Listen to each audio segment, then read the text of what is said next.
Hello everybody. Happy Monday. Hope everyone's doing alright and had a good weekend. I am not okay. I'm on the verge of tears, like, and have been for like the last 2 days. And by 2 days I mean like 48 hours.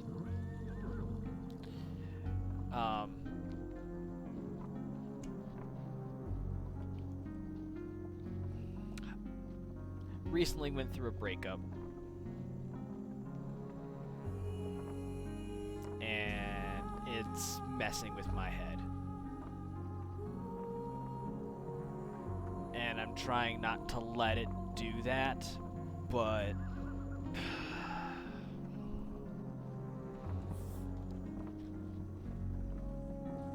it's the emotional equivalent of hitting your funny bone. Like, it's not a lot of damage, but it hit just the right nerve to make it feel like it's super painful. And I'm trying not to, and it's just... it hurts. It fucking hurts. And I don't know what to do. So I'm just trying to trying not to do anything stupid. That's a bit, I mean, let's face it, it's me. I'm gonna do something stupid. Just can't not do something stupid.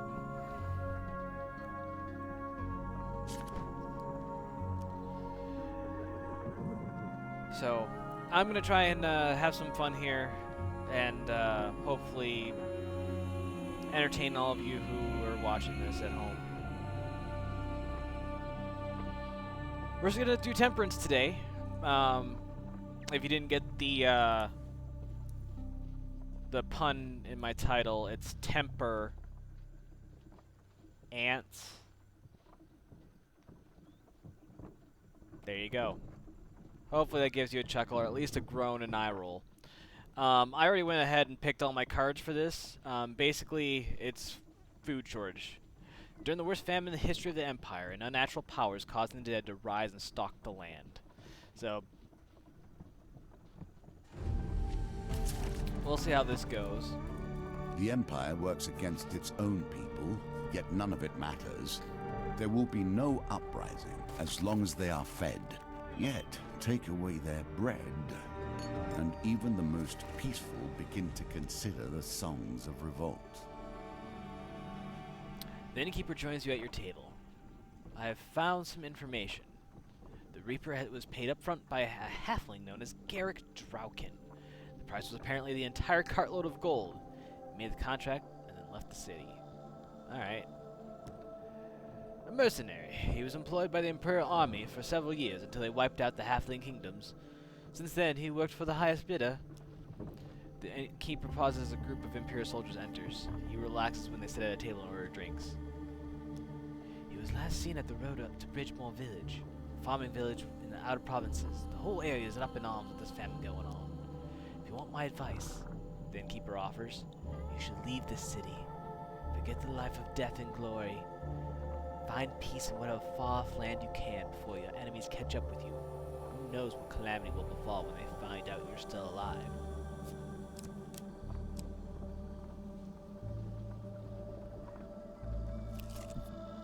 The people need food, and they turn to you because their leaders have failed them.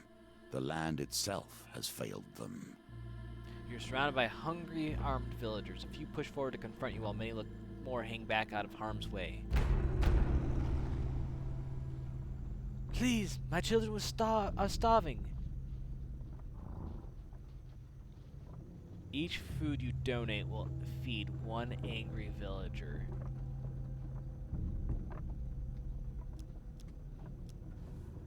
I don't want to give away all my food just yet. I feel like I've got a long-ass ways to go in this. I feel like let's just try 3. You have some food. A few villagers grab what they can and run off. Oh, so there's just 8 total.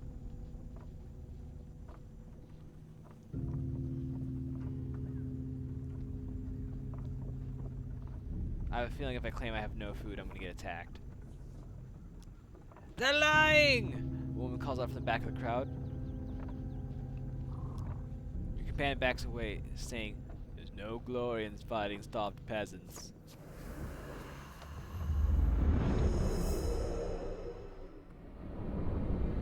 But I gave out what I could. I don't want to...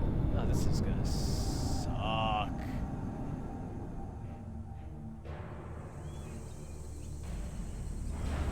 Rabble. You know, land is in peril when those who do not fight, fight.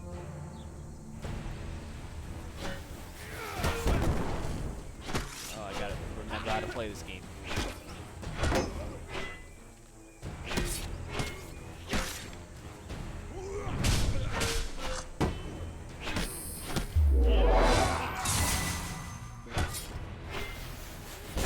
Damn it.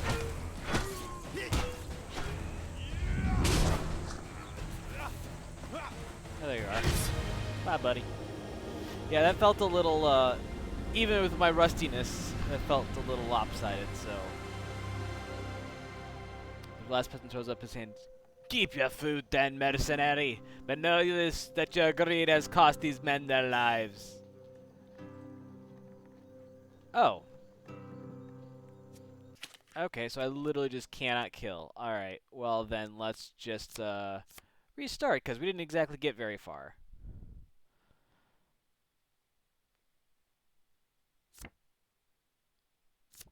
Oh.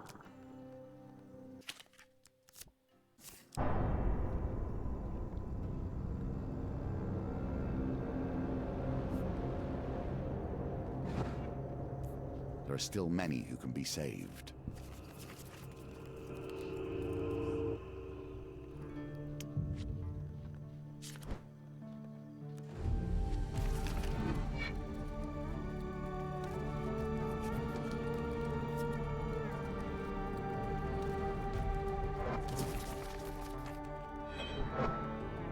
I always enjoy how the game gets set up.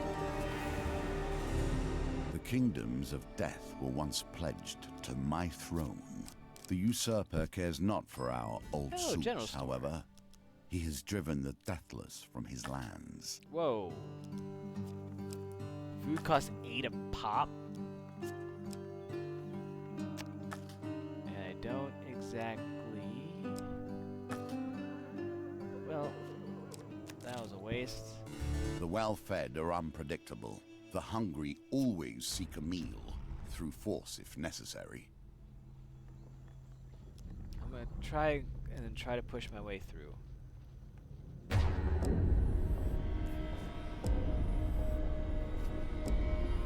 Wow! Whoa! Oh, I draw 8 cards. Okay. Take the battle to them next time. Oh, this is not gonna be easy. How the fuck are you supposed to deal with Temperance?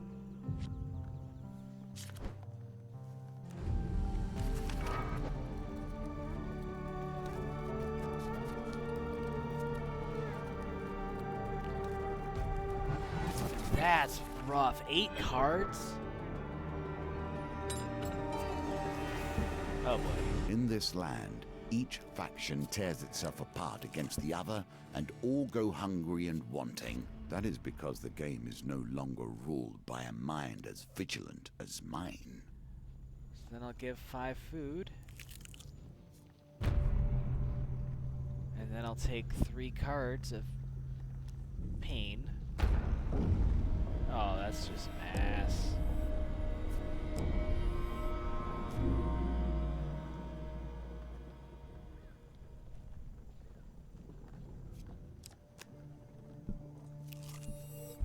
Of course, in a world that has lost all of its wonder, violence, muscle, and brute strength still remain.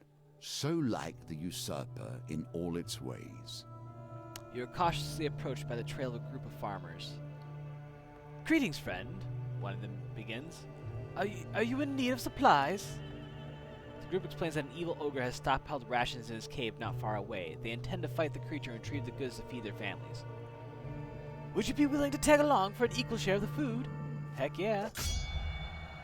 You set out once for the ogre's lair. Along the way, they explain what sort of beast is awaiting you.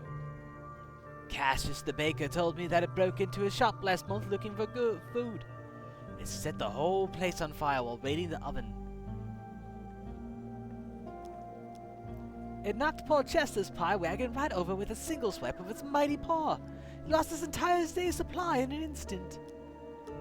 It ate my nephew's dog, right there in front of him. Little Joseph was collecting firewood when the great hairy beast plucked his dog off the ground and swallowed him with one bite. It's huge and nasty. My cousin saw it eat 5 live chickens in a single bite while it was stealing his cows. The group is suddenly quiet as they exchange glances. No, one of them offers. But my Aunt Mattie swears that it ate all the radishes in her garden. The monster's lair is just up ahead, one of the farmer comments sometime later. Is it now? A deep voice inquires as the monster in question strolls into view. The speechless farmers hastily retreat as the ogres stop and inspect you. My name is Thomas. This is my domain. What business have you here? Oh. Demand that he returns the stolen food. I have stolen no goods from these humans. What food I possess I earn with my own hands in this forest. Your desperation does not give you the right to take what is rightfully mine. The farmers manage to find their voices throwing all manner of accusation at Timus, who merely shakes his head in response. Believe what you will, warrior, but know that I will defend my home. He lifts his weapon purposely, saying, I may be more reasonable than most of my kin, but thought without action is pointless after all. Well, I don't want to fight an ogre. What? The farmers cry incredulously. Are you siding with this hulking monster? Despite their outrage and frustration, the farm can do little but give up and return home. A reasonable human, Thomas comments. Turning to you, you are a rare beast indeed. He gestures to a waterfall behind him. My dwelling lies beyond this waterfall. Would you care to join me for a game? I have a few visitors of your intellectual caliber. I may have a magical trinket I would be willing to bet against you, just to make things interesting. You follow the ogre back to his lair and sit at a stone table opposite him. What takes your interest today? Cards? Dice? Play a game of manual dexterity.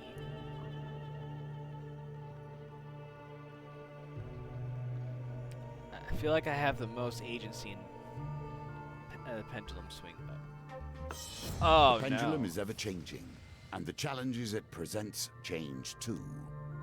Thomas plays the game with both skill and luck. Never mind your loss, he says. Clearly you've never played that game before. Perhaps another game? Yeah, let's go dice. Back to the bones. I hope you have learned to be their master. Hey, 14. A win here sets the tone for your challenge. You play the game well. I will have to do better in future, Thomas admonishes himself. He reaches behind the table and lifts up an item, saying, Would this be of any use to you? Well done. Some weapons, this one included, require a great hero to carry them. Band of Faith. Undead inflict 20% less damage. Cool. I need 6 fame, though. Perhaps another game? Yeah, let's play a card game. Oh, boy, this is too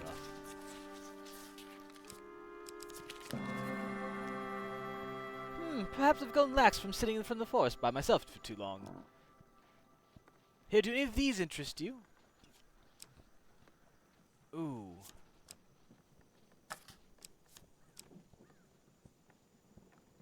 Can't use that either. So I'll take the Dark Grove ring. The ogre stands saying, Thank you for your visit, human. I have enjoyed this afternoon's diversions, but now I must tend to other matters. You bid the ogre goodbye and head back into the forest. It is not too late to plan better. Let's journey forward. Although you keep one hand on your weapon for the entire journey, nothing reveals itself as a threat. Well, so let's just see what this is. Oh no. A wounded peasant runs stumbling down the street, chased by a horde of corrupted. He falls at your feet and begins to twitch. The blood from his wounds boils and blackens. You ready your weapon as the horde draws near. Oh, this is gonna be bad.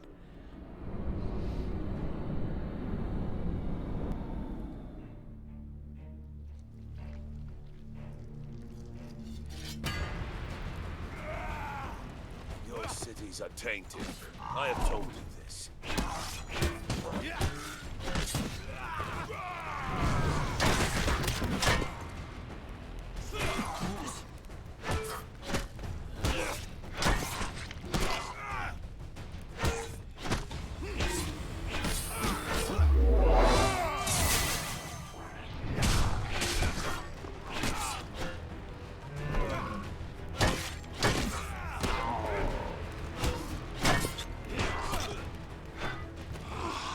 Ah, damn it, Oh, that just sucked. What?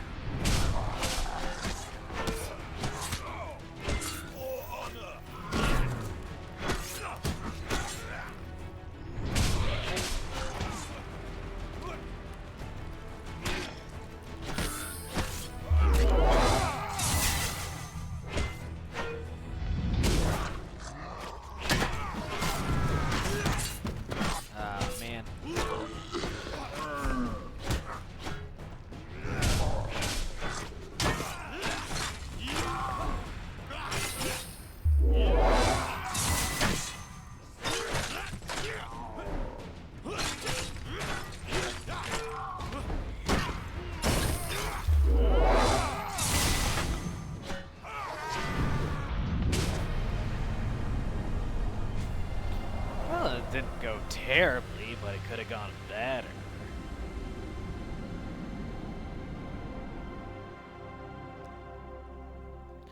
Violence done, you search the houses for loot.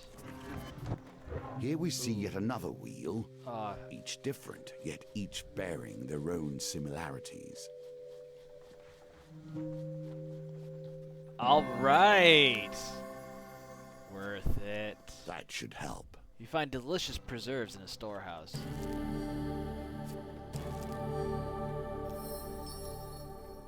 Hearing dragging footsteps again, you make yourself scarce. Hunger. It chews at you.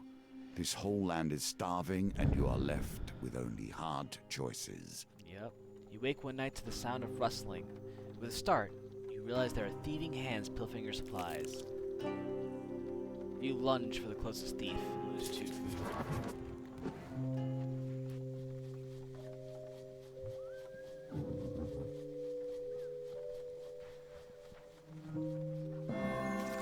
Woohoo! You catch the thief with his hand in your supplies and quickly snatch the bounty back. You easily hoist your attacker off their feet. They're no common bandit. You're face to face with a dirty, sickly child. Please, he stammers. I can't feed this at home. We have to take what we can to survive. Taking pity on the child, you give him some of your supplies. You have proven yourself worthy. Bless you, mercenary, for your good heart. He exclaims and he runs off happily with his prize.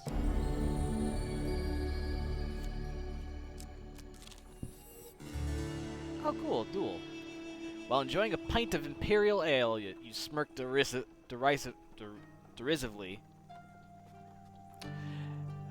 at a portrait of the Emperor hanging over the bar. You hear a piercing scream of frustration from the back of the tavern. Captain Cassius strides toward you. The color has faded from his uniform, and his eyes burn like embers. The Empire has no place for honorless sellswords, he says loudly, sizing you up with contempt. Coin slaves like you are little more than undisciplined thugs. Nobody cares for your outrageous claims of heroism. You think you know how to handle that thing, do you? He continues gesturing at your weapon. I am Cassius, the finest swordsman in my company. Would you like to prove your mettle against a real warrior? Or are goblins in the corrupted limit of your talents? Yeah, I'm gonna kick your ass.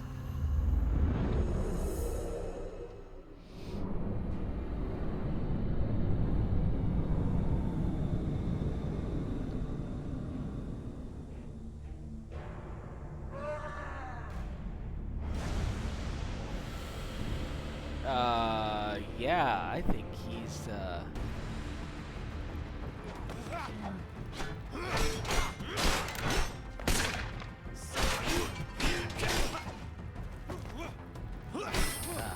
damn it.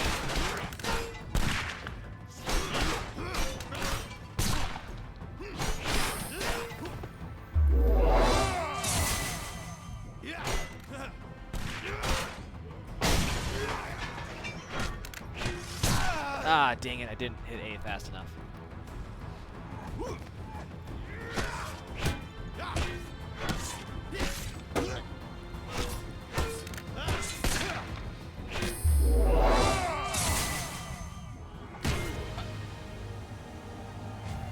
Oh no.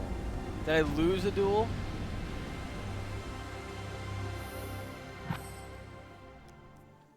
Ah. Never mind, mercenary. You did your best, but you'd better get back to you'd best get back to butchering goblins. Leave the real fighting to professionals. Ugh.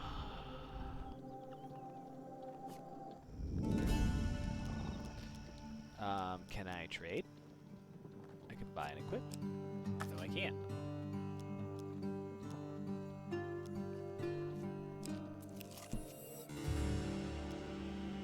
Oh, this is where I die.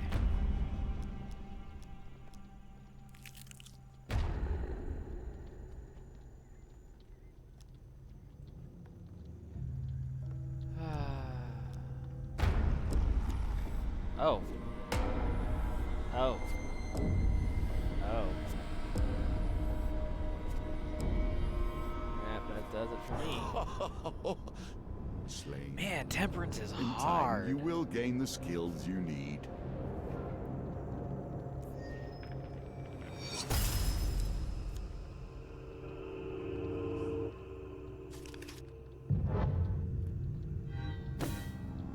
I should probably throw that gladiator visage into,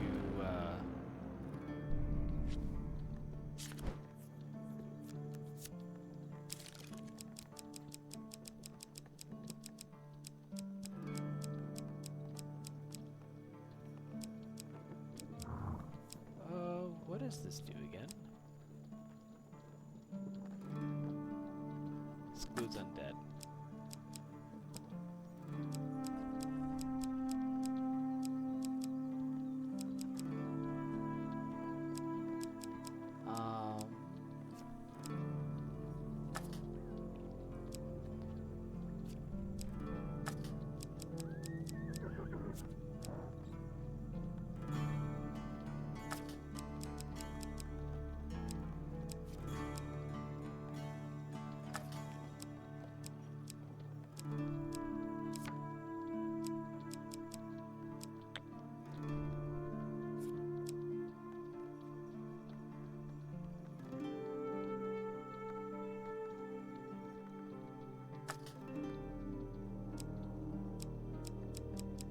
Wait, should I keep the holy mace?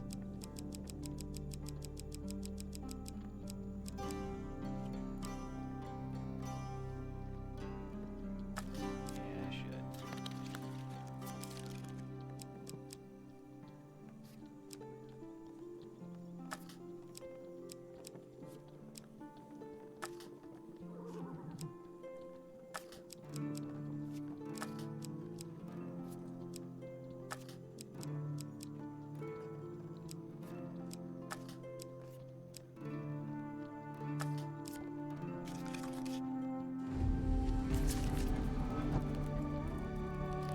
Alright, try this again.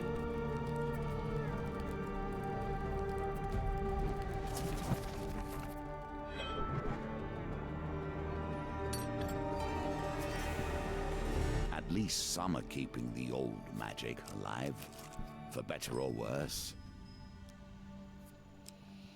Ooh, I can buy a ring.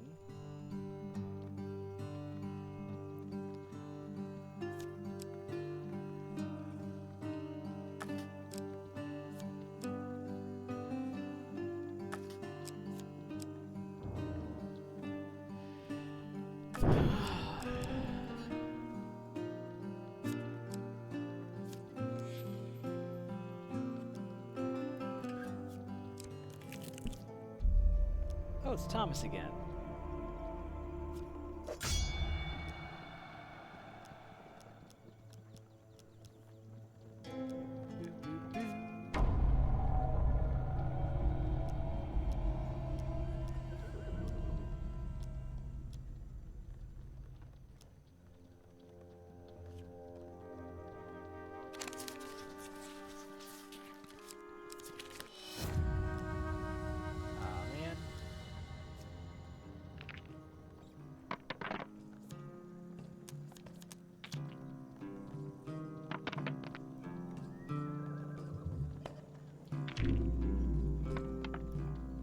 Yay!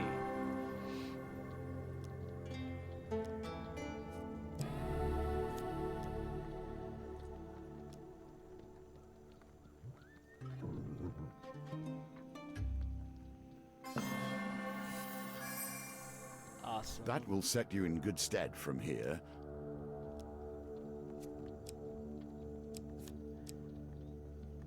Draw one food gain card after any combat, which you take less than 15 damage. The first time you complete a combat unharmed, add a blessing to the map. Ooh, that is pretty sexy. And the Band of Faith, just, yeah, I'll take the Gladiator Visage. I'm sure you will find your own arenas to put this to work.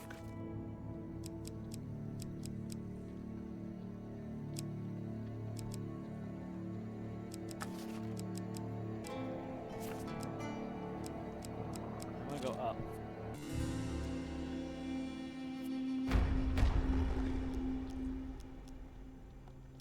I'm gonna give away 5 food here.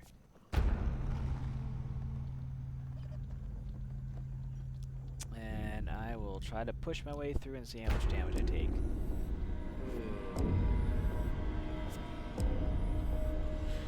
Not bad, not bad, not bad.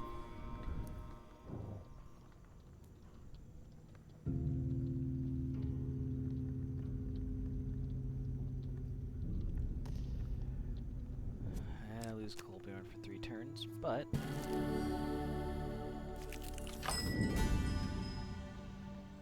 ooh, friendly innkeeper.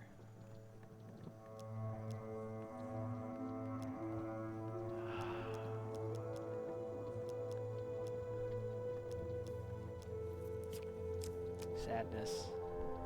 Wish I had some more. But what did I spend my gold on already? I forget. Oh, I bought a ring, that's right. Oh, we're gonna do the duel again.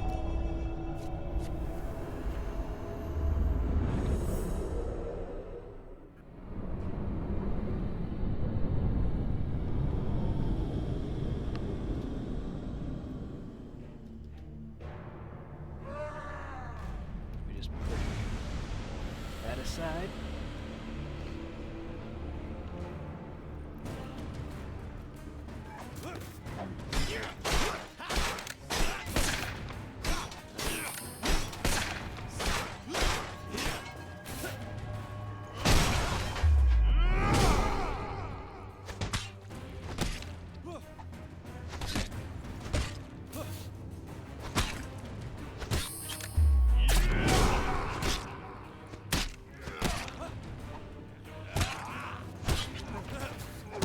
Oh, what?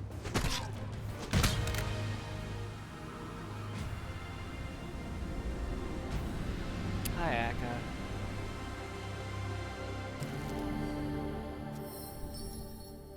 Enough! Your opponent steps back, raises hands raised. I don't have enough time for this nonsense.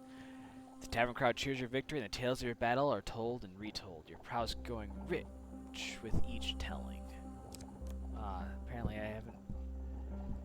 I need to kick his ass some more. Oh, well, fuck. Let's just give away the rest of my food. Oh, the mob disperses. Now I just take 10 damage. The damage will persist unless you can find a meal to relieve yourself. You wake one night to the sound of rustling. There's nothing here! When you start, with a start, you realize that a group of children are ruffling through your bags. They must have something to eat. Another response, a touch of desperation in her voice. As you get up to confront them, the children flee into the darkness empty-handed. Seek, but do not starve. Oh, boy. Oh, thank goodness for chat. The town crier announces the Empire seeks mercenaries to join the battle against corruption. You seek out the watchtower where recruitment is taking place. You arrive in time to hear Sir Malafowl's plan to wipe out the Paupers district. The outbreak began there, and we cannot risk sparing any of their lives. Let's fight the corrupted, right? Sir Malafowl the Green leads the mercenaries to the Pauper district where the poor and sick have been walled off from the rest of the city. As you hear the wailing of the corrupted, Sir Malafowl gives his command to charge. You find yourself surrounded by corrupted. You draw your weapon and set your feet. How is the Akka today?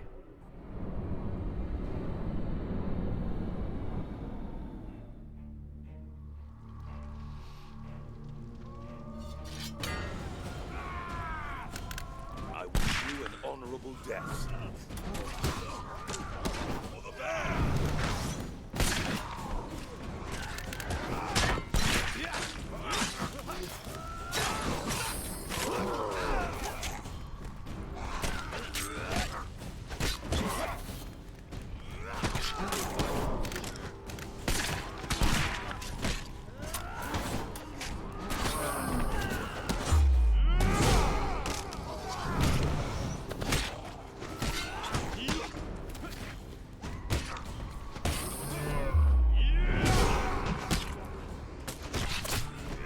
Ah, dang it! I was hitting A, you bastard.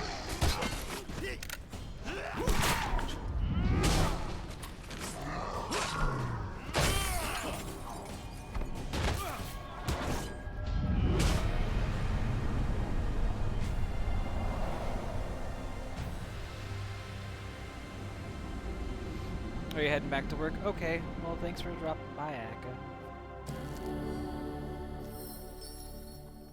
Sir Malfoy commends you for your bravery and offers you a reward. Oh, you mean? Oh, yeah. No, I misinterpreted that. Sorry, my bad. Ooh. To your surprise, you chance upon a wooden cart stacked with pies and fruits. Your stomach rumbles at the sight. Hungry peasants surround the cart, counting their coin worryingly. You sense that the prices may be quite steep. The old farmer hawks his wares to passerbys. Dots, pies, and exotic lies. I want to buy some pies, please. He passes you a vegetable pie from his wagon. It smells richly of herbs. As always, the pies have been selling steadily today. Chester considers his coin chest for a while, before he finally decides on a price.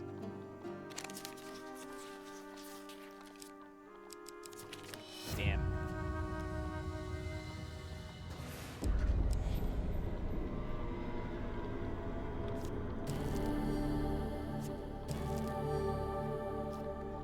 Chester passes you the pie. He then moves on to another customer. Sorry, chum. Times are tough. I've got to give everybody a fair share. Alright, time for some arm wrestling. I think I win. Hey, now I can wear the Mask of Holy Fortunes.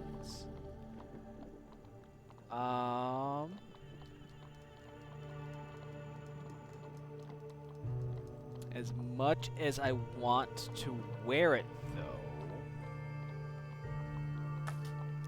a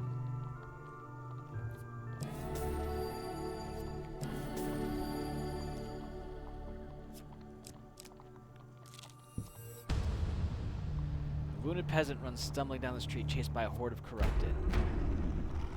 Let's fight the corrupted.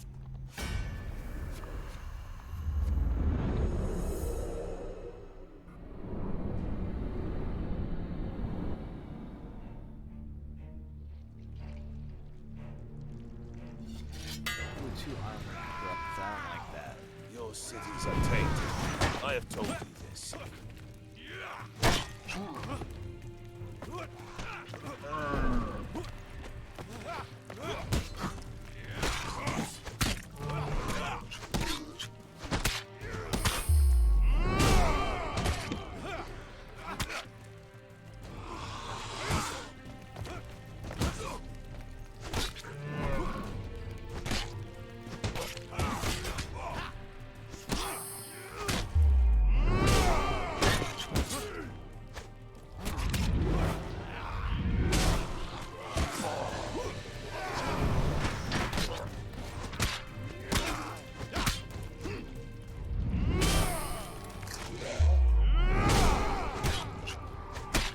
Aha!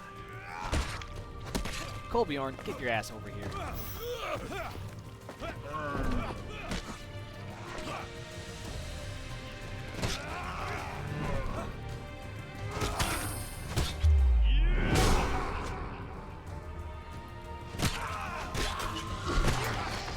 Oh, good, I got it. Just 3 left.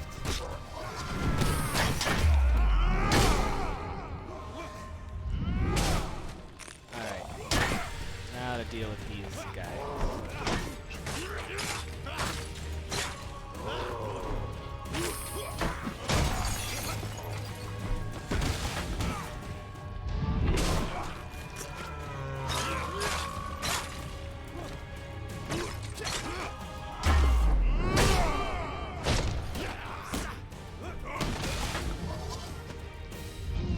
Woohoo!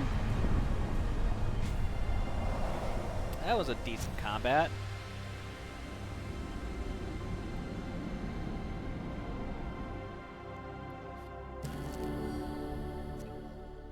Well, violence done, you search the houses for loot.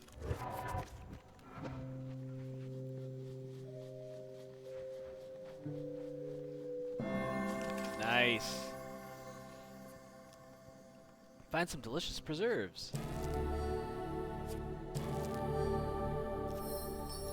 Hearing dragon footsteps again, you make yourself scarce. Woo! One drunken night, baby! This is my favorite event card.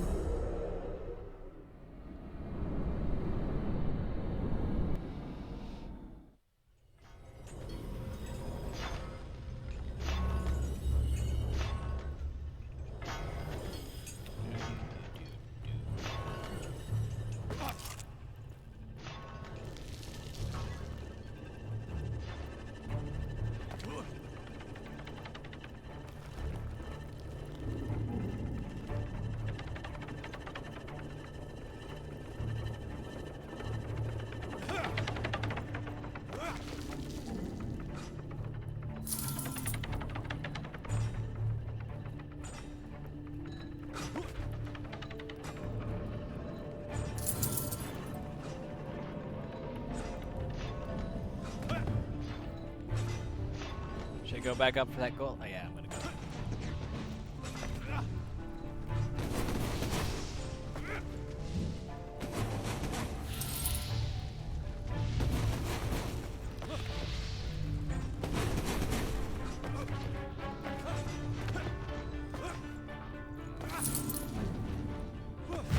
Delicious.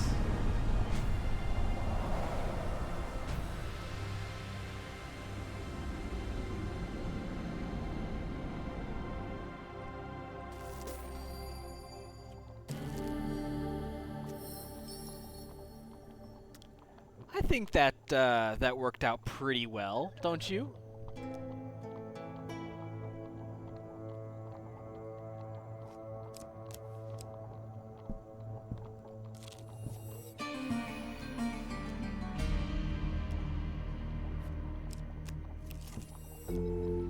Good luck taking this token from me.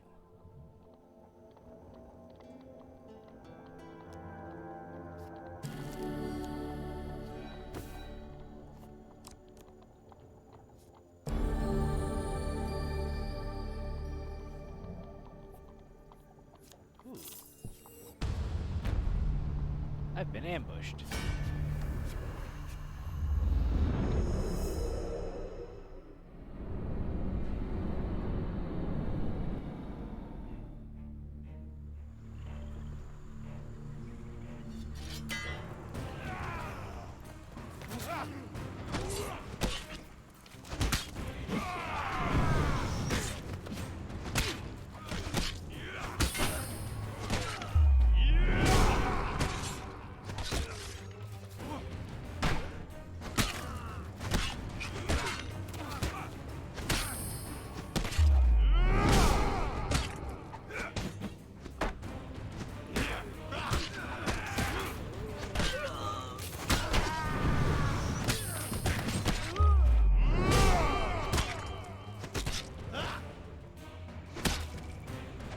Damn it!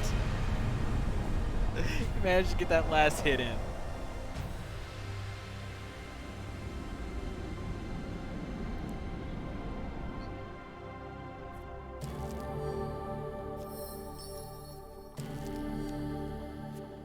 Alright, I've got 37 food. I can't imagine too much being in the way at this point. If food is really the biggest problem that I'm going to be having, then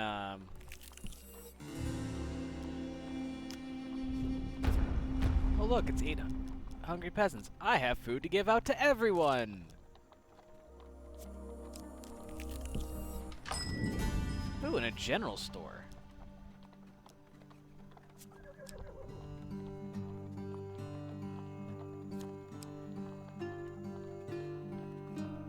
Defeat 50 corrupted enemies.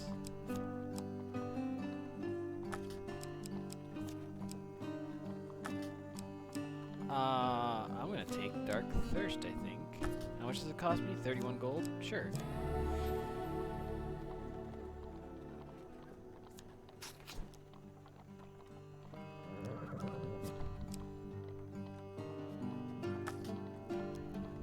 Let's go ahead and buy the food.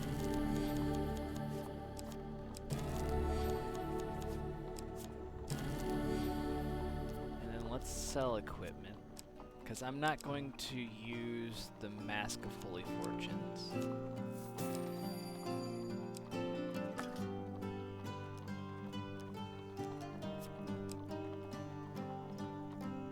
And I'll buy some life back here with that. Let's leave. That was pretty good.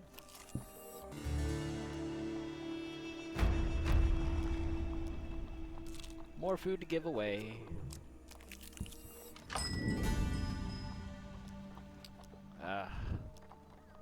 I'd love to buy food from him, but now I can't. So, we're just gonna leave. She smells death upon you. Death promised but not delivered. Death whose time has been delayed. So I'd like to...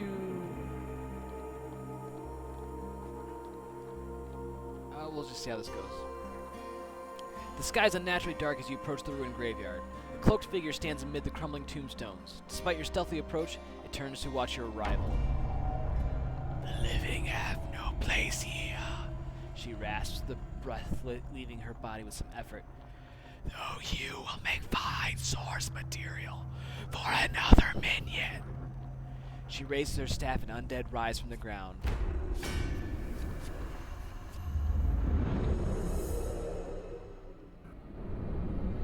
Well, after those couple ass beatings I had the first couple go-arounds, this seems to be going much better. And I just got to make sure I don't die to this. Countess Anastasia. Athanasia. This necromancer turns the dead into tools of chaos and slaughter. Use bash to break through her gruesome armor. This is our time. At least we're all fighting darkness.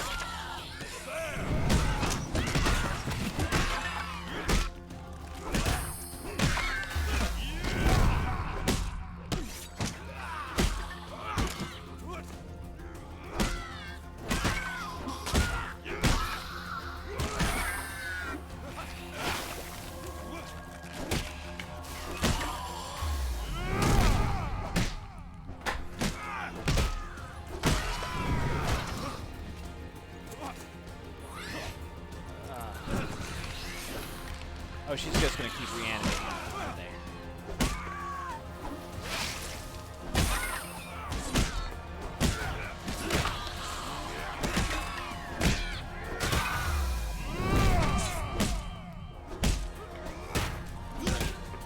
Oh, I am just beating her ass.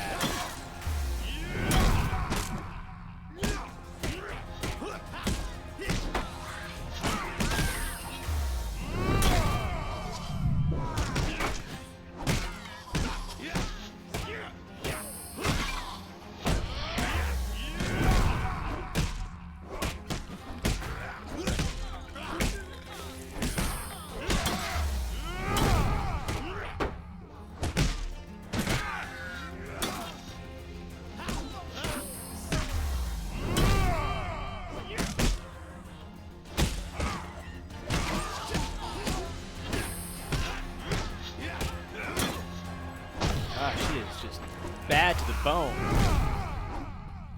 Oh, you done!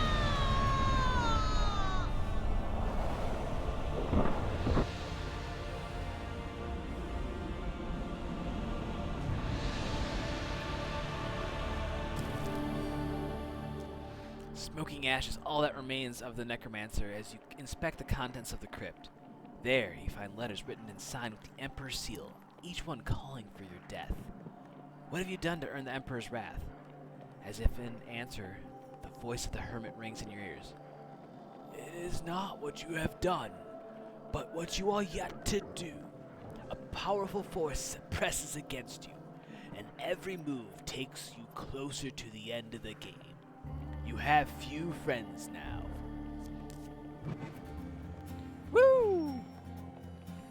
This Gimme! is what we seek to eradicate. These Ooh, creeping Thomas the horrors Ogre that I get to stretch keep as a across our card? land. Nice!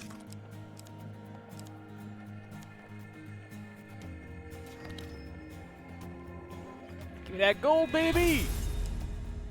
And for avoiding any unnecessary villager deaths, Kolbjorn's traps. Nice. So that squares up Temperance. Alright. I've been waiting to go back and do some of these.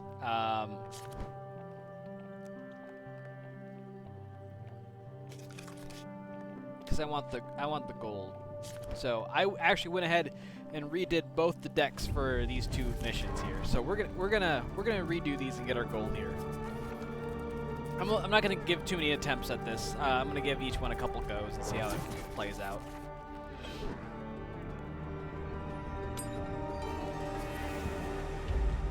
The chariot is a symbol of control.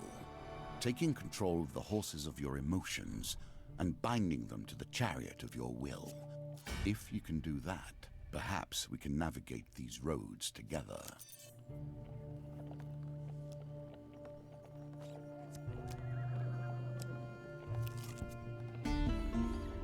You dash through the labyrinth. Hey, we saved some citizens. All right. Ooh, what's that? Ooh, it's Goblin Town.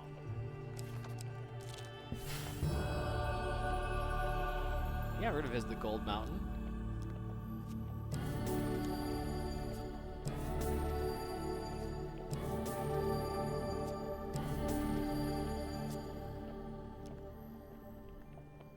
And we'll leave.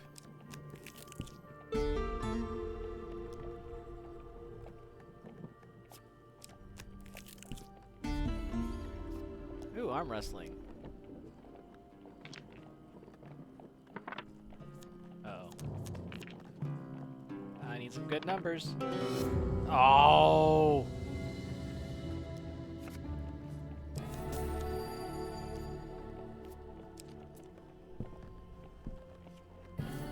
Hey, thanks, chat.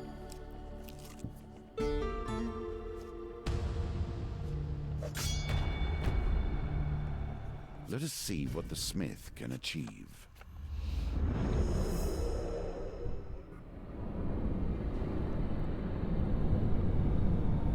So, those of you who might be wondering, like, what the hell's actually happening, basically, there's a plague that has taken place. That is not what I thought she would look like, but,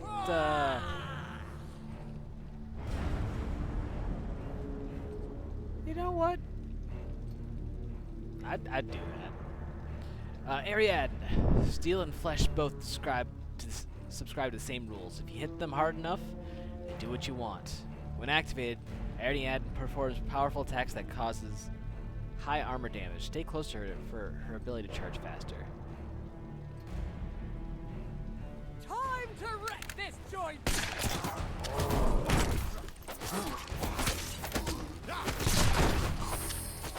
Time to hammer!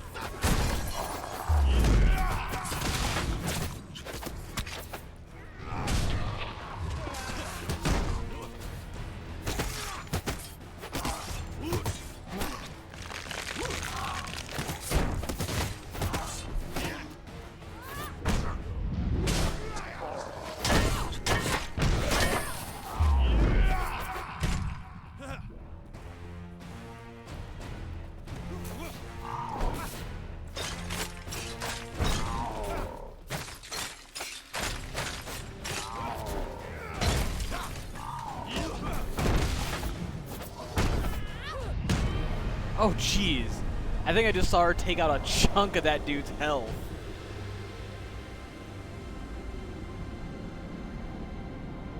Ah.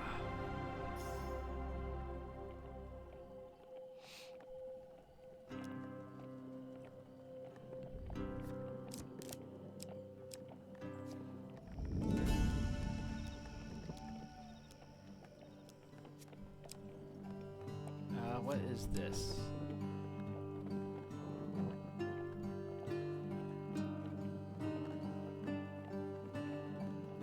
I mean, I'll take it. Sure, why the hell not? Oh. Food's cheap.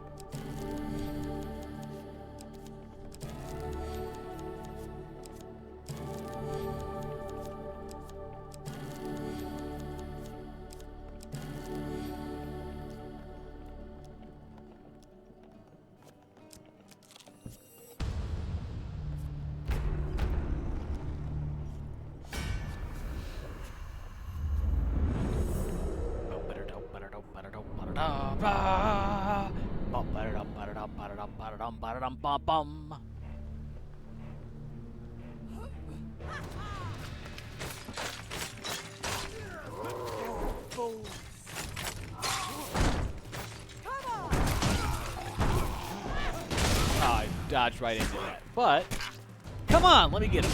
Alright, that's all I want.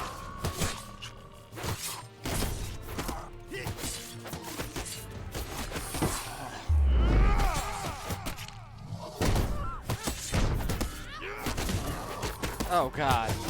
Ariadne is a fucking badass bitch. Woo! Oh yeah, I'd wife that.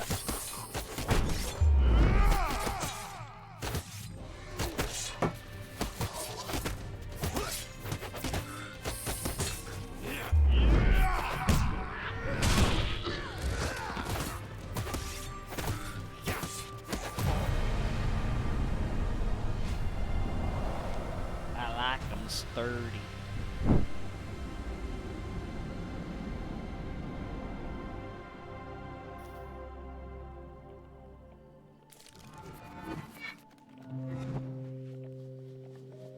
I mean, this is all pretty much gravy, so whatever I get is good. Hey! That's beautiful.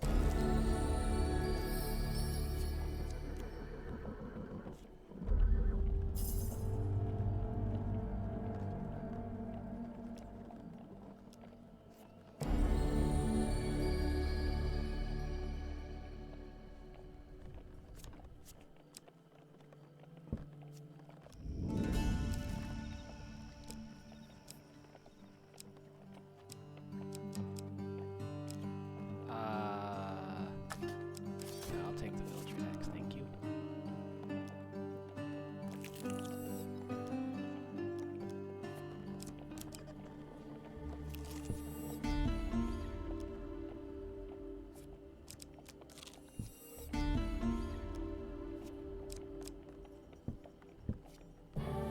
Hey, thanks, chat.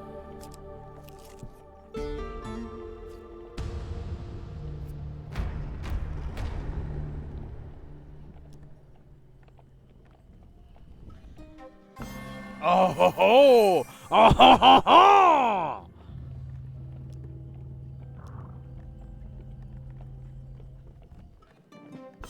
Ew. A little early on that one. What an unfortunate time for your skills to leave you.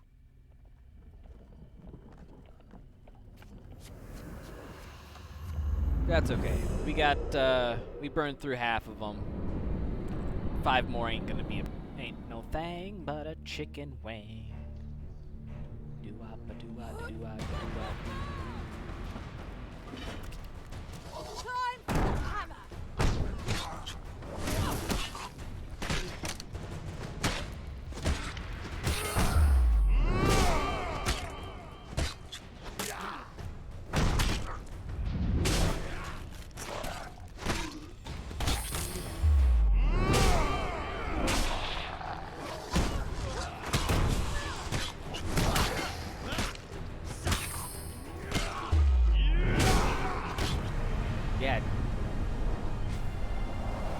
It's dead. It's dead, Ariad. It's dead. You don't need to kill it anymore.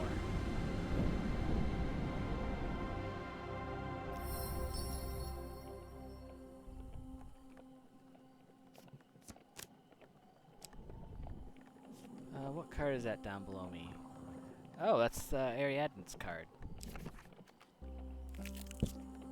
Even the greatest of all of us are our Father's children, for better or worse. While taking refuge in the Nag's Head Tavern, a popular drinking establishment in an impromptu fistfight arena, you find a man resting his head in a pool of ale, a look of utter gloom fixed on his face. Anders! Ariadne rushes forward and pulls him to a proper sitting position. He blinks twice, then slumps back into his ale. Though much more disheveled since you last saw him, this is indeed Anders, apprentice blacksmith and friend to Ariadne. Ariadne looks concerned as Anders lies in his sad ale puddle. We've got to cheer him up!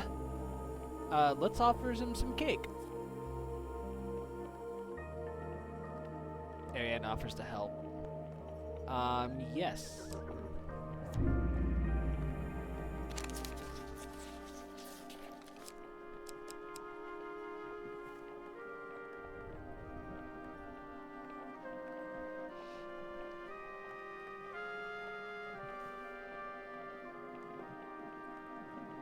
And to go from a 25% to a 40% chance is kind of nice, but at the same time, you try following 5 cards. Akka, do you have any idea? I think it's 4.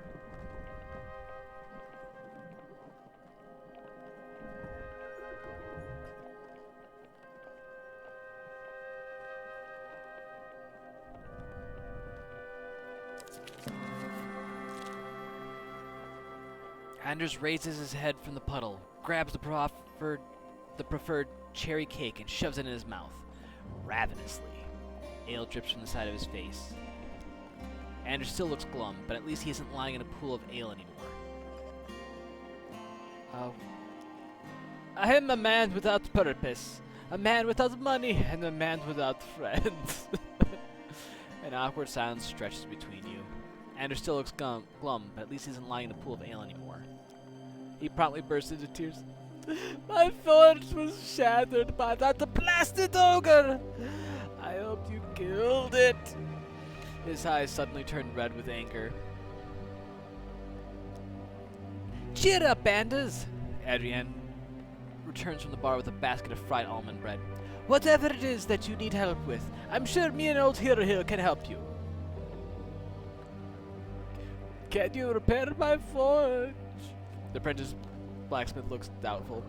It'll need Terravane ore, among other things, not to mention it was your late father who built it.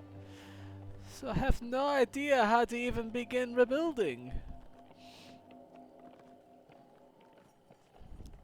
Your companion nods, her blue eyes bright and earnest.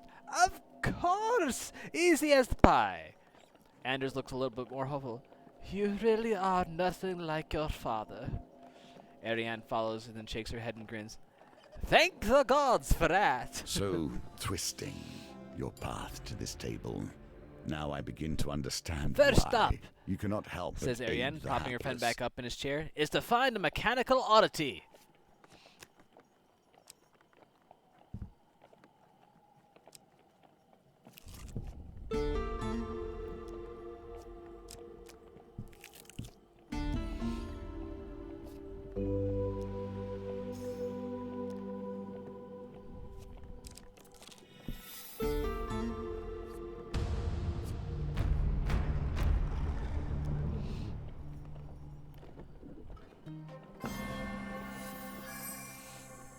Nicely timed.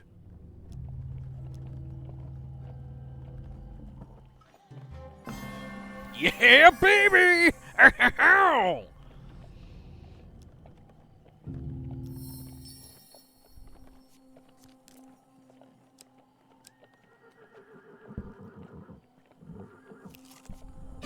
Further into the city, with more yet to be saved.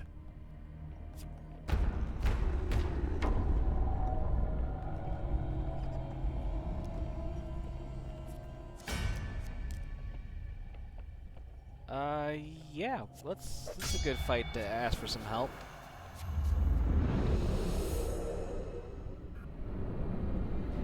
There's a lot of shit going on here.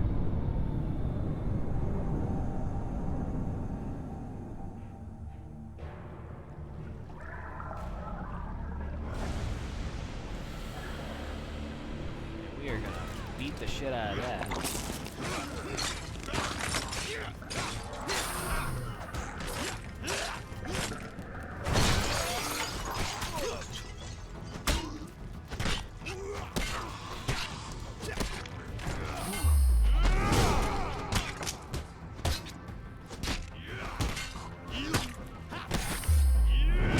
Alright, that one's gone.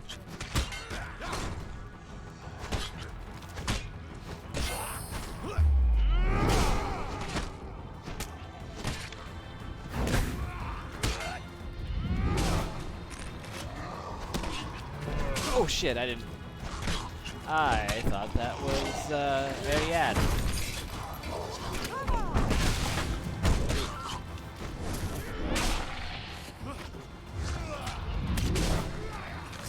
It's still hitting me even though it's in the middle of that animation. Lame.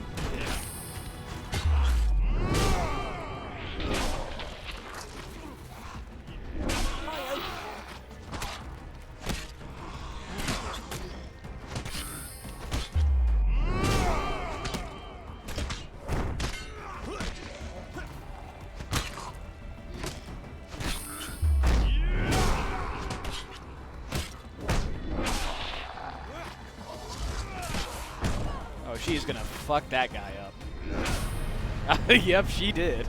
I think that guy was at full health, and she just, with her abilities, just crushed him.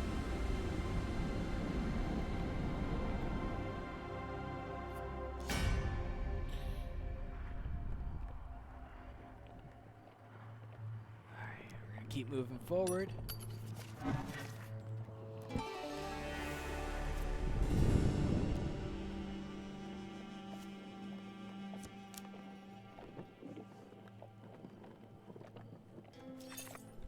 I need more food.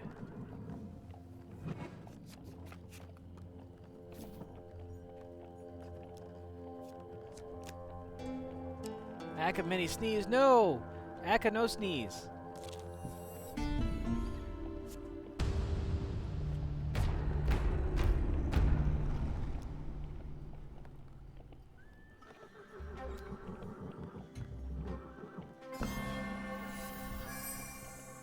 Breathe. You have done well.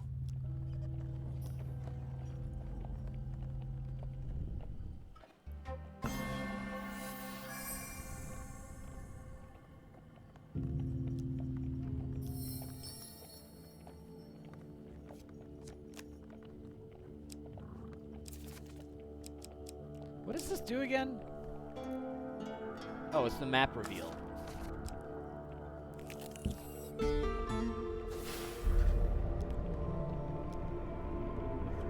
Okay.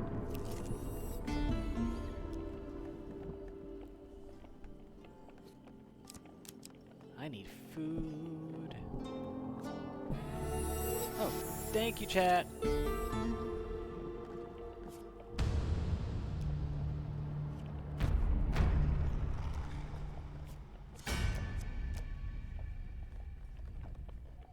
Nah, I don't need it for this fight. This fight should be easy. Hey, Akka, has anyone told you that you're amazing lately? It's okay.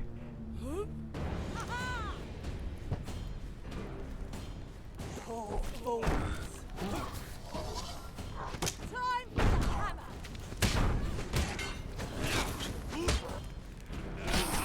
Oh. That did not go the way I wanted to.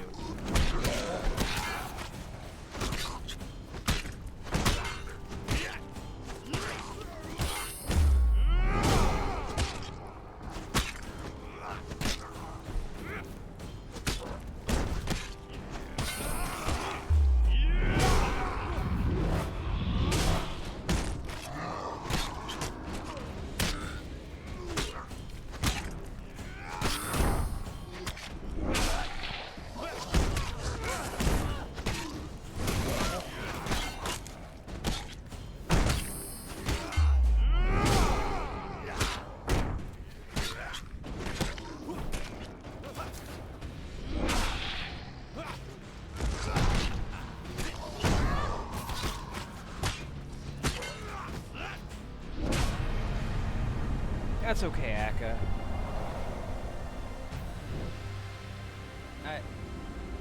I haven't exactly been around today, or yesterday, really, for that matter.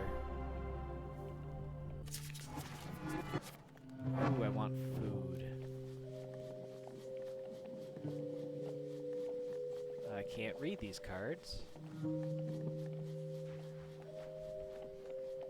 So I guess I'm settling for 15 gold. Let's see what you do with that, given your position.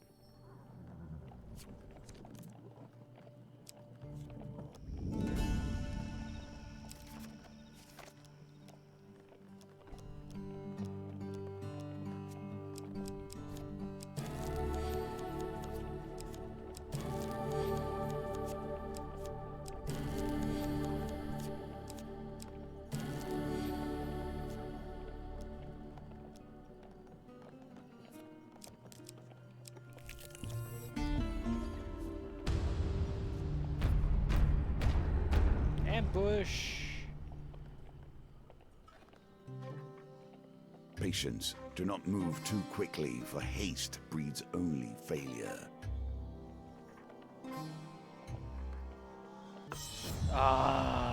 Yep.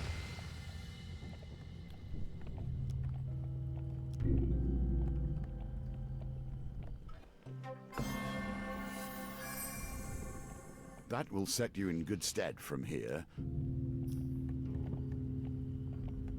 Hi, Topaz.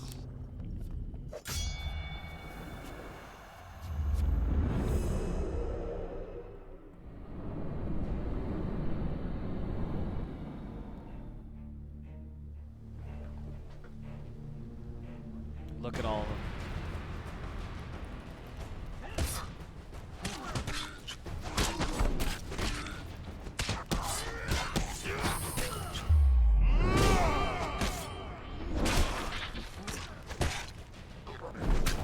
Yes. Nope. Not from you today.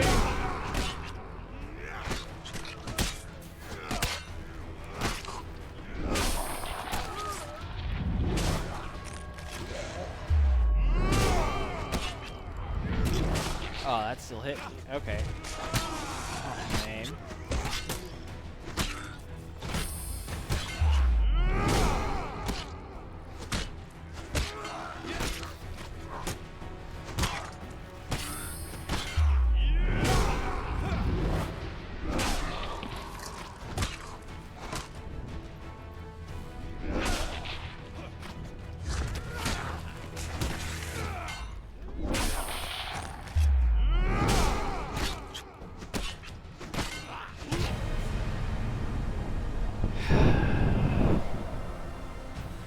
Yeah.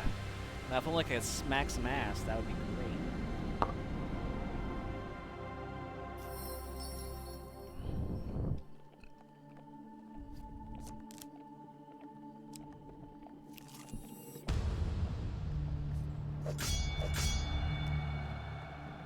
We want to fight the corrupted. I don't need assistance for this. I got 8 of steel coming my way. A snack smack pack? Or a smack snack pack?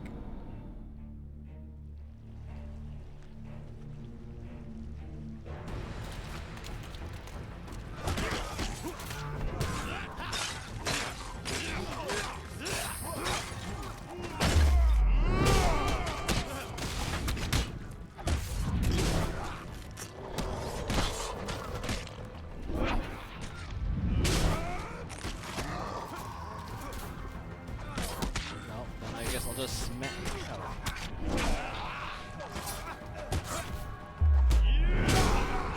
You're done. You're done.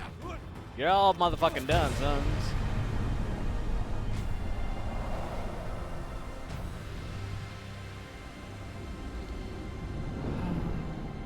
What is love? Baby, don't hurt me. Don't hurt me no more.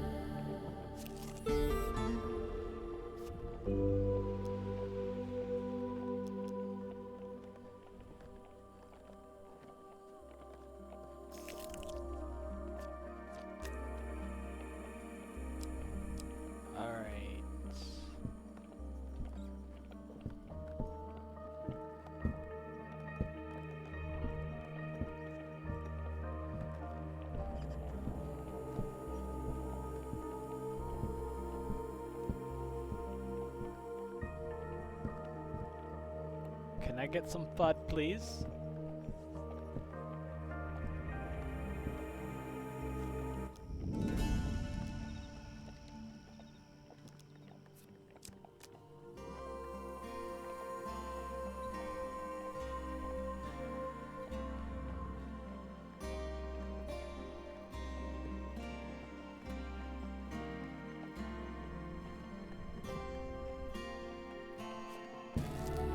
Thank you, chat.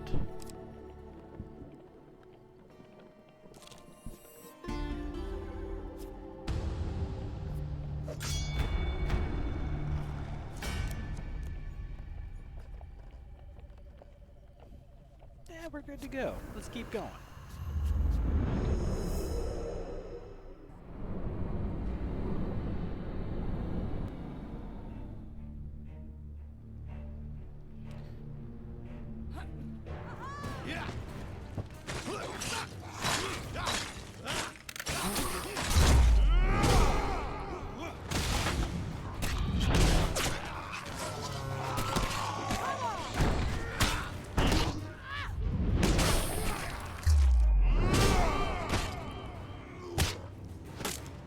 Boom, shakalaka laka, boom, shakalaka laka. Ooh, hello.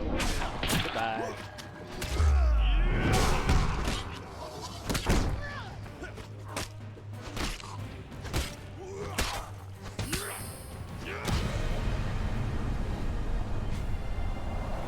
The mini gifts. But that's because chat loves me, right? Someone's gotta love me out there.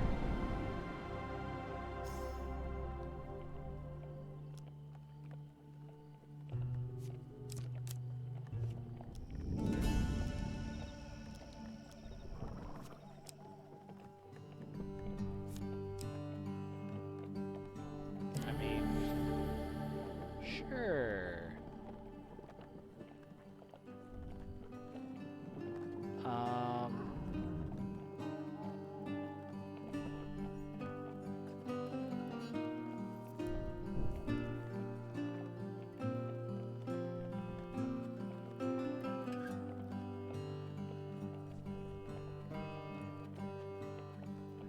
Do I want the defense?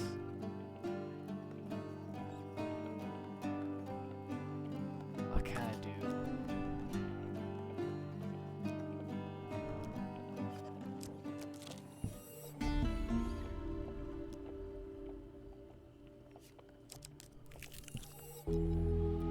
Ooh, the old maiden.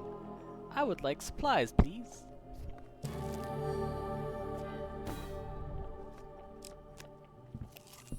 Ooh,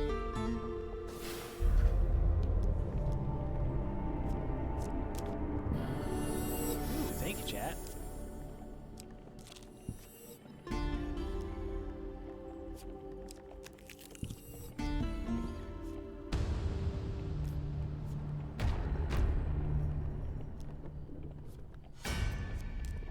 Sure, let's call scouts for this one, just in case.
Yes. Perfect. Alright, I only need to save another 11 citizens. Ooh.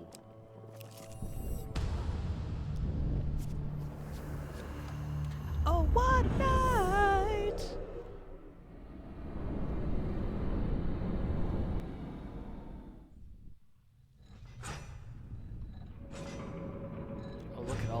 out there.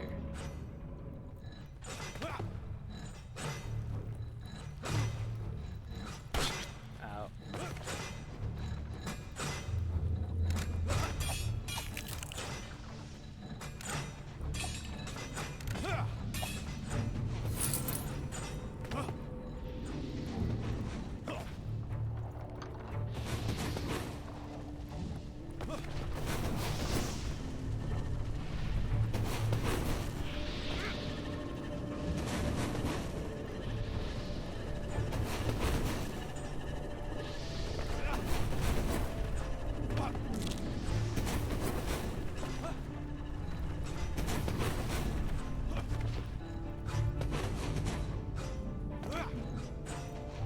Oh, no.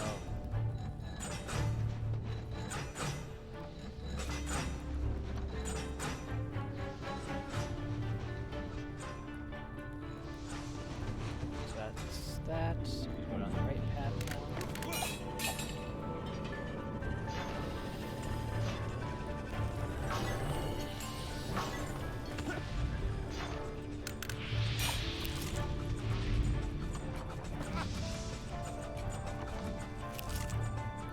All the Namis.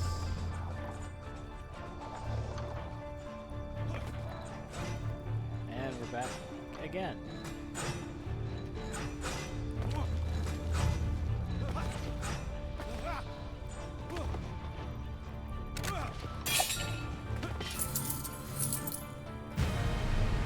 Delicious.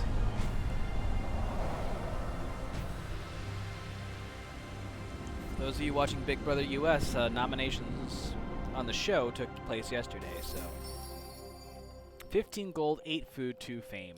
Hell yeah.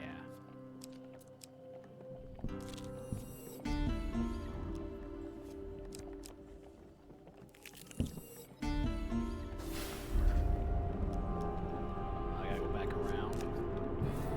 Hey, thanks, chat.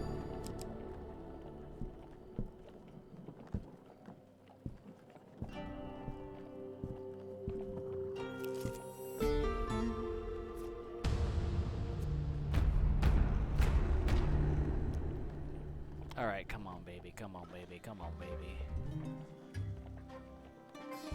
Oh, wow. I can't believe I fucked that up. Poorly done. Yeah, you don't need You to rub it must in my harness face. your will and find the Ow. quiet stillness inside you. Oh, God. That would be 2 fails.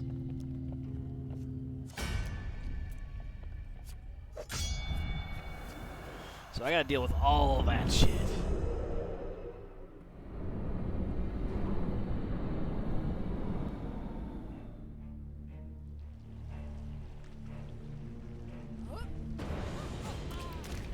Oh, look at them all. Working in the port is hot and this is like a holiday.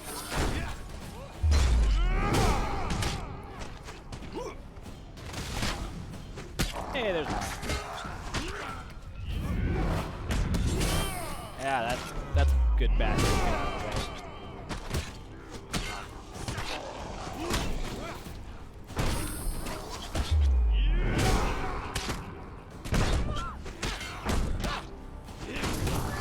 Gosh, I love that bastard. Ariadne, where have you been all my life?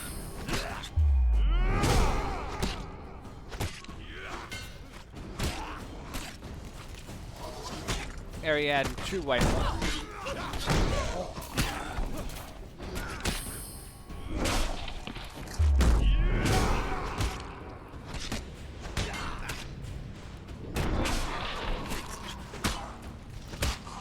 Ariadne's a woman.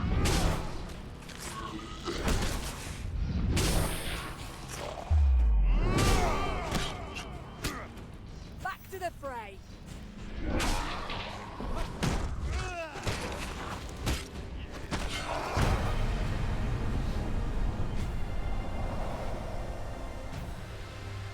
She's purty, she's sturdy.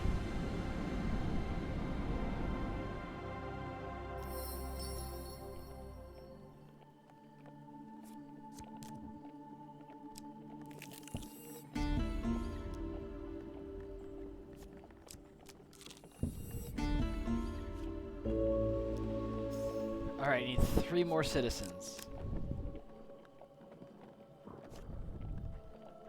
And I have 4 to go.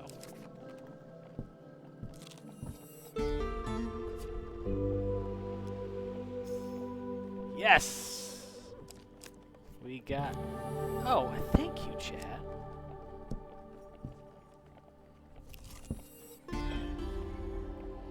A noxious smell alerts you to an oncoming group of Toshers, led by a short, stumpy woman with an eye patch. Eye Patch Eve, they call her. And although they dress in greasy drabs, her fingers are adorned with exquisite rings and their pockets are deep with gold. Look at this princess! I bet you they've never done a day's dirty work, she sniggers. What do you say? Fancy eking out a bit of coin? Tide's a-comin'! Better get in there quick, princess! She says as one of her consoles lifts a lid off a manhole. As you and the Toshers come splashing down and your boots soak up the muck, you feel something clank at the bottom of the putrid subterranean river.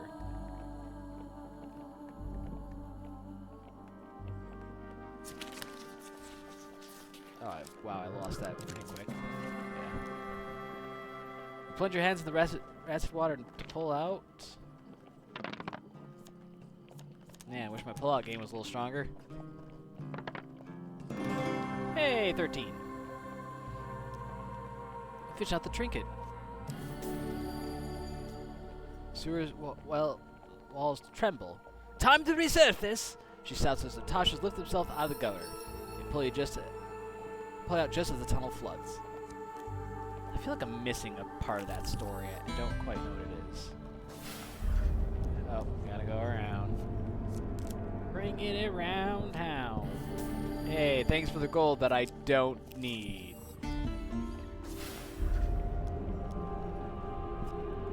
But I'm going in with 169 gold and 128 health. Death, yet you do it in the name of truth.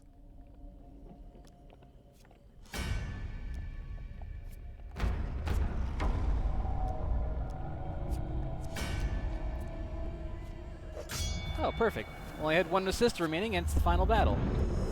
Used that well, didn't I?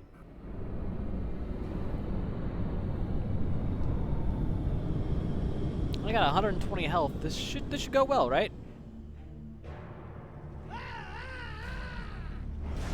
Captain Sterling. I fight for justice, not simply as I ordered. If this is how it must be, so be it.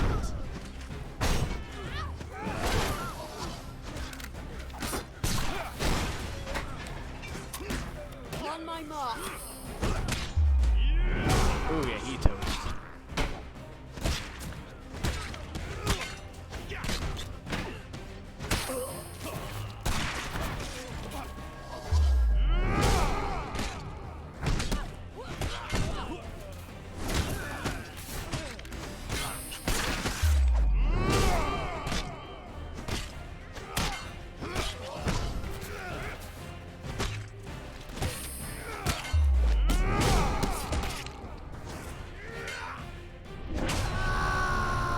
Ooh, yeah. Suck it, Trebek.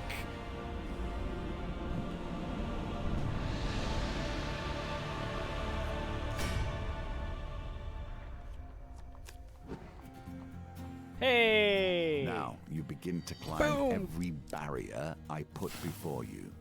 Ha! I am pleased.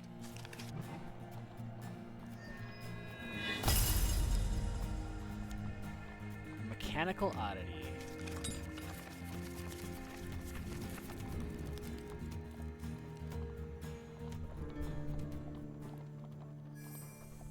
Nice. All right.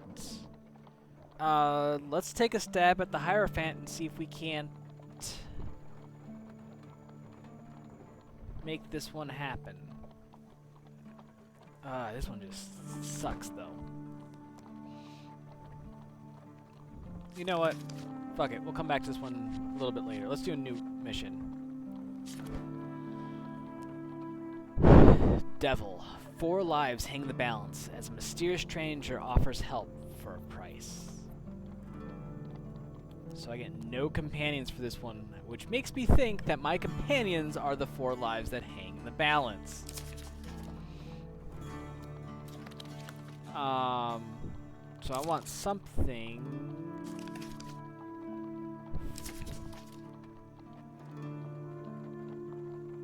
Gosh, what cards do I even pick for this? Let's. I can't even pick. Oh, I can pick unlimited platinum cards? Well, shit.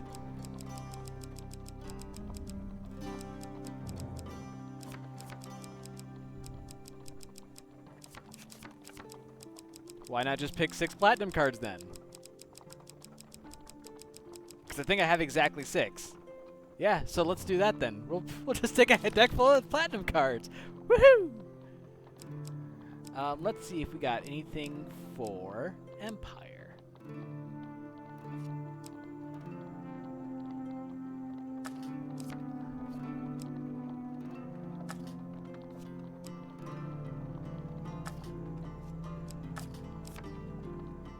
Oh, we'll just put all those in.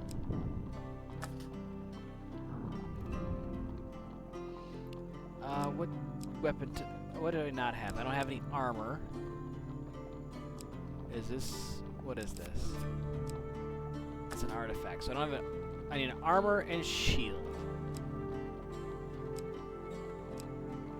Broad shield? I don't know what it does. Let's draw it. And for armor, Champion's Plate Mail sounds like a good choice. Let's do that. And I can pick 6 supply cards. Ooh.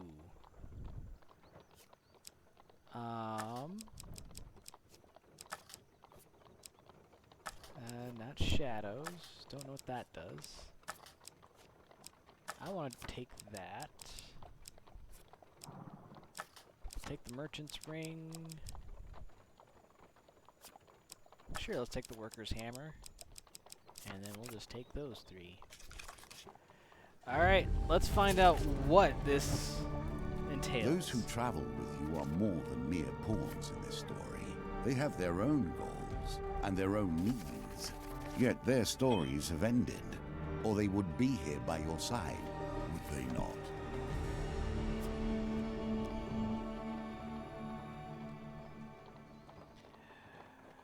You arrive at a tavern one evening, anxious to settle beside a roaring fire with your companions.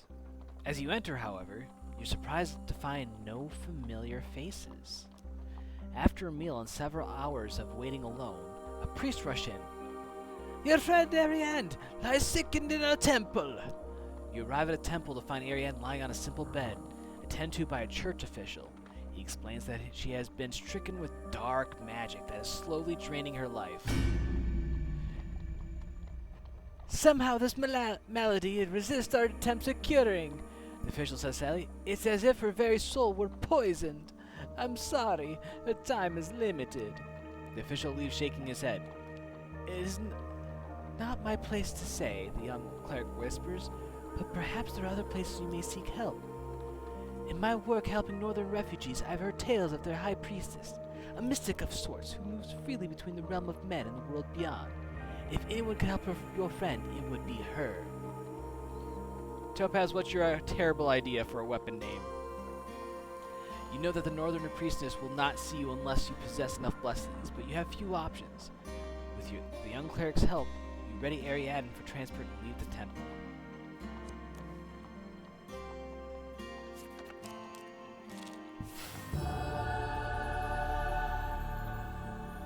I didn't put any platinum equipment in the deck. Whoopsie poodle, but I get 8 fame. Given times are so dark, you are lucky to have allies willing to assist. You are walking past a black, plain-looking carriage with the doors suddenly open and a huge pair of hands lift you inside. The carriage leaps forward as the doors shut and you find yourself sprawled on a seat opposite a huge, powerfully built, but unusually ugly man. Lord Apollyon requests your presence, the half-ogre declares. The creature is silent the rest of the journey until you arrive at an impressive manor house. You exit the carriage and are brought into a large hall for an audience with Lord Apollyon. Ah, the great adventurer himself! Apollyon begins, smiling broadly and stepping forward to greet you. He bows slightly. Well, let's greet him graciously. I have heard of your exploits. I too am but a servant of the Empire and its people. I'd like to offer my services if you ever have need of them. I don't presume to wield a sword or dodge a claw troll, as well as you, of course. But I do try to support good people with supplies and such, especially heroic figures such as yourself. Apollyon invites you to stay and entertain him with stories of your adventures so far. He seems captivated by every word, and several hours pass quickly. You lead an incredible life. I hope you return again with such more enchanting tales. Apollyon takes an item from it, many adoring the walls, saying, Please accept this paltry gift. Perhaps it will help you rescue your friend.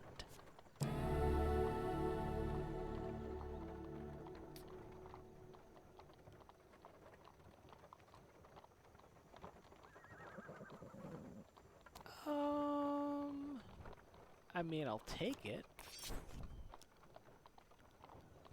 Allow my coachman to take you back, and please come visit again any time.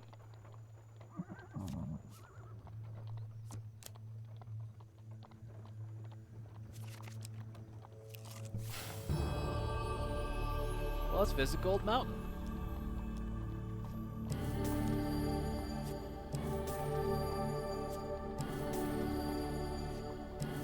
Love this card.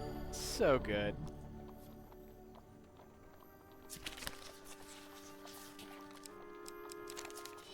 Ooh, huge failure. Out of the way! Out of the way! Two goblins carrying a towering cake come rushing through the street toward you. Leap out of the way, twisting your ankle on a crooked cobblestone. Ow. Emerging hordes blaring an alarm throughout the city, reverberating off the cavern walls. You pack your things and hurry toward the nearest exit. You stop to assist an old and feeble goblin, lifting him over your shoulder for safety.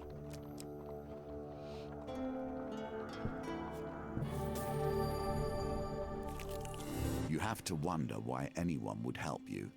At least my motives are clear. Yeah, because you're an asshole. You return to the fine mansion of Lord Apollyon and are granted an immediate audience. How goes your quest to save Ariadne? Lord Apollyon asks. Perhaps I could be of some assistance. I must confess that I have a weakness for games of chance. Apollyon leads you to a table in another room. A set of cards is already set out upon it. If you win, then I will provide the blessings you require. Apollyon nods as he adds, Yes, I have the means. You'd be surprised what the magical trinkets that end up in my possession as part of my work. If I win, then, you must pose with me for my next portrait. It will be entitled, Champion of the Empire. Perhaps I shall have made a statue of us made as well. I even stacked the deck in your favor. After all, I enjoy the excitement of the game and care little for actually winning. I'm sure you'll do well, he smiles.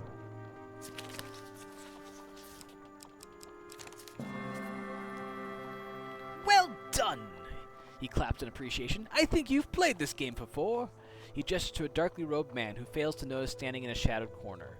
The man comes to stand before you, his deep voice slowly intoning words in a foreign tongue. My associate is a follower of an ancient religion that you may not be familiar with, but rest assured that his devotion is second to none. As you sit through the lengthy ritual, you feel yourself drifting in and out of consciousness. Whether from the droning voice or the potent incense being burned, you cannot say.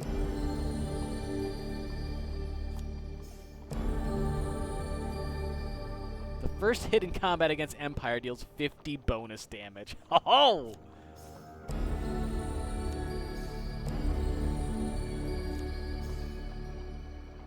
You suddenly awake, Apollyon watching you with mild amusement from across the table. I expect you'll want to begin your journey to the High Priestess immediately. I sincerely hope your friend makes a full recovery. Devils wait in the darkness, but which devil will you focus on?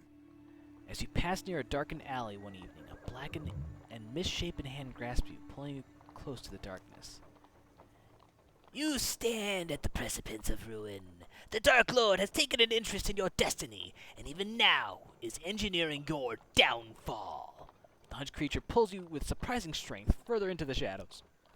But I can help! There is magic that can help you beat him at his own game. We can craft it, you and I. Doing so may test your spirit. But it's better than eternal darkness, hey? He looks up at you, his yellow eyes glowing faintly. Do not fall to despair. We will meet again soon. You must ponder the ties that begin to bind. The trap is slowly laid for you. You cross the northern border and prepare yourself for the long journey up to Mount Freitas. You're surprised, however, to find a band of northern warriors waiting for you. The High Priestess is expecting you, the leader of the band declares. With her guidance and protection, you quickly find yourself once more in the ritual house of Esmaranthea. I know why you've come, the giantess begins, moving to inspect Ariadne. She quickly sneers, saying, It is no wonder your holy people cannot heal her. There is no minor curse or spell from a magician. A beast of the underworld has tainted your friend's spirit, and without my help she will die. She pauses to consider you, her gaze boring into your soul. I think your fate will be to one day destroy the one who brings ruin to my people. Until then, the enemy of my enemy is my friend. Yes? The Queen of Frost sends you to another room as she prepares a ritual. Many hours later, you are summoned again. You find the Queen standing over Ariadne, who, apart from being famished, appears fully recovered. Leave when you are ready, as she declares, turning to leave. But heed my warning, hero. A shadow hangs over your soul. Stray but a little and you will fail, to the ruin of us all. Malachite told me he was going to the village of Remstock to investigate a rumor of a magical artifact. Oh, that was Ariadne. I was to beat him there some days ago. I cannot understand how you come to be here now, given the challenges that have stood before you. As you journey towards Rumstock, you are disquieted by an increasing number of rumors concerning the village. It seems that every traveler coming from that direction has heard of a terrible ritualistic murders being performed in the woods nearby. The rumors also suggest the mage responsible has been captured. Disguise himself as a bard, one fellow declares. I saw him with my own eyes. He has the look of a killer. Don't worry, there'll be justice served for those poor souls when that necromancer burns at the stake.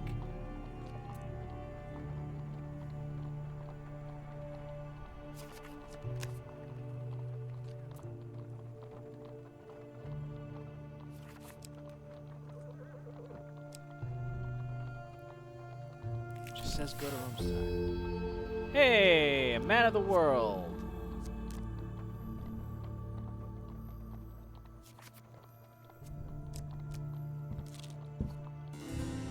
You're camped on the side of the road one moonless night when a familiar pair of yellow eyes suddenly appear beyond the light of the campfire. You have glimpsed your doom, I take it. The curse is in the cards, you know. He limps from the shadow to sit next to you, although somehow the fire fails to illuminate his form at all.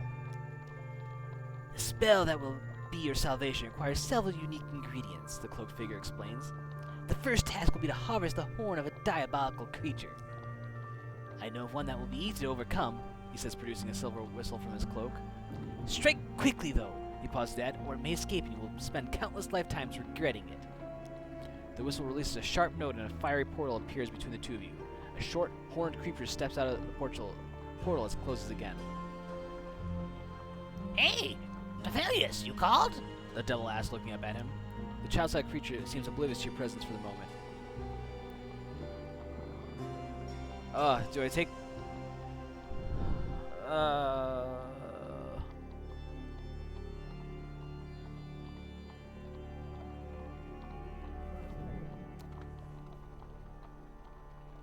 I mean, that kind of would be a fun character to make a bard that just, like his instrument happens to also be, like, a bladed weapon.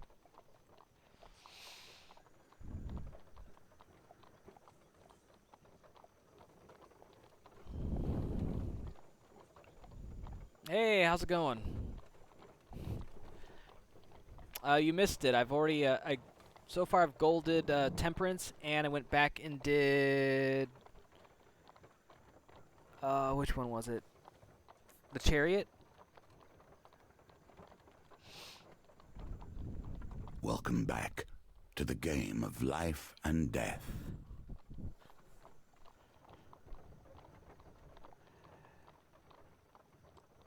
I'm gonna go ahead and ask the creature for its... You know what? It's a demon. I'm gonna just strike. With a mighty blow to the head, you knock the devil unconscious. Soon you remove one of the beast's horns and hand it to the Thalius, who places it in a sack made from the same dark material as his cloak. That will do for the first element. I must immediately prepare it, he says, turning to leave. He regards the limp form of the Hellspawn. Do not be here when it wakes up, mortal. It will be angry, and you will not have the means to kill it. Hey, let's buy some equipment.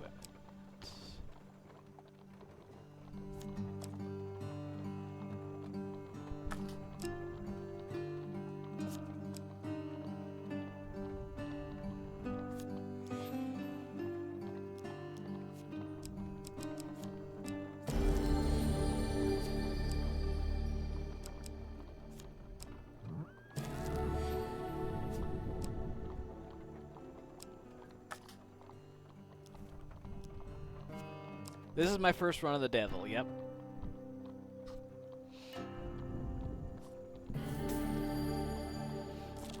Thanks, chat. You return to the fine mansion of Lord Apollyon, and are granted an immediate audience. You say that another of your friends is in peril? How fascinating, he remarks. You relate some details of Malachite's situation. We live in dangerous times indeed, he says, shaking his head.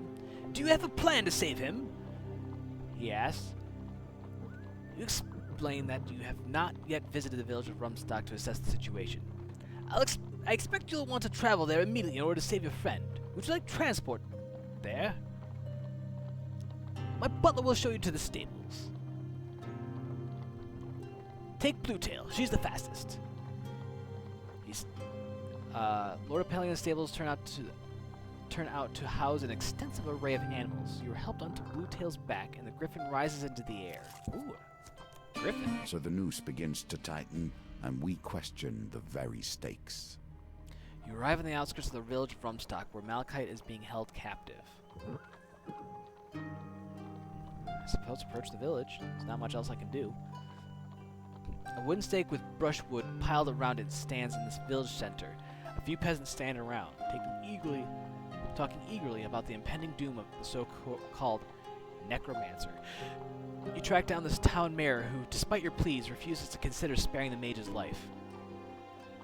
The creature is bound to from head to toe in blessed iron, and he'll stay that way until burning under a full moon. Good, decent folk from this town have been murdered, and I will see to it that they receive justice. You plead Malachite's innocence. And who are you that we should listen? The mayor exclaims. It will take more than the world of a nameless mercenary to free this creature of darkness. Oh, I need 40 fame. You return to the fine mansion of Lord Apollyon and grant an immediate audience. How goes your quest to save Malachite, he asks. Those dreadful peasants in the provinces can be savage folk, he declares, but I have a solution, if you will but play the cards once more. If you win, then I will use my considerable influence to spread word of the great deeds in service to the people. Bards will sing your praises across the empire. The rabble love nothing more than a hero, a real defender of the people, he says dryly. If it helps, I'll even have my personal herald accompany you. Your needs are more particular in this case, so I must insist that you up your ante. If I win, you must stay and entertain my guests with tales of your adventures. What do you say? Does the prospect of another winning hand entice you? That's the spirit!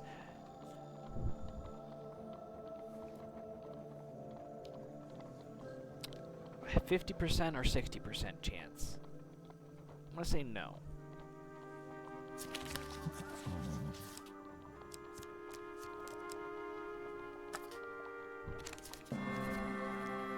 Another win, he exclaims. You are adept at both combat and the finer arts. I'm pretty sure this guy's the actual devil, but like you make a deal with the devil because I have to save my friends, and I'm pretty sure the cards are literally stacked against me so that I have to go to him each time. But that's just my guess on how this plays out. I shall make plans with my associates tonight to support your cause, he declares. By the time you reach Rumstock, your name will be legend.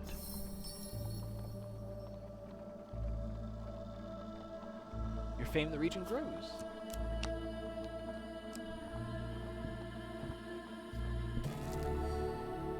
Thanks, chat.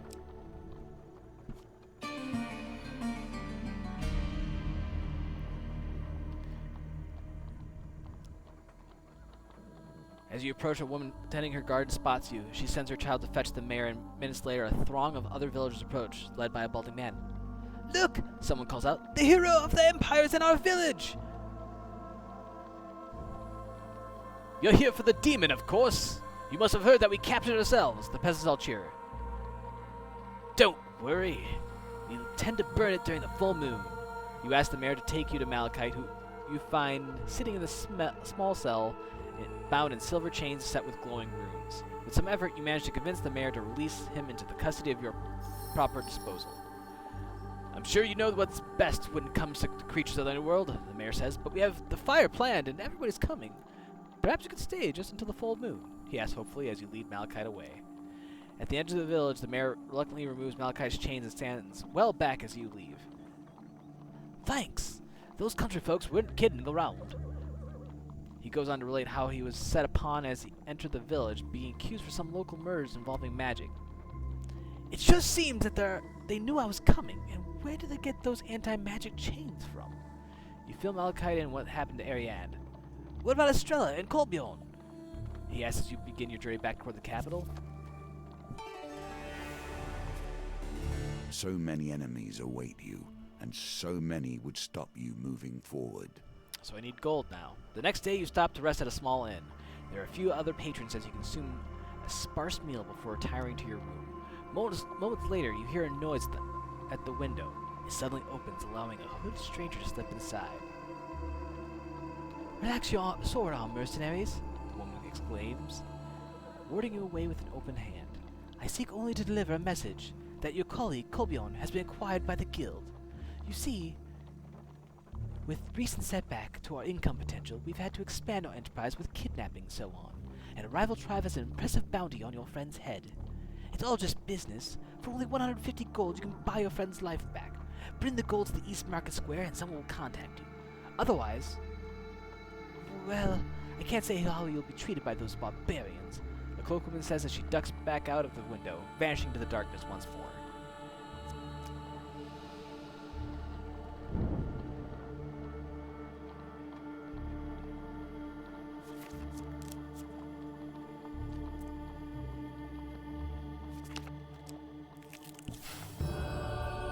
On this day of penance and charity, you hear that a priestess will be blessing one and all for no cost at the Church of Fires. You find the flustered priestess at the church dealing with a huge crowd of peasants and nobles alike. You join the line. Elbows are thrown and harsh words are exchanged, but you finally make it to the front. What blessings do you require? Quick, quick! I've not got all day. Pick two! Well, let's be blessed for wealth. There are no gold blessings in the card deck.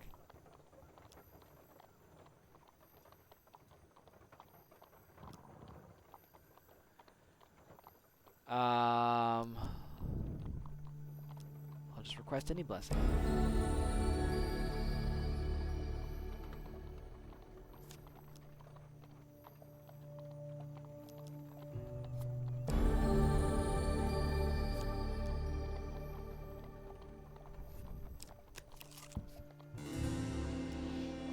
You sit next to a river one afternoon with Theophilus. Oh my goodness. We're just gonna call him Theo. When Theo's dark form rises slowly from the water and limps toward you, he appears to be completely dry when he stops before you. Mortals often contemplate their own doomed existence in the light of the setting sun, but yours is more doomed than most. We should make some progress on your spell. Alright, what's required next? The next step is normally as difficult to achieve as obtaining a devil's horn, but luck is with us again. The agent of your downfall has provided us with exactly what we need. He gestures and your skin begins to glow. To possess so many blessings is rare for a mortal. I shall add their power to the mix. Theo opens a small vial towards you, and with a sickening tug, you feel some part of you is torn away. You're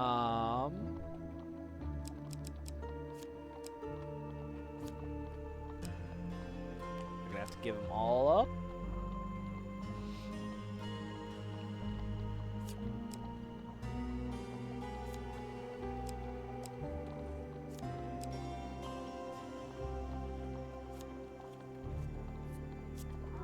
This will do nicely, Theo says with satisfaction. He seals the urn. Never lose hope, mortal. He calls as he returns to the river. The Dark One may still lose his prize yet.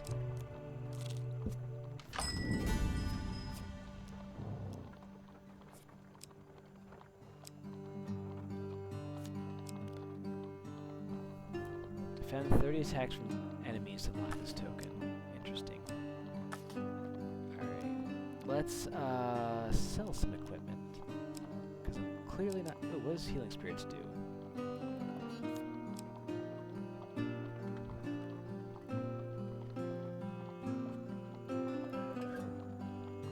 Oh, neat.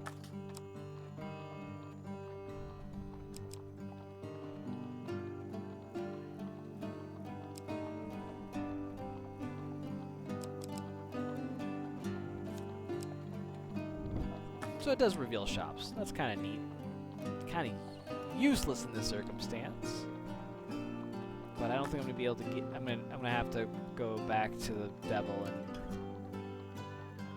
Oh, we're gonna need some. Well, actually, I could have just bought shit. You return to the fine mansion of Lord Apollyon and are granted immediate audience. You say that another of your friends is in peril? How fascinating!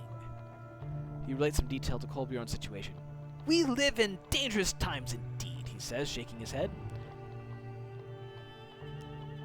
I'd like to help if I may. Would you mind terribly indulging me in another little game?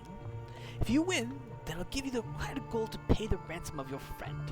No need to repay it, no strings attached. If I win, then shall we say that you owe me a day's services? I have business interests in the Northern Hills that require some important deliveries, as you know. The land is still rife with Northerner warriors, despite the Emperor's claims. How about it, adventurer? Kolbjorn's life could be saved with a turn of a card. Excellent! Let's begin!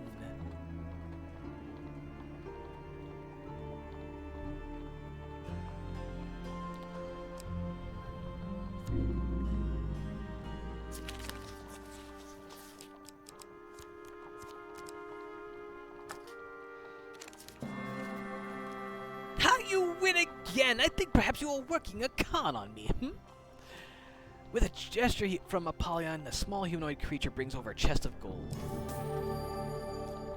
I hope with that gold you'll get your friend back in one piece. Do visit again sometime and let me know how it went.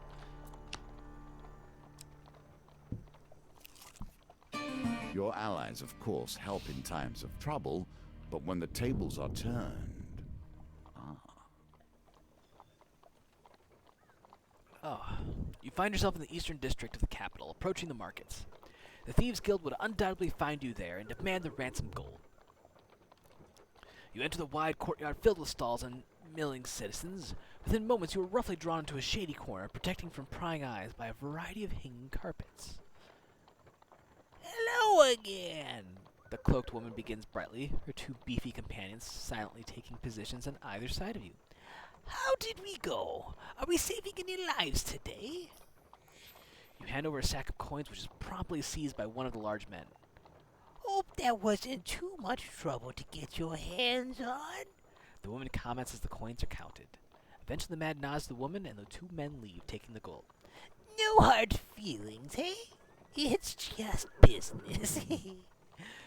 She smiles, drawing up her cloak. Suddenly she dashes away, vanishing behind a pile of rolled-up carpets. Afraid that you might have just been hoodwinked, you wandered back through the crowds in time to see Kolbjorn being thrown from a moving wagon. You paid them, he says, standing and brushing himself off. I owe you my life. Kolbjorn relates his tale of capture and confinement by the guild. Estrella wasn't with me when I was taken.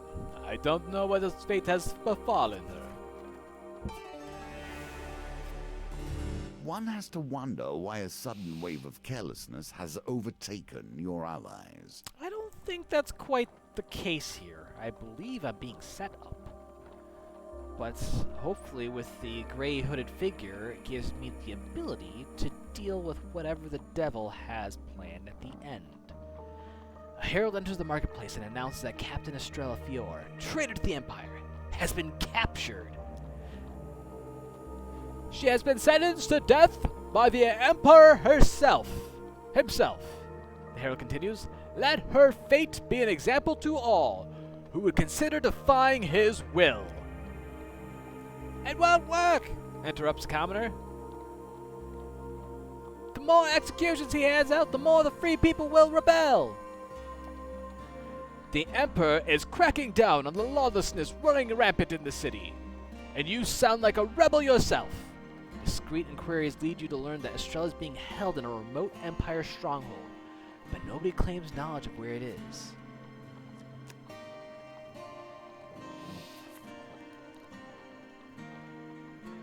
"How will we rescue Estrella if we can't even find her?" Ariane asks in anguish.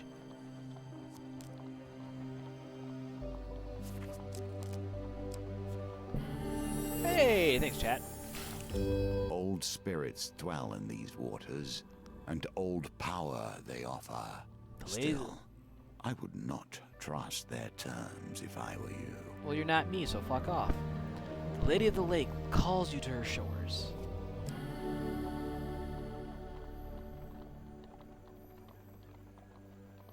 I mean, waves of Lake Nivian crash upon the rocks that surround it. Your quest brings you to a remote shrine high in the mountains.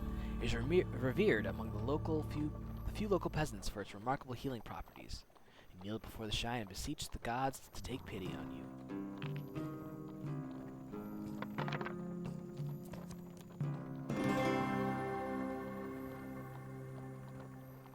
Sunshine appears through a break in the clouds to bathe you in a radiant glow.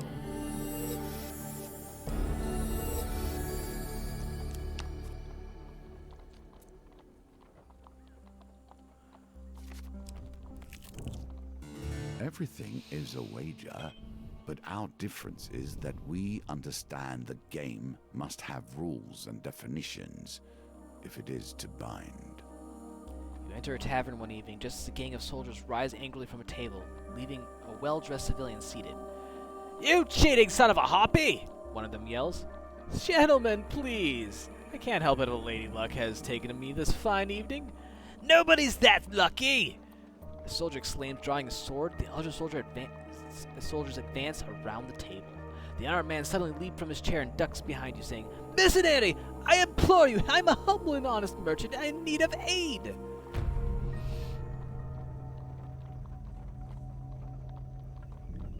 "Save me from this band of treacherous fiends whom I have offended merely by playing fairly a number of games of chance, and I'll pay you with gold."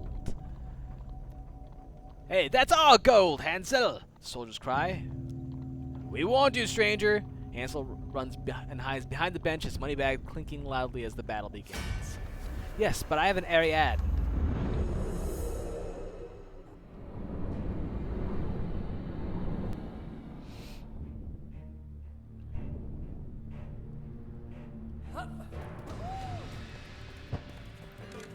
Stop! Hammer time! You are some bad people.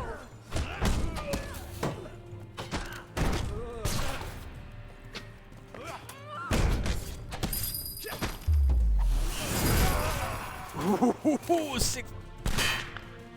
61 damage. That is sexy.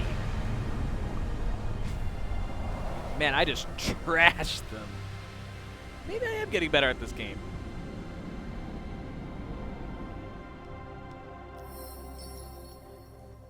Having dealt with the threat of the vengeful soldiers, you turn to find Lucky Hansel lying still behind the bench, a northern warrior crouched over him.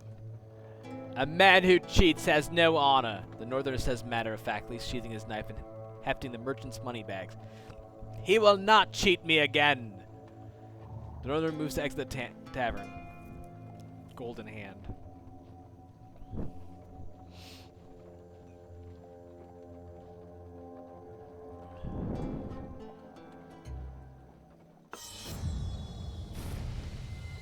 Even when things appear impossible, they can be mastered. After a brief struggle, the northerner Keep slips from your practicing. fingers and escapes through a window. An Empire captain arrives with a dozen men. After some brief questioning, soon leaves to pursue the northerner. You slip out the back before more soldiers arrive.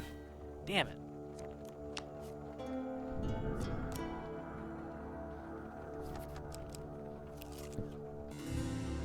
One day you come across a man wrapped in a torn gray cloak, sitting on a rock by the path through a sparse wood. "Greetings, mortal," Theo utters as you stop. "The next element of your magical salvation is approaching," he begins without bothering to stand. "You will meet a traveler on the outskirts of the forest. Trade with him to obtain the feather of an angel.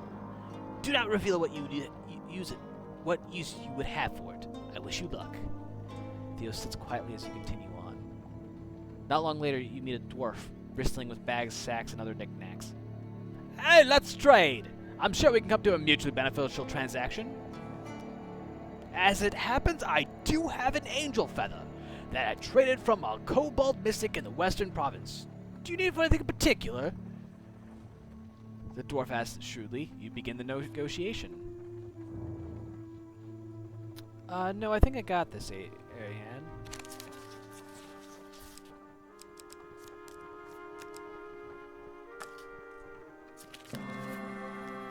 You managed to convince the dwarves that the feather is probably a fake worth little more than a few beads and the torn half of a map you find in your pack. The dwarf is barely out of sight with Theo when Theo is suddenly beside you, saying, "The dwarf has never had such a valuable prize in his possession and perhaps never will again. But now is the time for the spell to be completed." Theo takes the feather and adds it to the spell concoction. The vial gives a silent, bright flash, then returns to normal. "At last! After all these years, I will be free!" He screams he cries in excitement. You lunge forward, reaching for the vial, but Theo is already opening it.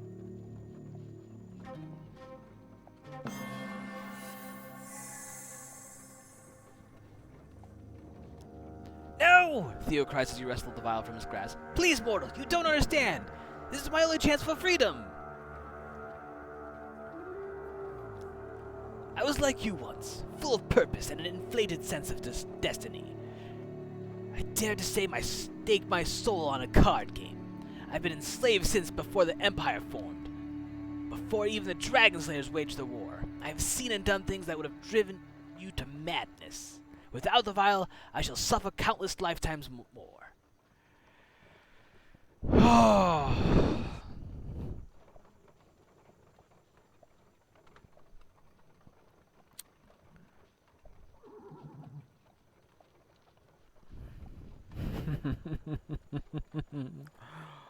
Oh, goodness.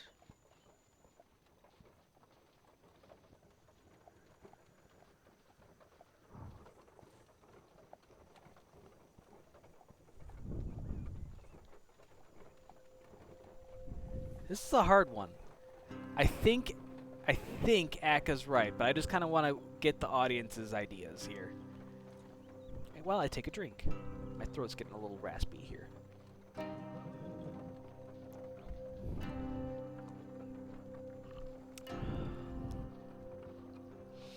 Do we have an accord?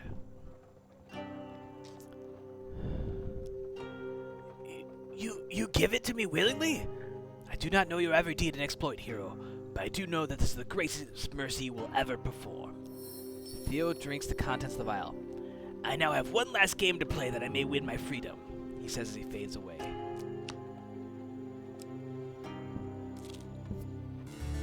Return to the fine mansion of Lord Apollyon and are granted immediate audience. You say that another of your friends is in peril? How fascinating! We live in dangerous times indeed. It is no trivial thing you wish to gamble for this day, he says, looking concerned. Even I cannot sway the Emperor's decision on your friend, and helping you intervene would be tantamount to treason. Perhaps you win then I could give you the means to rescue your friend. But if I were to make such a gamble, then you must risk something equally significant. He leans forward, fixing you with his gaze. If I win, you must serve me until I release you. Or until I die, of course. He smiles softly at the suggestion. Well, champion, he asks, clearly eager to begin the game. Are you willing to gamble one life for another? Alright, chat, I need your help on this one. So the first 3 card games, the cards moved super slow and only shuffled once. I have a feeling that it's going to be mini shuffles very quickly Like this is the setup here. So I really need to hit this one. So pay attention as best you can. He smiles wickedly and deals the cards. Oh, they're just all failures.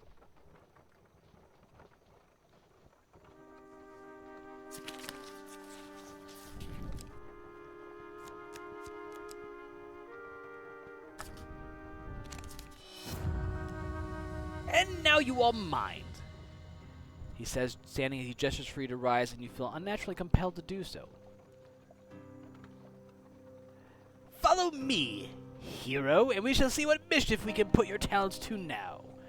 He leads you through a door etched in strange symbols and down a long, long set of stairs into darkness. Your old life and the fate of the Empire is left behind forever.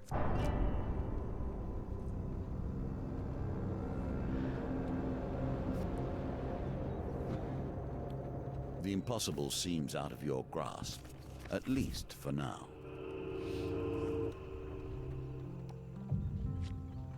Well, yeah, I mean that was pretty much like set up to be the exact problem that I anticipated. I just didn't anticipate that to be the absolute.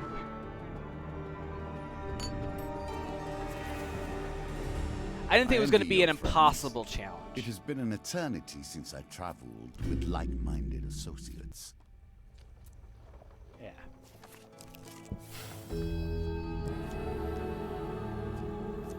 So we're gonna cruise through this.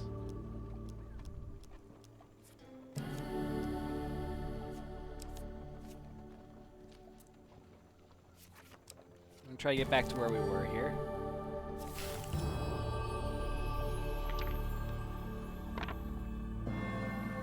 Damn, that was a good roll.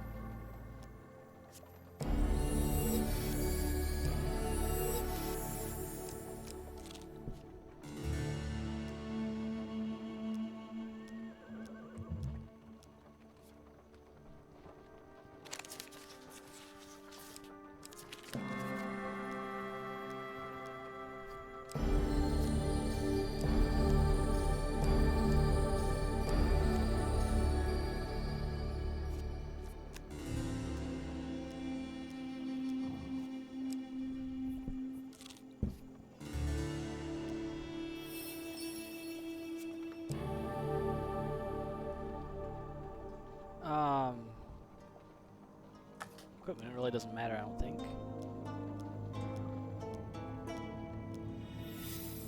Alright. Got Ariadne back.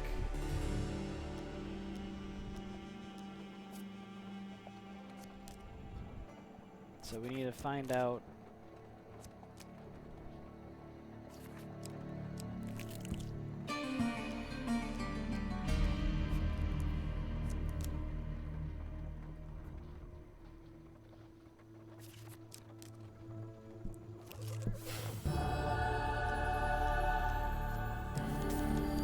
Money! More money. More money! All of the money.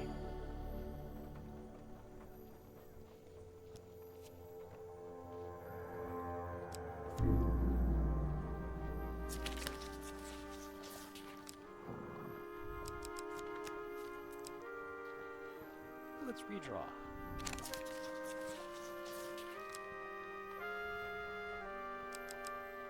Nice, Akka. Wow, I drew a huge failure twice. Not that it really matters, but it's worth a shot.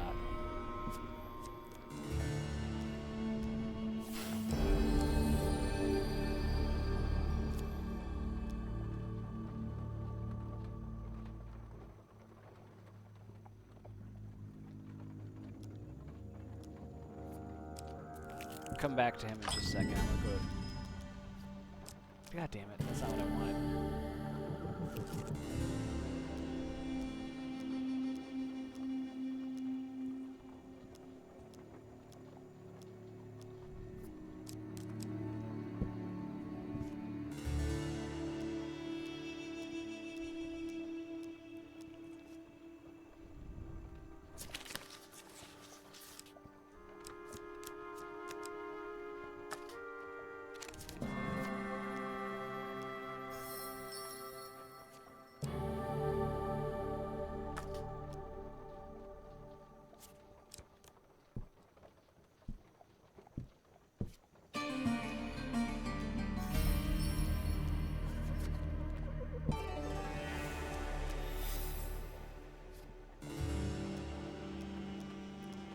Alright, so now we're back to the ransom.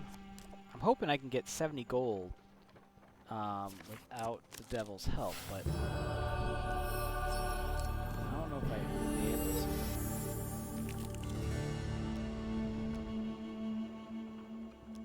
I'm gonna ask him this time why he's...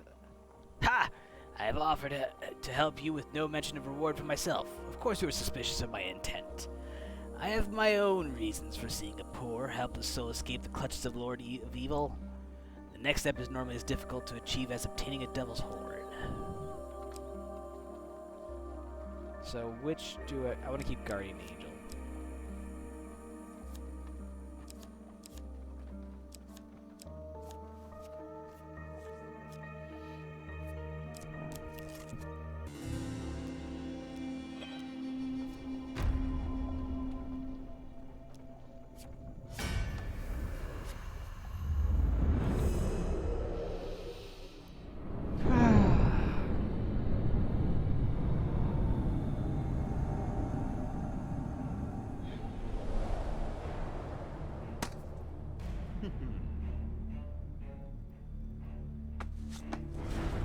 Worker's Hammer.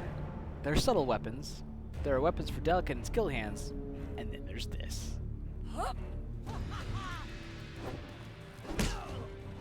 Do you not want to fight? Good!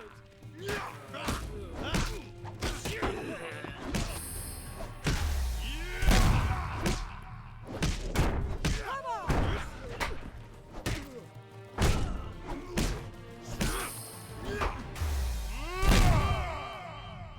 He just falls over. Toast.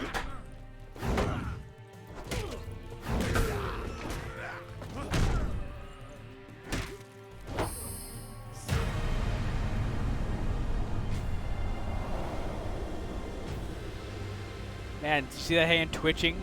Imagine the hand job that would have given. Woohoo!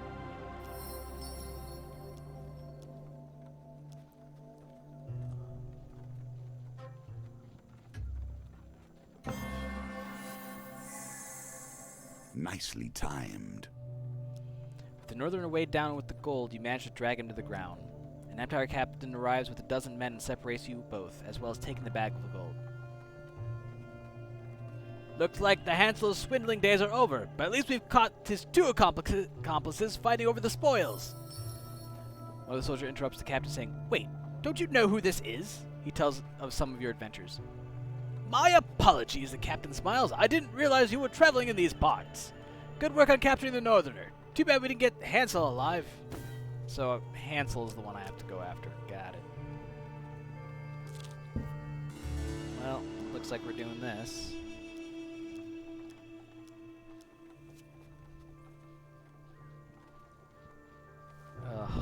I would like...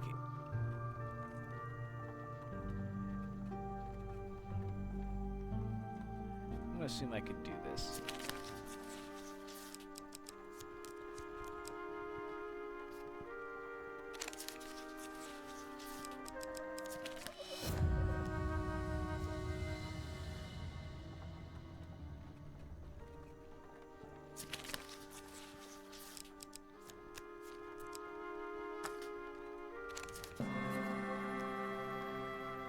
Ah, perhaps you were toying with me that first game.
more is sometimes better. Lacks nuance, though.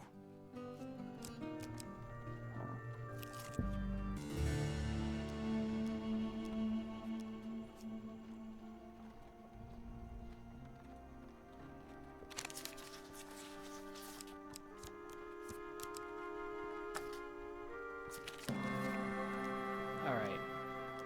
So, this time...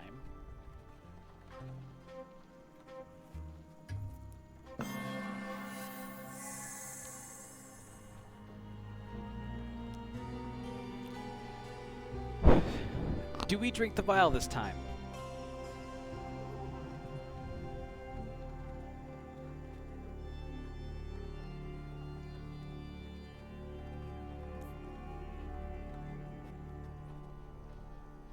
I think we do.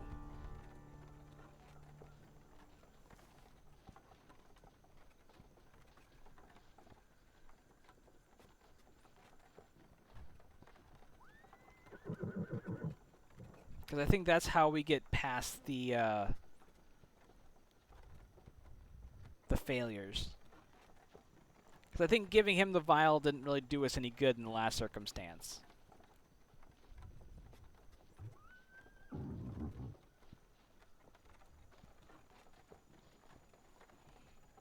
I don't know. I feel like there's 4 total scenarios that we could do. So there's well, it could have. So there's 4 ways. There's 4 different scenarios.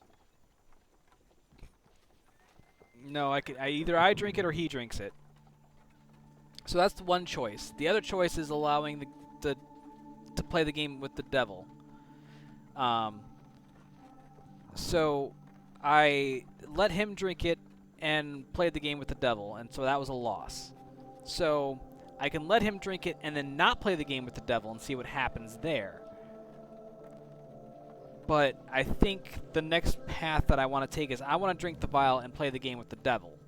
Because at that point, then I know that playing the game with the devil isn't the correct answer.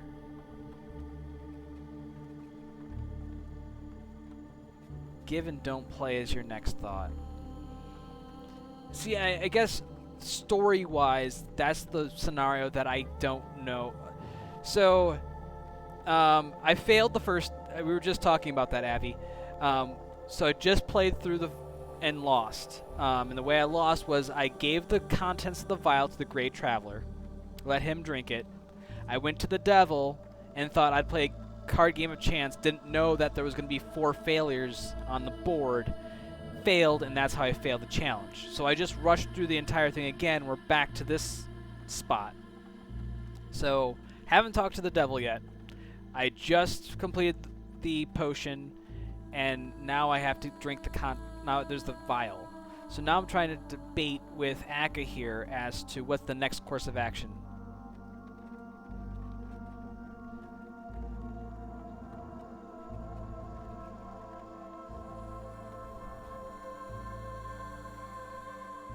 Basically, Akka, the question is, do we find out whether playing the game is the incorrect answer, or if giving him the vial is the incorrect answer?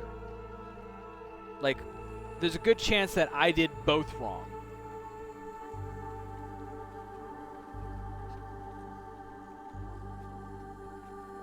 I mean, let me ask this question then, Abby.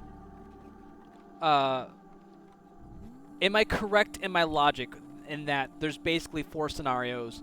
Each scenario is basically... well, I think the devil's always bad, but my assumption is that the vial is what protects us. It's like a spell that protects us from the deal that you make with the devil, so that when that goes awry, it opens the door for something else to happen so we can find Estrella. That is my guess as to how it can play out.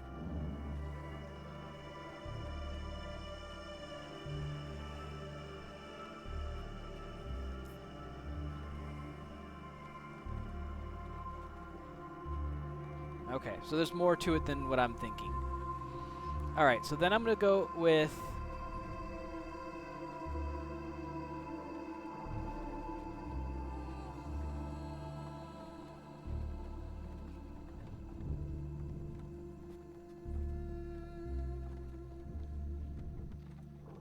Oh, so I'm kind of on the right path here, is that I'm supposed to drink the contents for myself. Because otherwise, then there wouldn't be the minigame for me to try and wrestle away from him. I think I have to beat the devil. That's the whole... I mean, at the very least, that's the whole point of the gold token, is my assumption. So I'm going to drink the contents. Yeah. So a huge success card is added to every chance card gambit.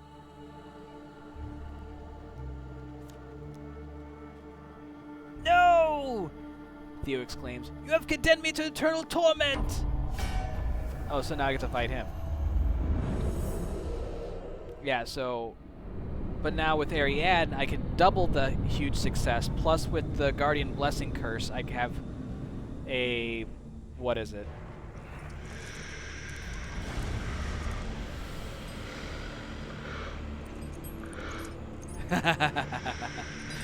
Theo, desperate for salvation, your ally has turned against you. Rays can drain life with an unavoidable spell. Attack them quickly to stop the effect.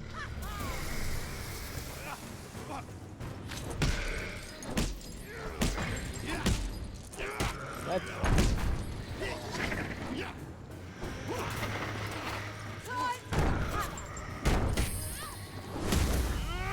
Aww.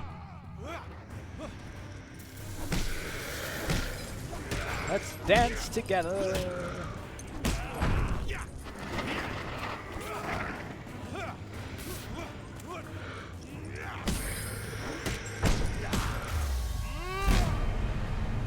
Ooh, just got an achievement, Final Death.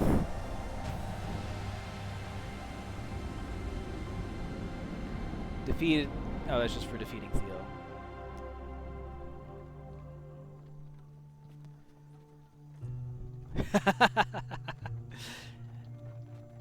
Death is no release for me, and soon it won't be for you either.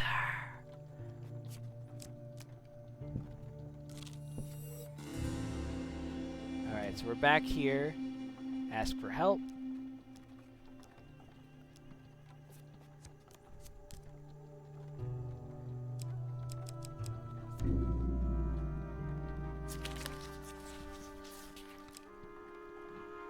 So that's what?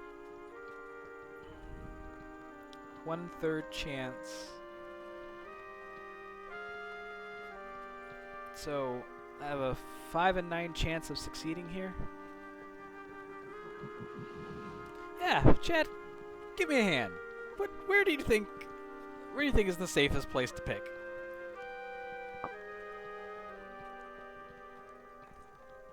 Because I'll be honest, I was not paying attention.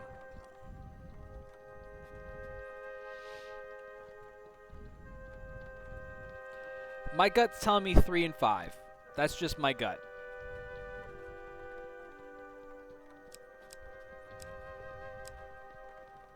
I'm gonna try 3. Nope. Just 2 and 4.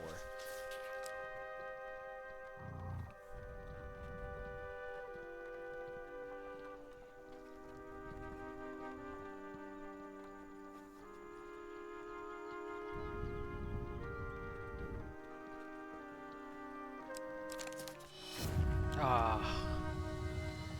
God damn it.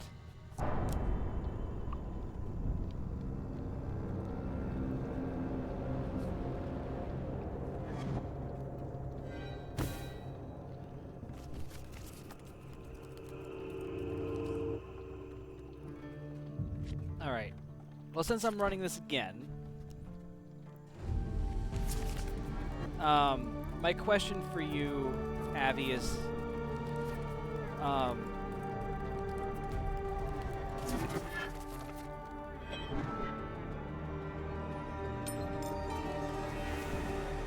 The devil calls, and we must find the possible in there really the isn't a whole lot of if we wish things that can to really push go forward. awry here. Yeah, I would like a cryptic hint.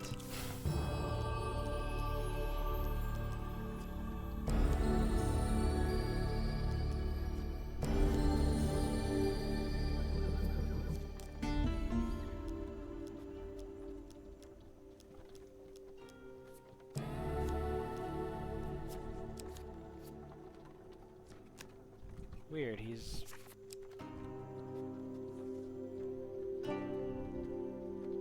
Oh.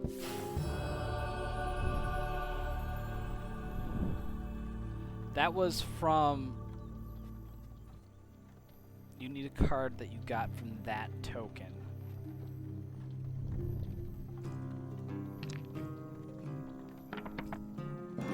So if I remember correctly, that was the line that I had been struggling with. That was the... Is that what that map is for? That map in the, from searching the wagons?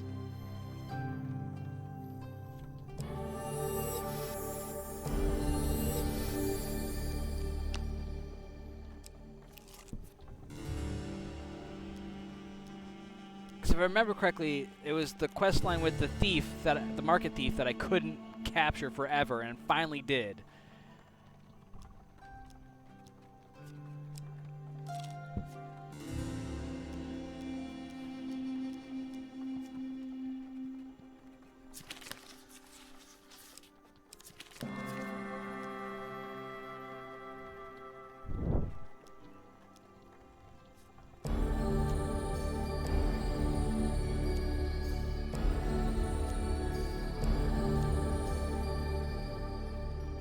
Have to go back through those cards. So let me put it this way. Is there any point for me to continuing right now? Do I need to go back and change the cards? Because I put 6 platinum cards in my deck.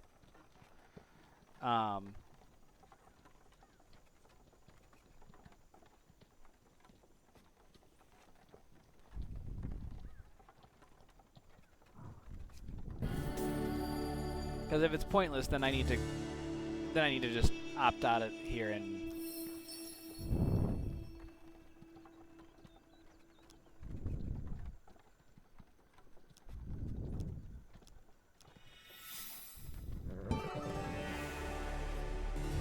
Okay.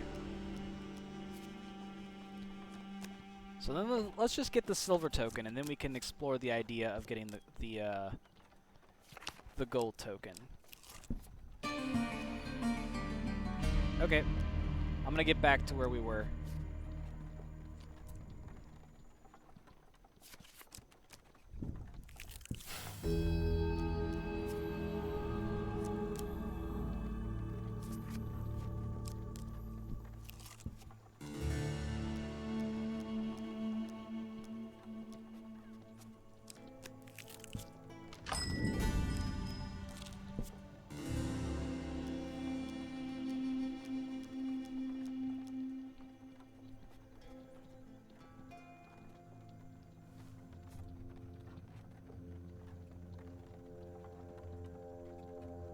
Oh, really?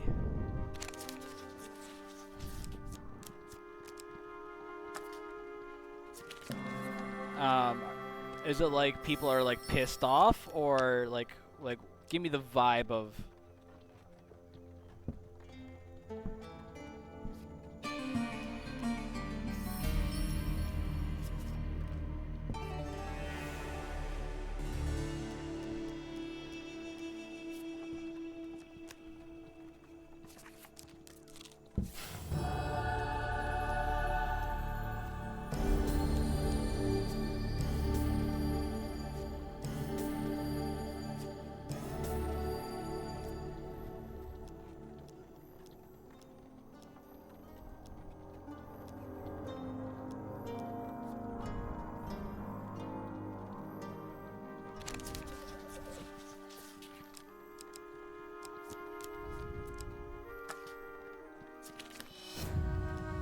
Oh, I didn't mean to continue there.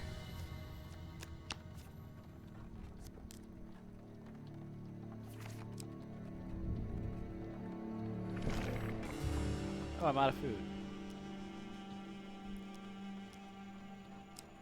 Alright.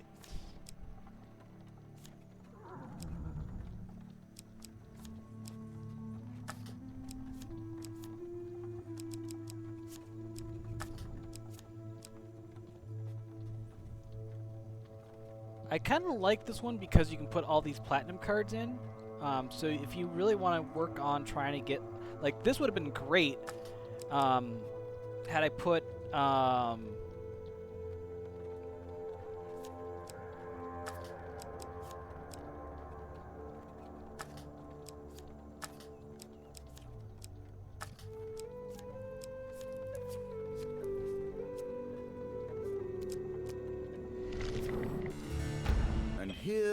is your reward, at least in potential. We'll fight these blokes. So, Akka, did you get the answer to what is supposed to happen?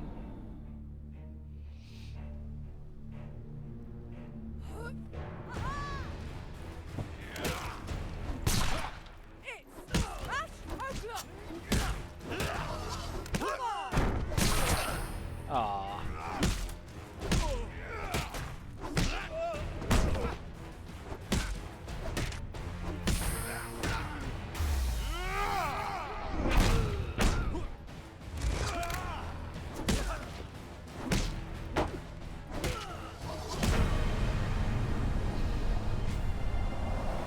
Okay.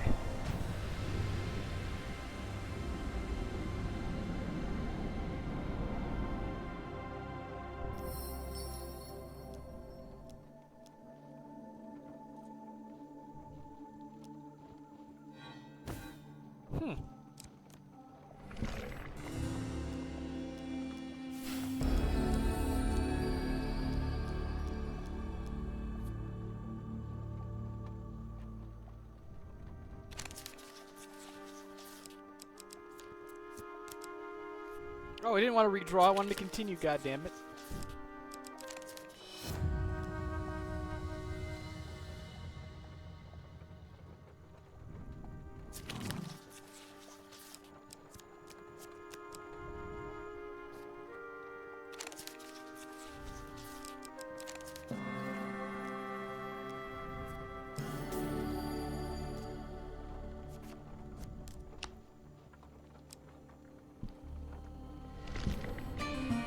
The damage taken from starvation is more than the healing delivered by eating. As with many things, we find ourselves sliding further and further into hardship.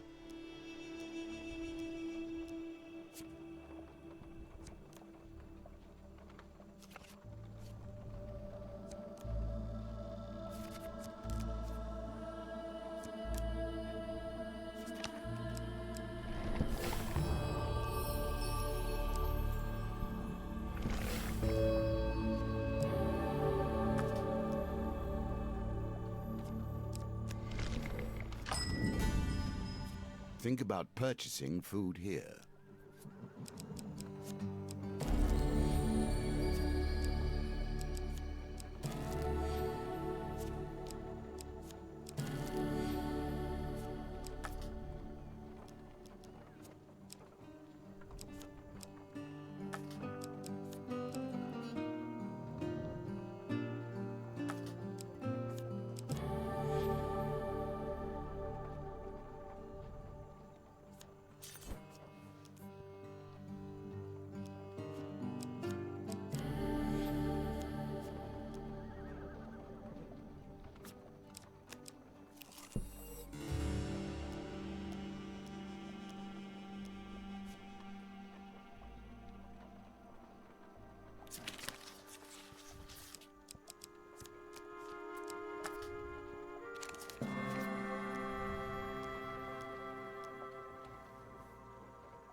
Breathe. You have done well.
Just that flailing animation and then just the spontaneous combustion.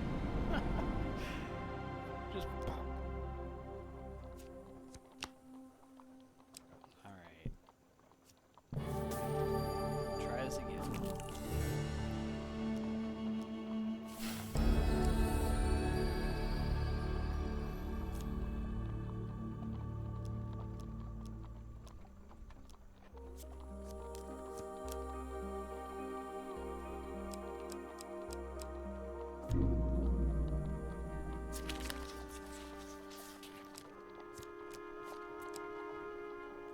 Continue. Apollyon sits silently for a moment, glaring at the cards before turning on you in anger. You cheated! How did you do it? Tell me what magic you possess! The room falls into shadows as Apollyon throws the table aside with a flick of his wrist and advances on you. Flames erupt from the hearth and Apollyon seizes you, declaring, I must grant your prize, mortal, but know that I will not forget this.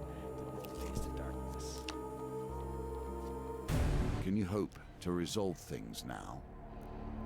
You awaken later just out of sight of an Empire fort with various items and potions scattered around you. You gather what you can as carrion birds suddenly lose interest in you and fly away.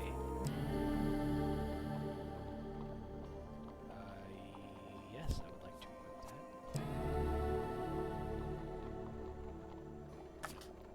that. Well armed and feeling invigorated, you approach the fort. A call to arms rises from the walls as twin ballistas stall your advance. Imperial soldiers block the path ahead.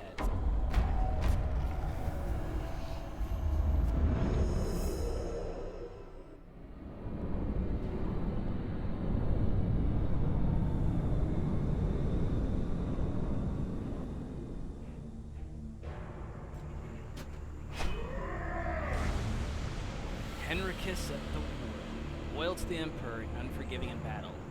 Heavily armored, a knight can easily turn the tide of battle. Use bash to break their armor.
Buttery toast.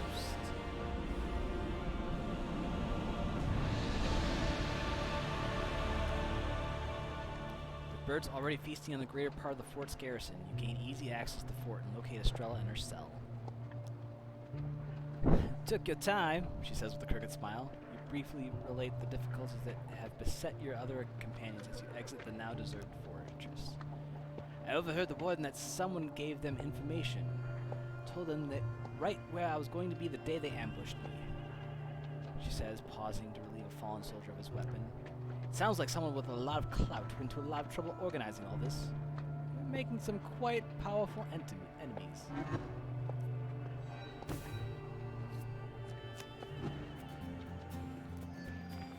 There is much left to do, but we are beginning to. cool. I get to keep the gambling Hansel card because I gotta get that one still. Oh, the little devil where I broke his horn. I feel bad for him, but it was a necessary evil.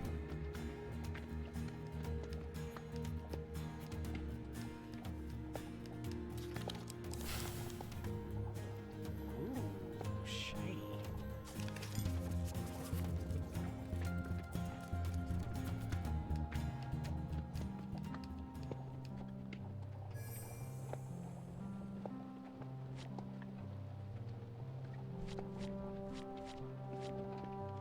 We have 14 gold out of 22, I think. And I've cleared 2 extras there. There is not much. Alright.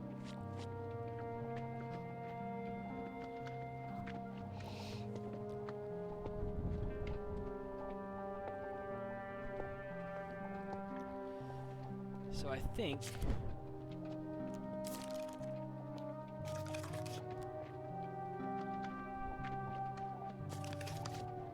I want to go for the Hierophant real quick.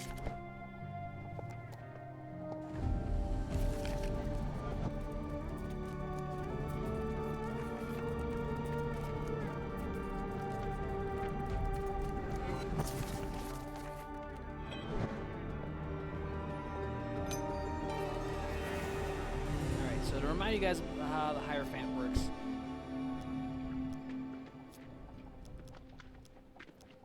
I have to basically get 19 clues, and the thing was I needed money at the end in order to do it.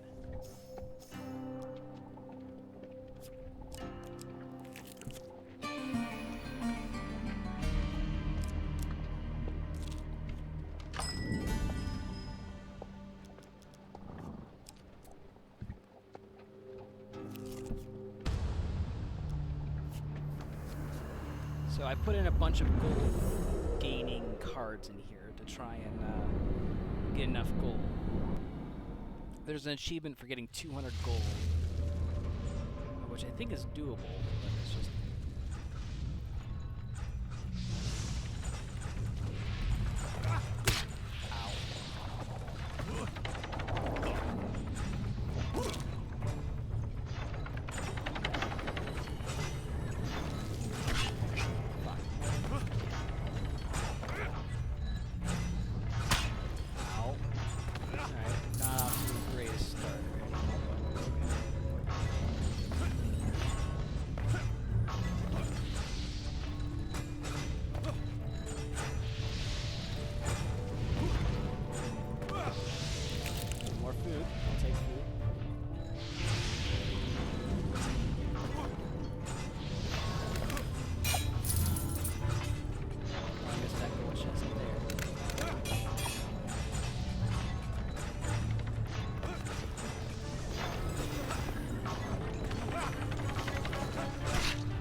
That's okay, because we got gold, and that's what we need.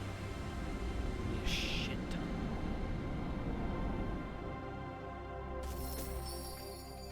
Got 20 gold.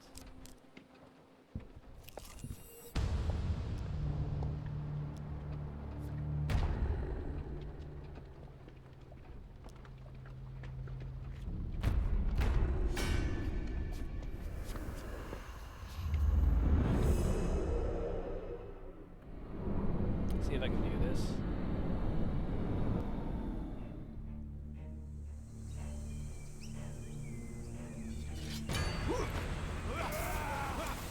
Our time has come. So be it.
Damage inflicted from pain cards reduced by 5. Ooh, that's kind of sweet.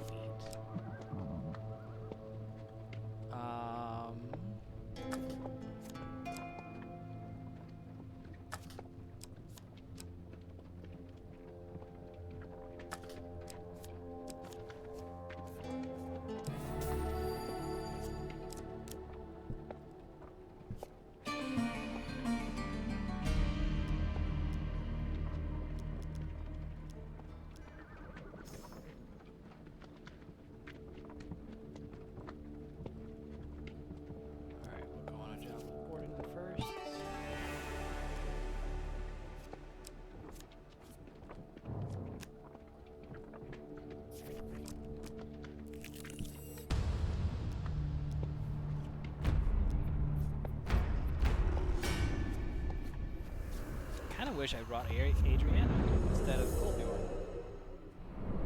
But that's okay.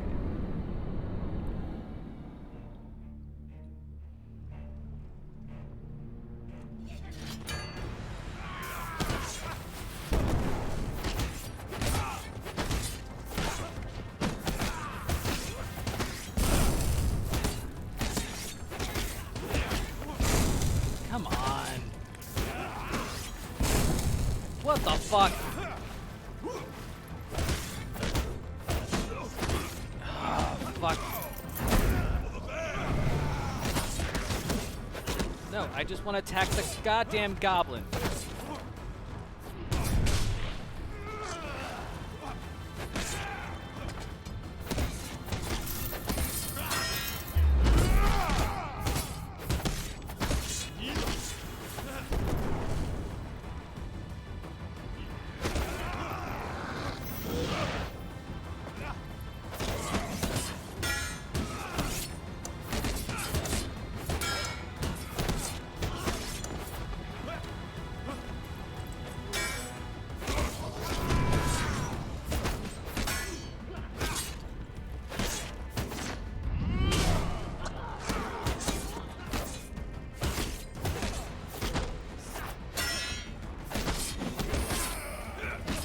One hit point left. Damn it! That's not cool. I was dodging and had to block at the same time. Ugh. Alright. Well, then I can switch to... An end to your life and to your struggle. Whatever, we can suck my dick.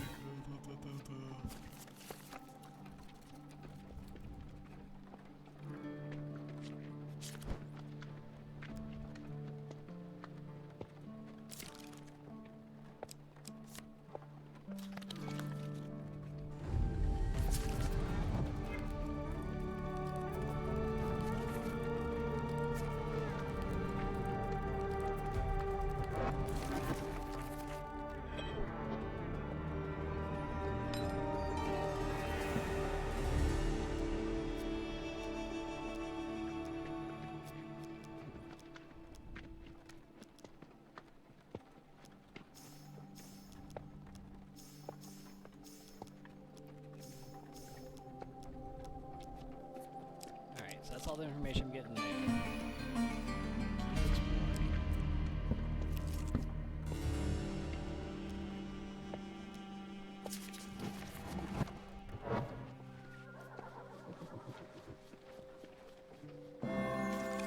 Alright. See if we can't get 3 yellows here.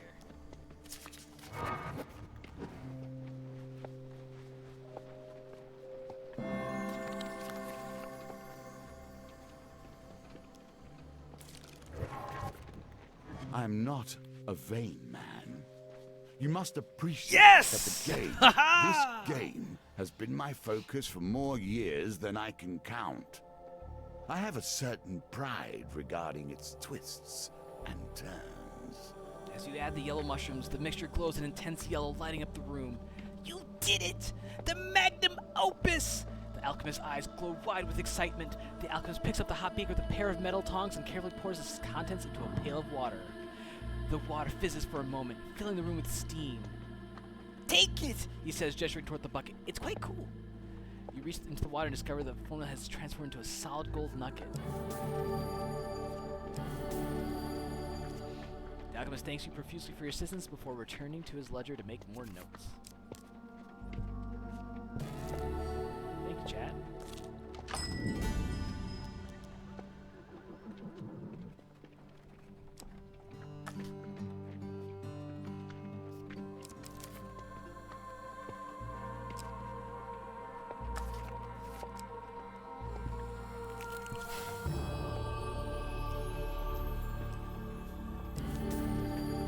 Give me the monies.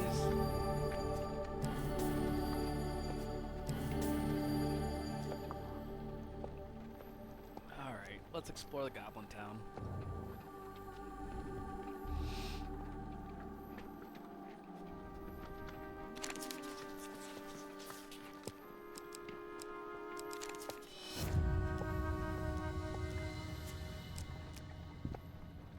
Hello, Midna.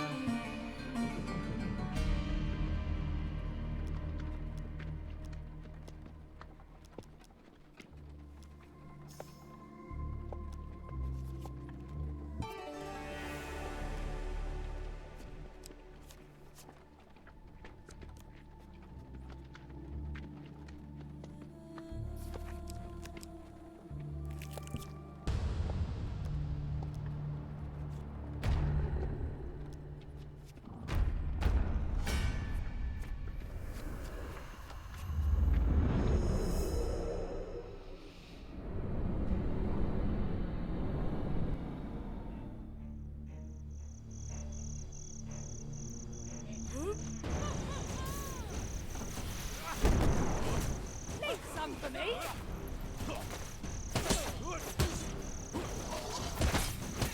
Come on.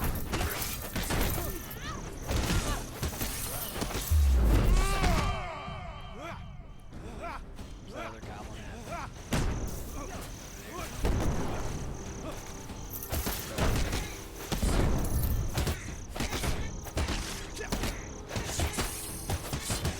Oh, come on. I'm sitting right during the thing.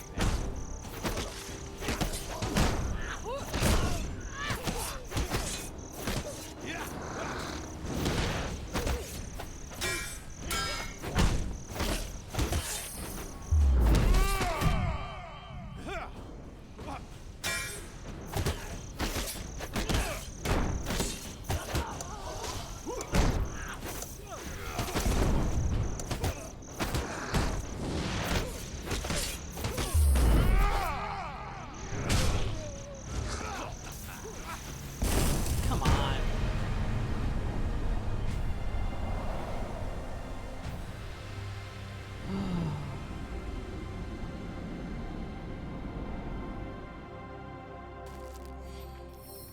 Next time, bring more food.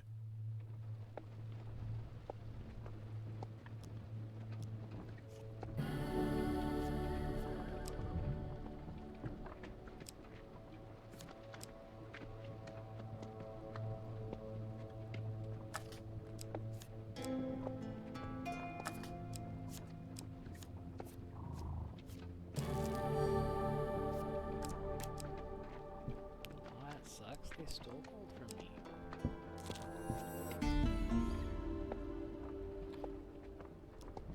Let's see. Your riding relatives, what do you think of the boss?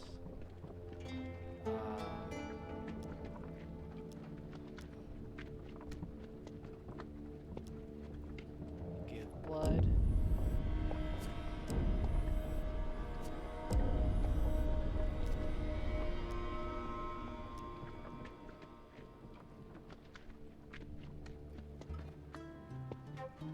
The pendulum swings like a scythe.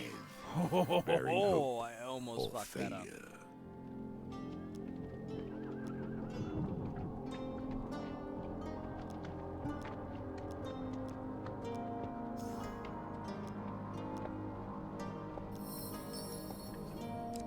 Alright.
Hierophant was the only other gold I haven't gotten, aside from Devil. But I figured a break from the Devil and a change of pace would be better.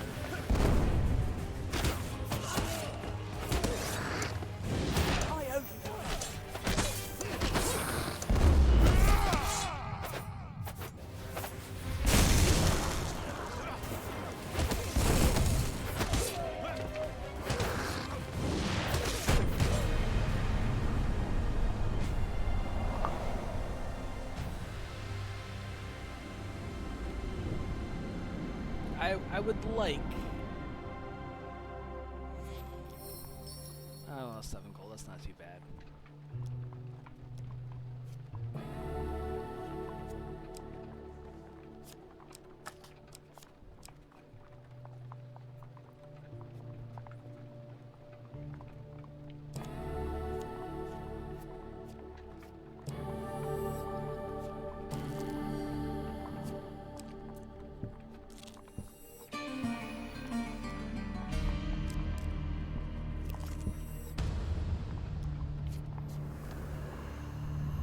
Yeah, if I can get the Hierophant done.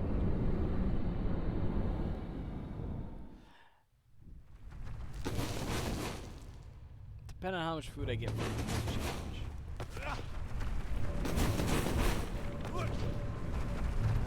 So the end is straight ahead.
Alright. 25 gold, 6 food, and 2 fame. I will take it. And a half-eaten pastry. Oh, yeah. Oh, thank you, chat.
many buttons to press, and I literally pressed all of them in the wrong order.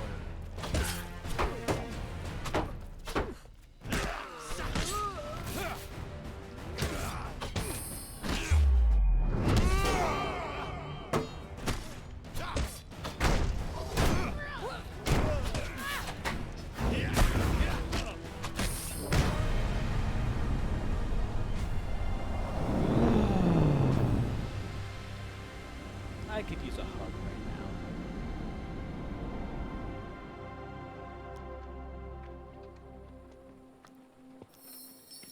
now.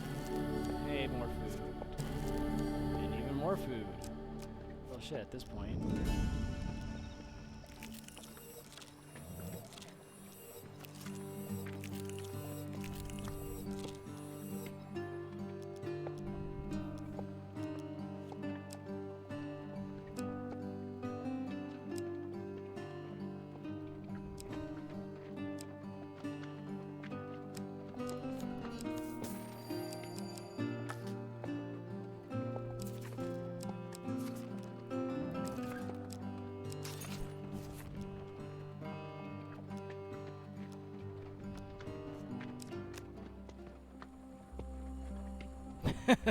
I appreciate that. Oh, defeat all the enemies. I'm gonna go ham here.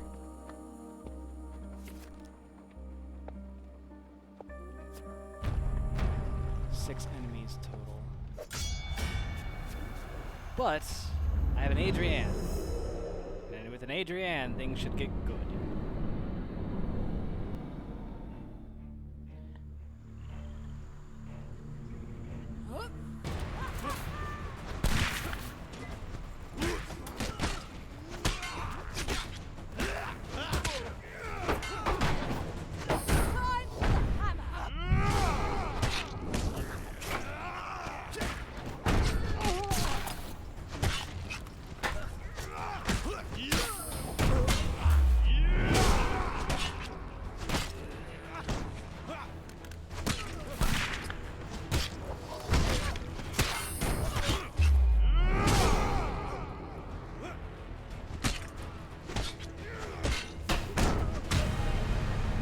I think I had plenty of time to spare.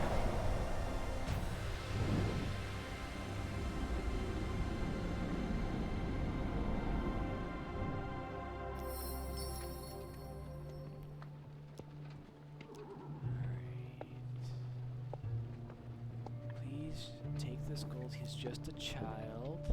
Without a second thought, pockets the heavy pouch of coins from the weeping mother and closes the door on them. Steve stares at you coldly.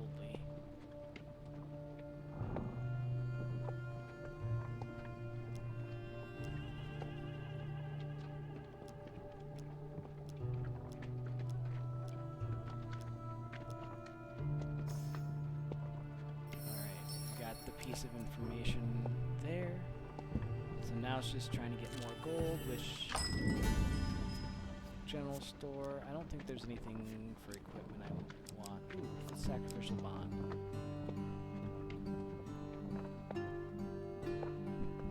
Oh, interesting.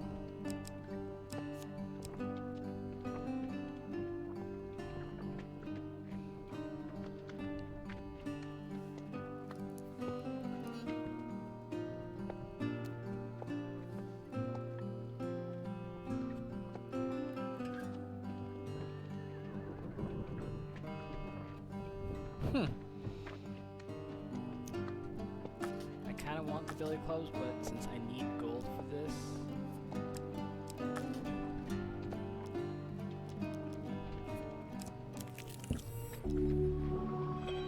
Oh, I will ask for gold.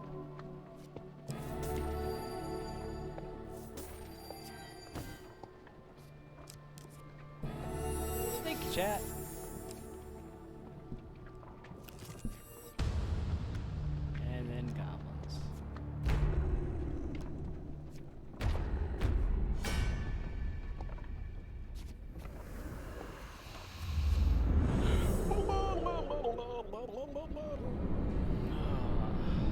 Yeah, that about sums up how I'm feeling.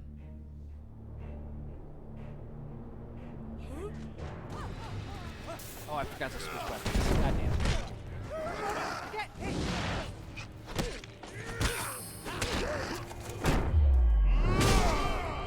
Come on!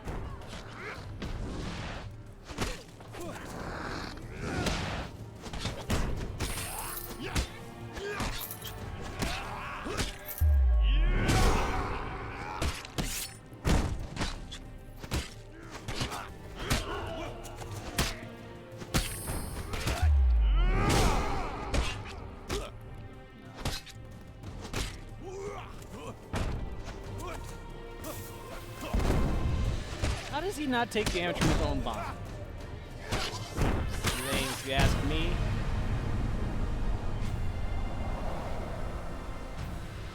Gotta switch weapons back.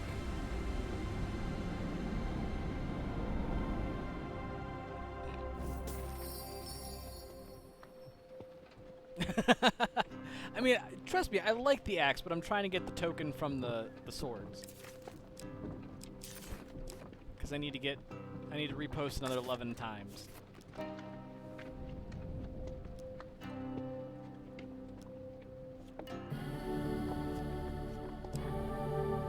With an eye towards the predators, you make yourself like them. Yet, are you born to it? Or simply making yourself in its image?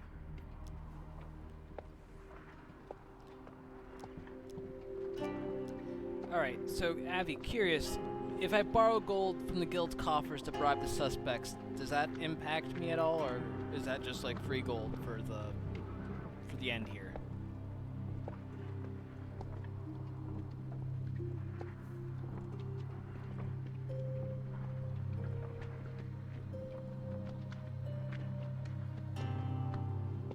Because I genuinely don't know.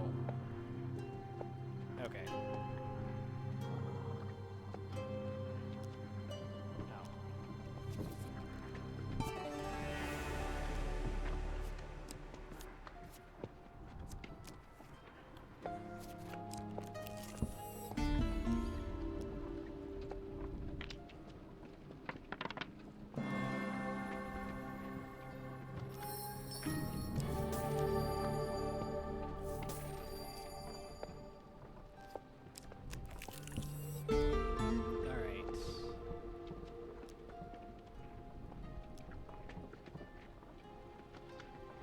Gosh, I don't remember the dialogue options for this guy.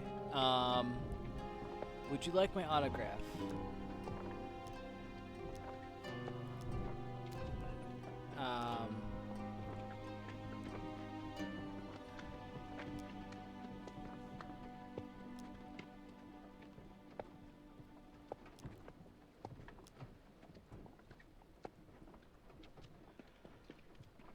Oh, what do I say at this option? Because I really don't want to go through everything again.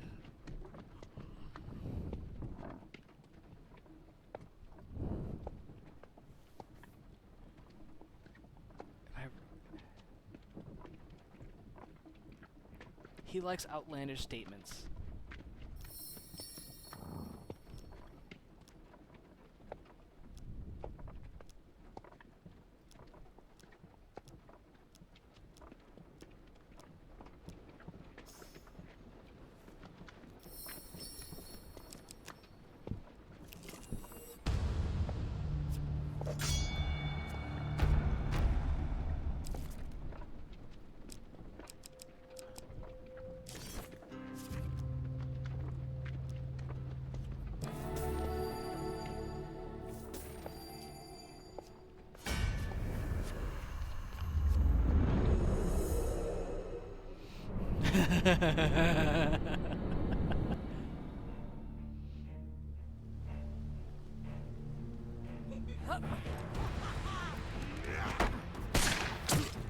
Oh, this will be a story!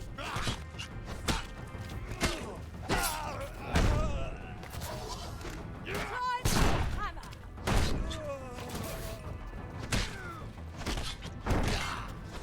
Berserker's axe.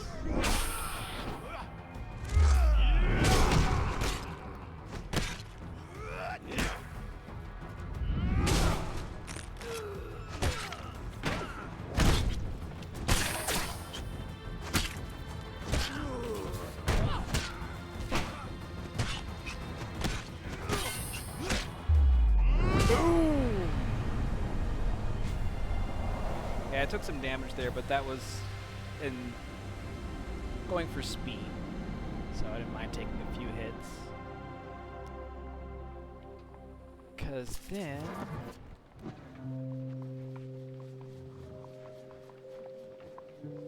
excellent. Cause that's what I wanted.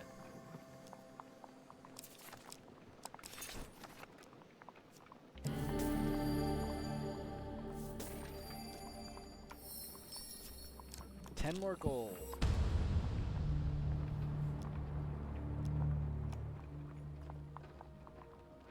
Oh shoot, I don't remember how this one plays out.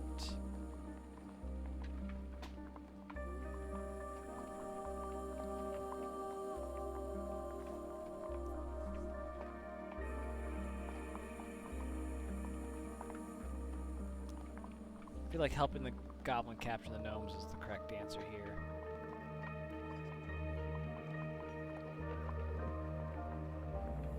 It's gnome hunt. So, that's what we're gonna go with. Uh-oh. Yay! The dice have... Well done. You continue to impress. I lost 15 fame from that, but that's okay. I'm never one for a wager, unless a life is at stake. Press on if you must. No, I'm just gonna straight up leave. Wait. Do I get any clues from Berta's betting house? Just get gold, right? If I remember correctly. And I already have my 200 gold for the achievement, so I kind of don't want to do shit.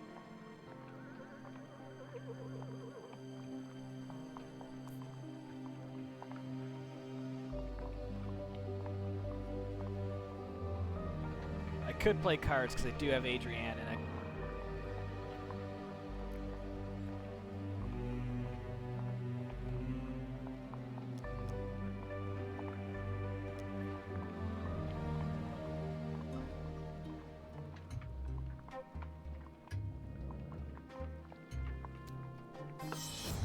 Oh, that was way too late on that.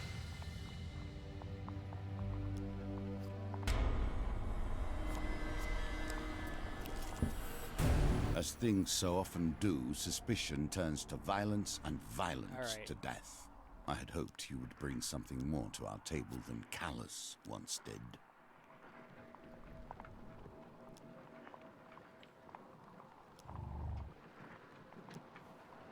So this is where I need...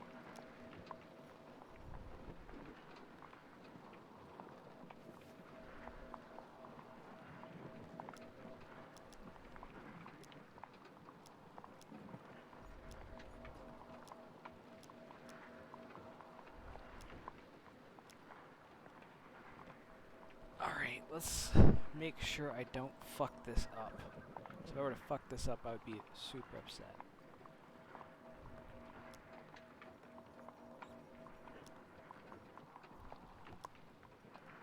So Borden spills more truth when drunk.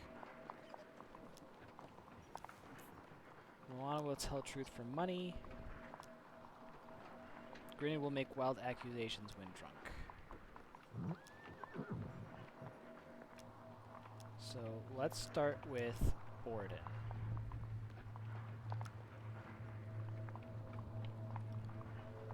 He will tell more truth when drunk. So I want to get him drunk first.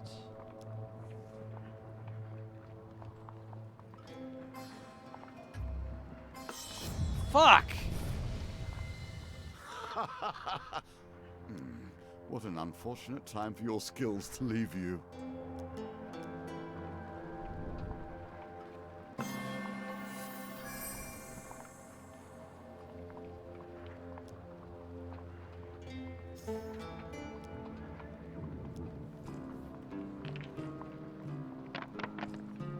Games within games within games.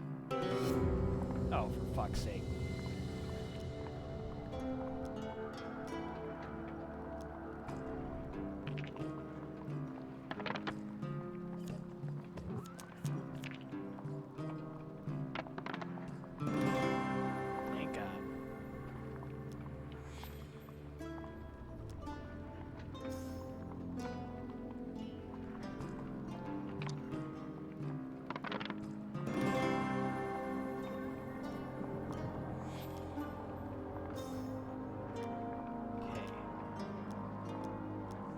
got all the clues from Borden.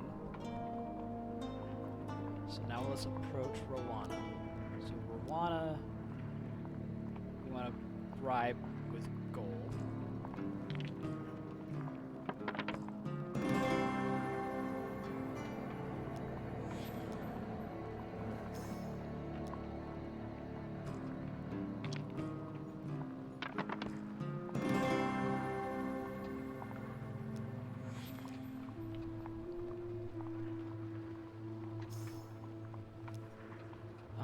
And then I guess I'll drink. Oh, she doesn't drink. Alright. So then now I approach Grindon. So for Grindon, do I bribe first and then drink?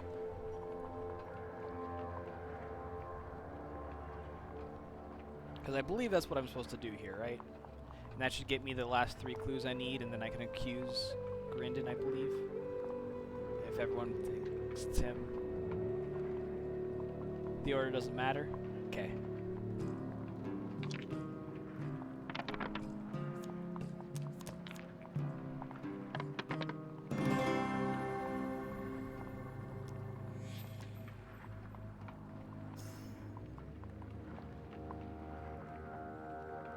Hurry now. The moment is almost here. Make your decision.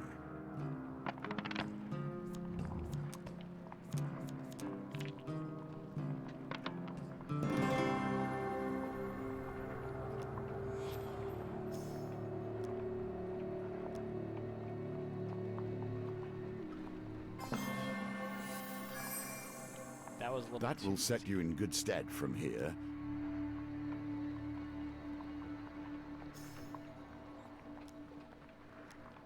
Alright, so now I have all my clues. Now I have to just go over the clues. Unless should I just... I don't want to get this wrong. So let's review the clues.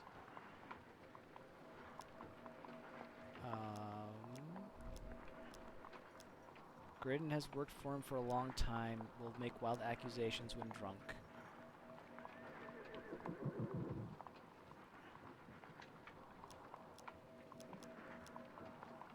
Fame actor, does not trust the color red, said not to trust anybody but him. Thinks the assassin is Borden. He has a beautiful wife.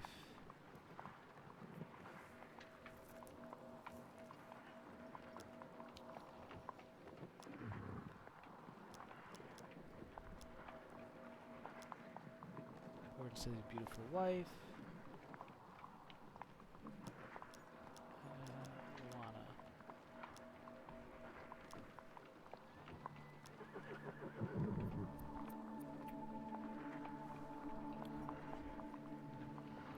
So, just double checking here, because I want to make sure I don't have to go through all of this again. But Grindon is the assassin, right?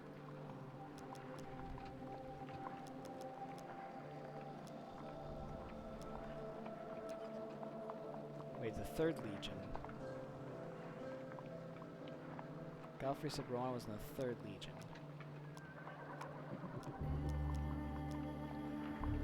She says she's in the 7th Legion.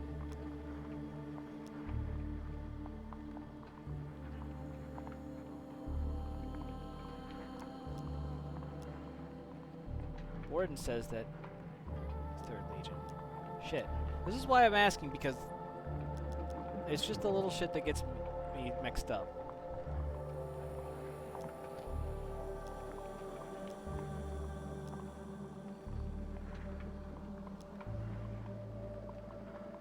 So while drunk, he said... Yeah, just tell me who it is. Is it Rowana then? Because the assassin will always lie. And all of Rowana's statements are lies. Okay.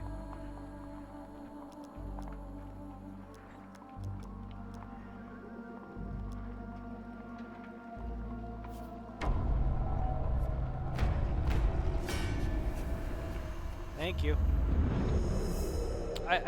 This is probably the one mission I don't like. And I think it's more of just because of... it doesn't really feel like you're really uncovering much.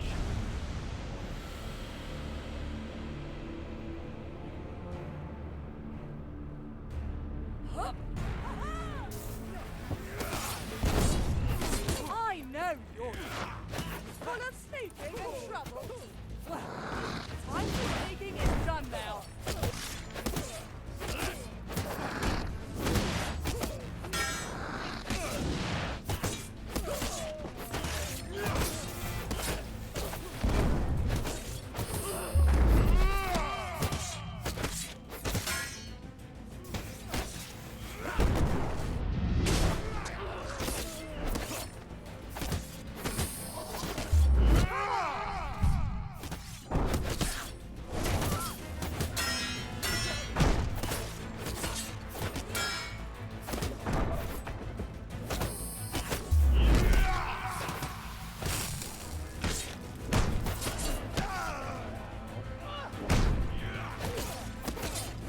So one lie's enough to know it's the assassin.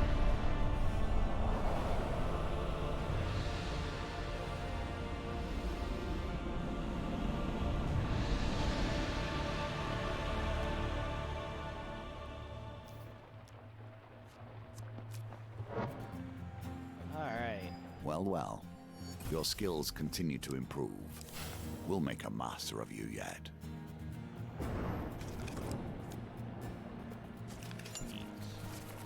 Alright, cool. That one's done.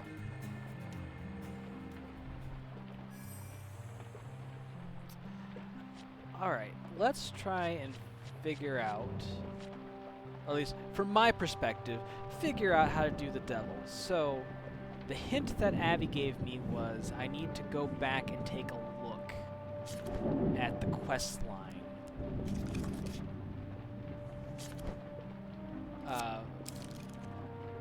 So I believe the current quest line I've got is caravan robbery. So if that's the case, I should go and do a quest that is pretty straightforward, like the full doesn't take.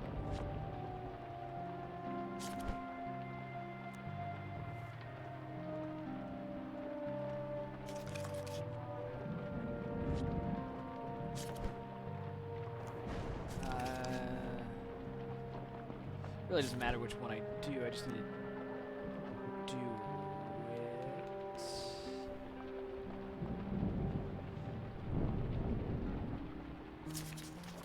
But I want to take Malachite with me.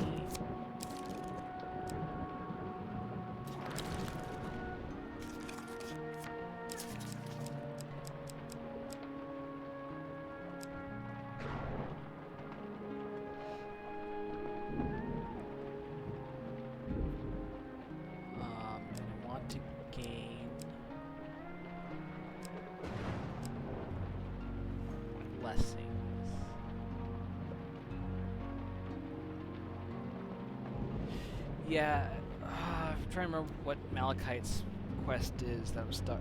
I think I'm still stuck on the first step.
do I fight in this? Northerners?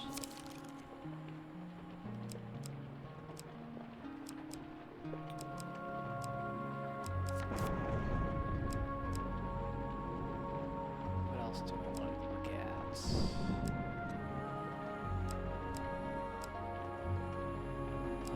Let's...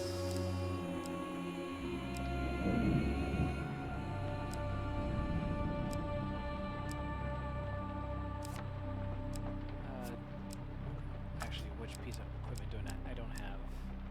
But that requires me to do strength with that in order to unlock it.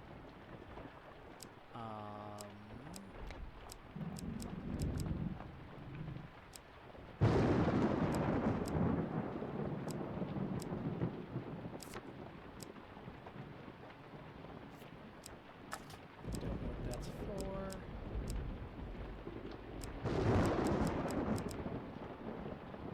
Sure, let's take the ram shield. Let's find out what that does. And I can take one supply with me, which...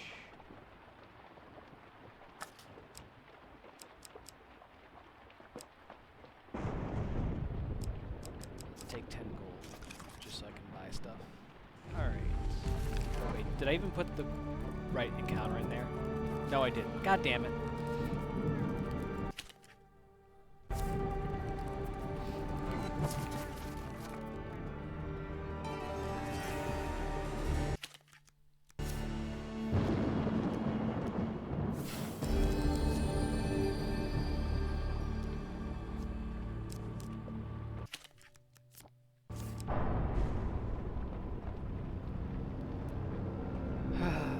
All that, and I forget to do the one I was supposed to do. Good job, me.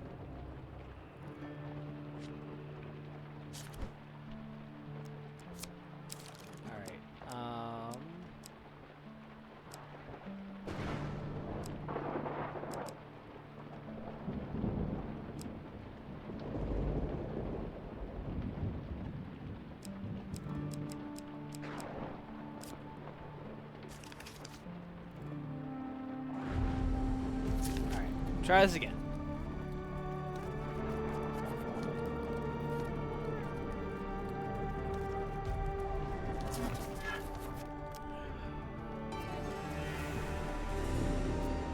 Alright, I'm going to turn on a timer here. Just in case I get distracted and I'm having a lot of fun with this.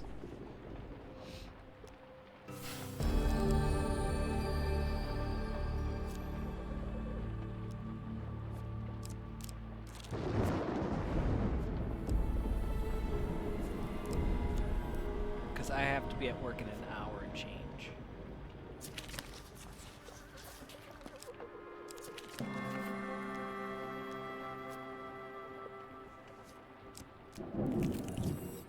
Never trust an eternal creature without ambition. Such a waste.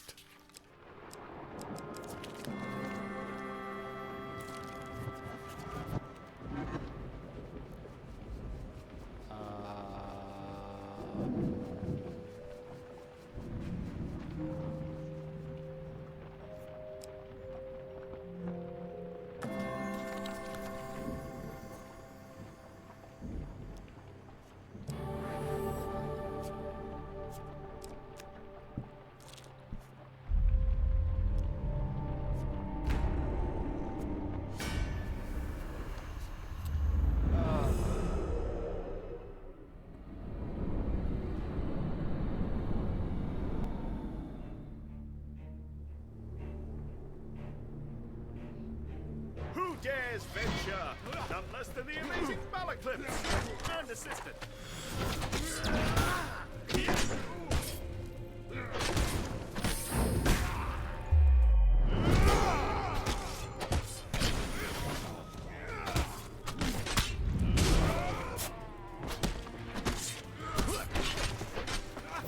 That helps.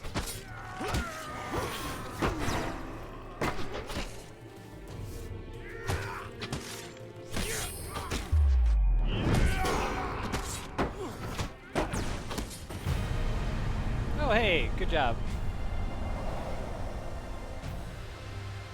Malachite actually did something.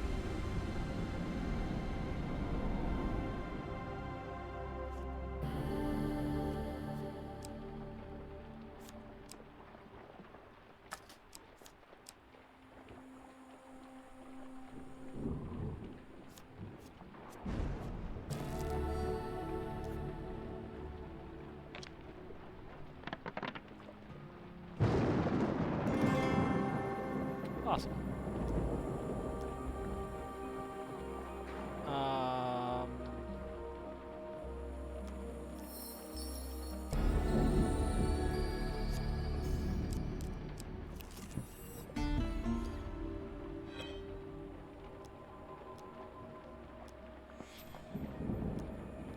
Okay.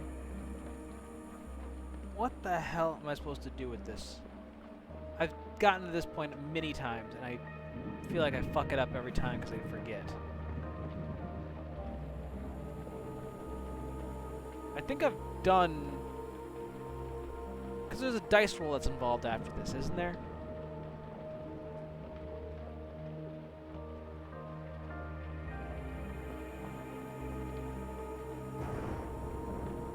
So it doesn't matter what I eat, it's just I have to pass the gambit afterward.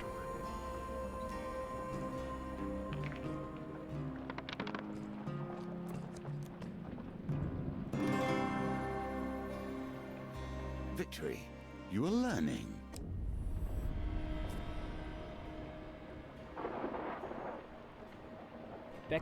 So Merc nods, happy with the results. He beckons Malachite closer. Of those of us left, you should seek Ira of the Vale. She may know something of the cure. Last I heard, she's hiding out in the under... Let us discover what the next chapter in our dear bard's tale will be. Oh no, not her! Malachite straightens his neck shawl nervously. The greasy goblin man giggles maniacally. Yes, her. She'll likely eat your bones before she lets you speak. Now, if you excuse me, I have a business to run. Flowers! Fresh flowers! Buy 'em! Thanks, chat.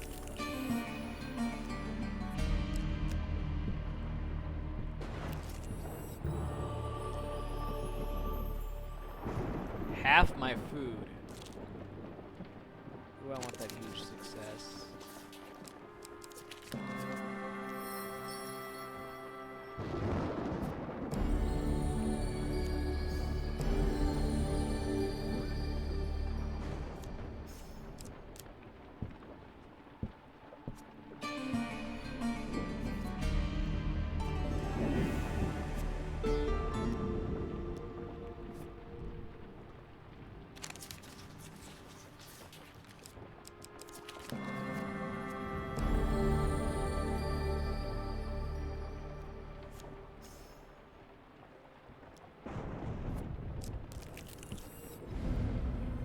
Of course.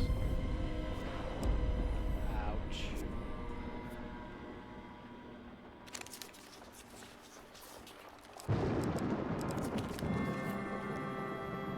Getting better at these card gambits.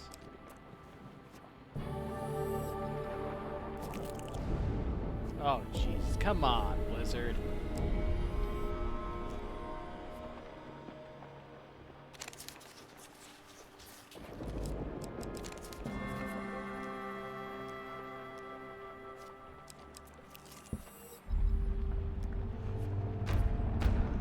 Oh, well then.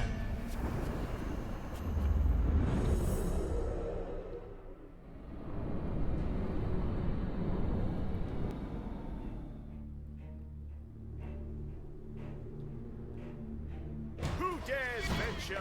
None less than the amazing Malaclips and assistant.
Well, I mean...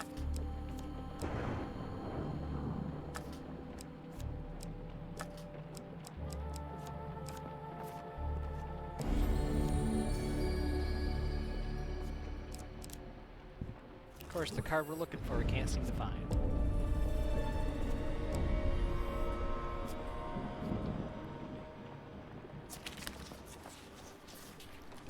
Oh, I lost track of it. Damn it.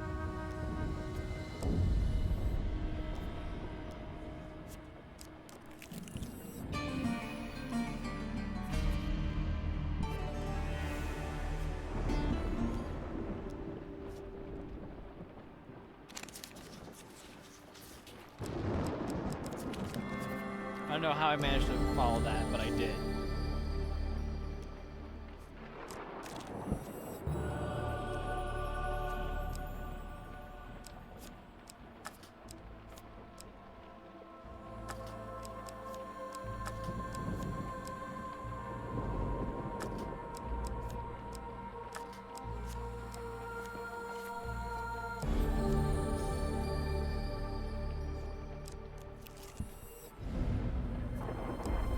Ouch. And more ouch.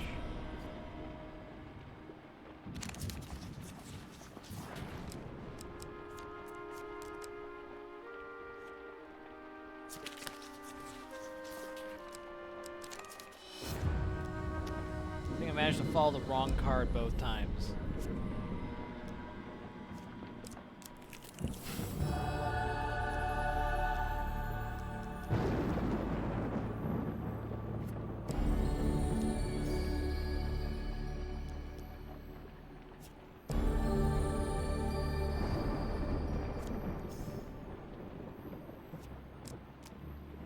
Shoot, I got 10 blessings.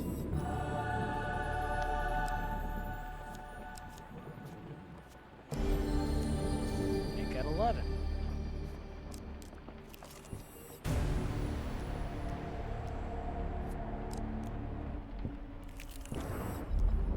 Here's a token Sure enough, for you. the if you last can earn it. card I come across happens to be the one I'm looking for.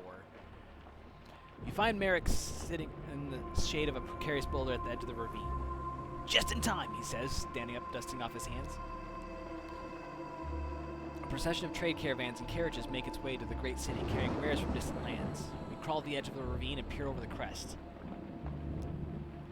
I'm not normally one to create a scene, but time is of the essence. You must find the caravan of a particular cartographer, he explains. Among his possessions is a map of the Great Sands. Find it for me if you happen upon anything else of value. You can keep it, just bring me that map. With a great heave, you dislodge a large boulder, sending it crashing down the slope to the carriage path. The driver of the first carriage sounds an alarm, blowing a great horn in an attempt to notify any patrolling Empire guards. The sound echoes through the gorge. With the rest of the procession is in disarray, you quickly descend into the valley and approach the first caravan.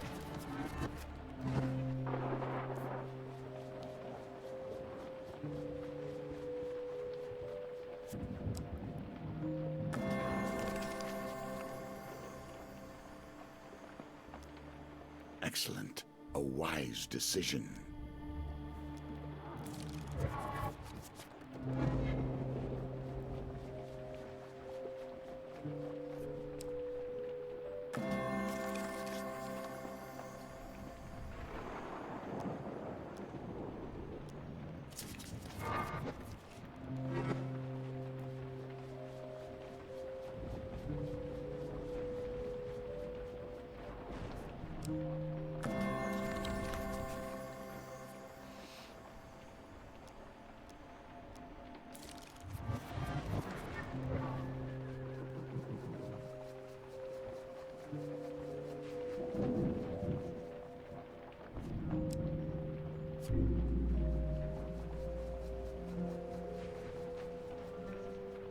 Yes! Finally the map! Amidst the chaos, you find the wagon that Merrick had described. As cartographer attempts to temper the horses, you sneak aboard and rifle through his papers and parchments. Tucked under a bottle of ale and a glistening silver ornament, you find it. The map of the Great Sands! You swing the sack over your shoulder and exit the carriage. The merchant steal reeling from the shock of your ambush, and with Imperial soldiers fast approaching, you make your escape. Away from the chaos, you check your spoils before continuing on your journey.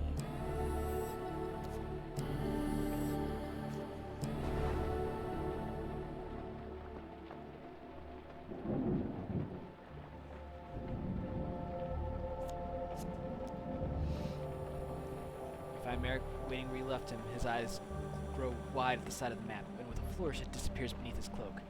Tell no one of this, he says with a smile. Meet me at the edge of the sands in 3 nights' time. Nicely done.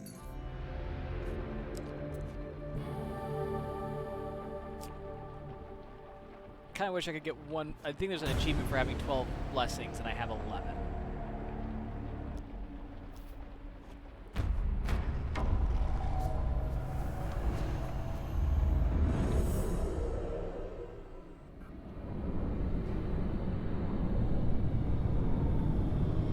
But that's okay. Could have gotten that blessing from the...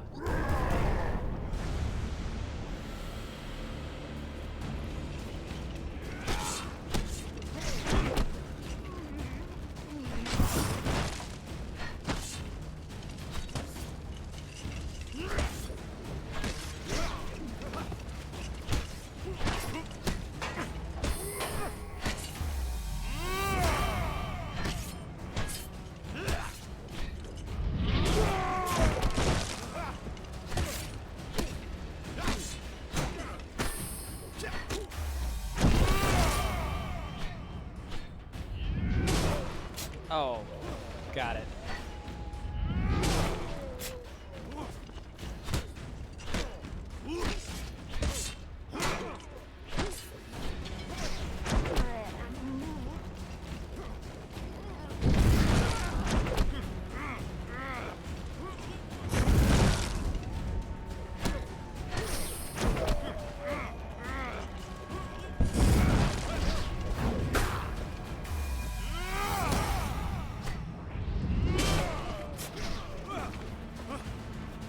Is there like an item that makes every challenge more difficult? Feels like there is. 'Cause I know there's one for this. It's like the Holy Mace or something like that, and then there's the armor for strength.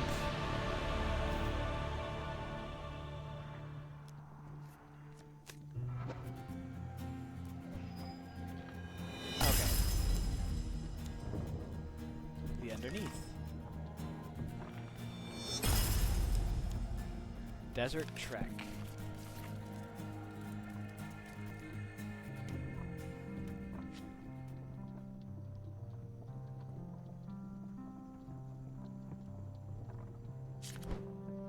We'll just go again.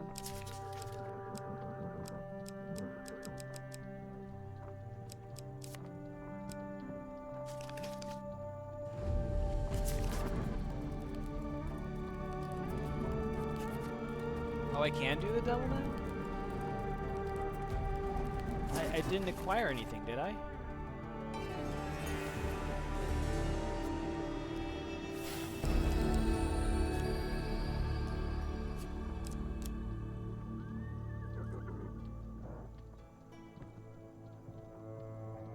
I did. Wait, so don't I need to complete the desert trick?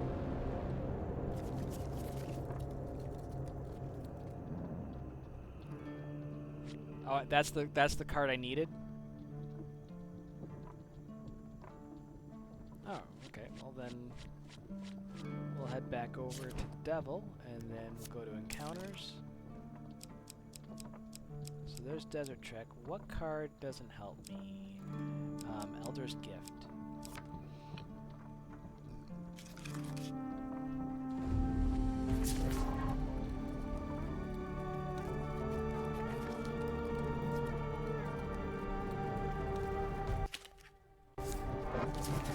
I forgot about the well-forgotten dreams. These are the challenges I want you to learn to face. Callus may have done anything. He may have created any sort of new rule, any new concept. You must learn to defeat even the impossible.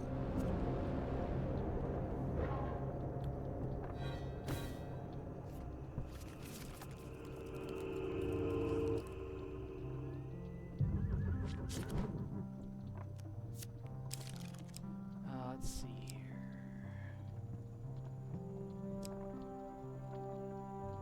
Don't really need Man of the World for this. Let's see here. What is it? Well, shouldn't have any tokens, should it?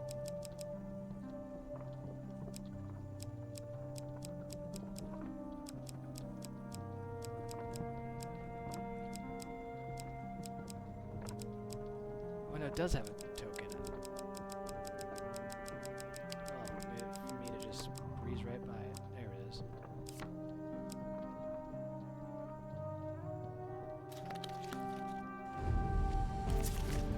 Alright, let's see if we can't breeze through this again.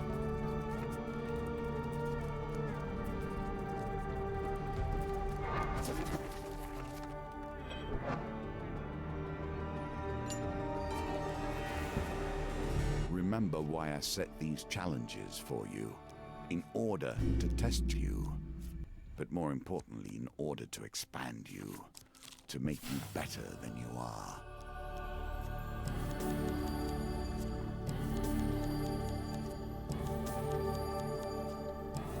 Gosh, I love that card.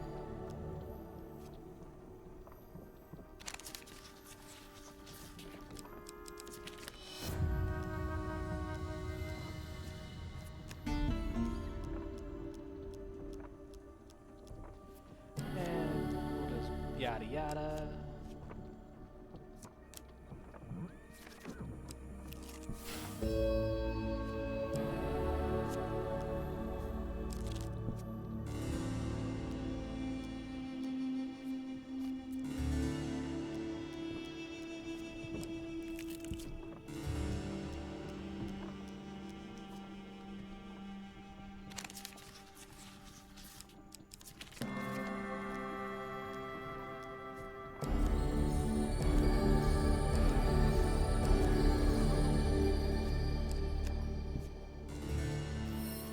Alright, that's one down.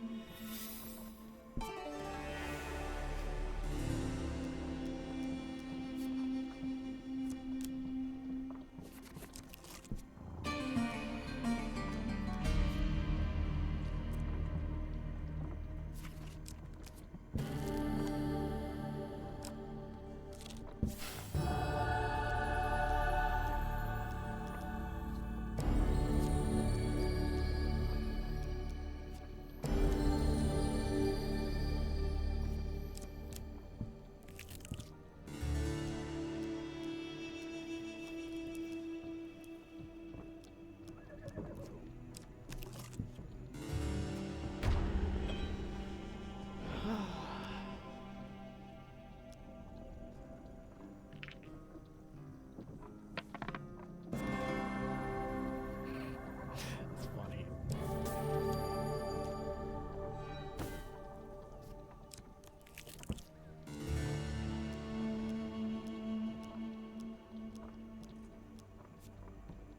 Alright.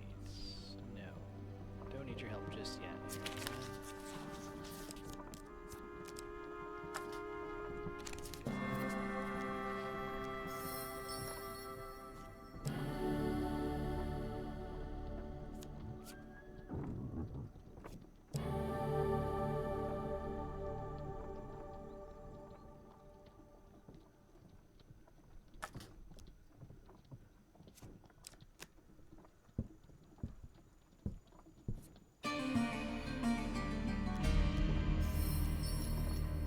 Alright, so we have like a 1 in 4 shot, I think, of it not being the right events. Everything is easier with a map that you can trust. Of course, that's the core of the question, isn't it? Merrick relaxes the back of one of two camels resting under a grove of palms. A dry heat blows from the west. "Climb aboard and lead the way," he says, tossing you the map. "Sorry for taking it before, but you really can't be too trusting of people now these days."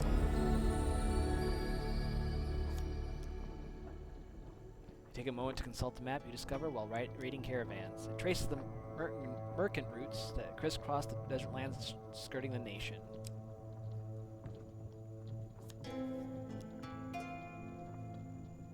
Ah, I see how this is supposed to work. The desert hide many forgotten paths, but only the most prepared or most desperate risk trying to find them.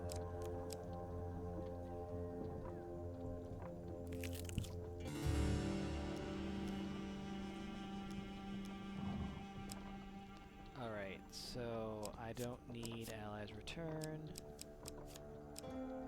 I don't need steel opener.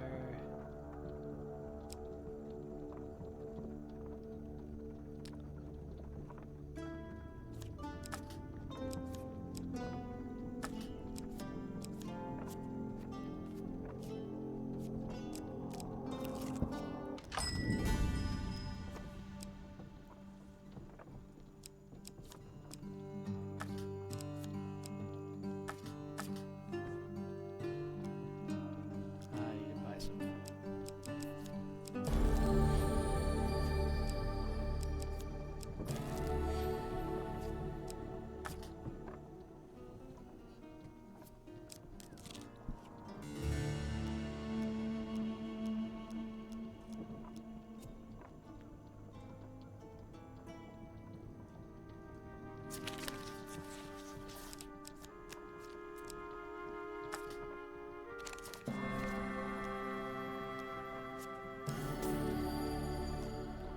Alright, so now we got our gold.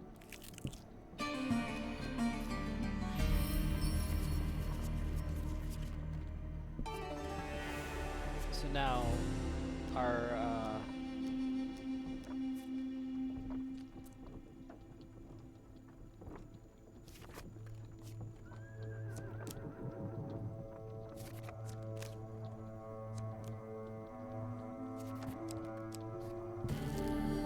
oh, thanks, chat.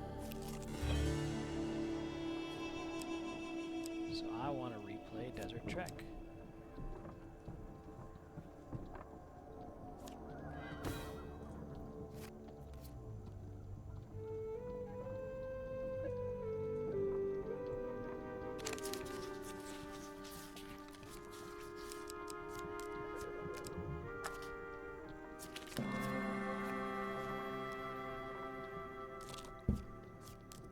I've been toying with new cards and new concepts. This one, while unassuming, offers a world of potential.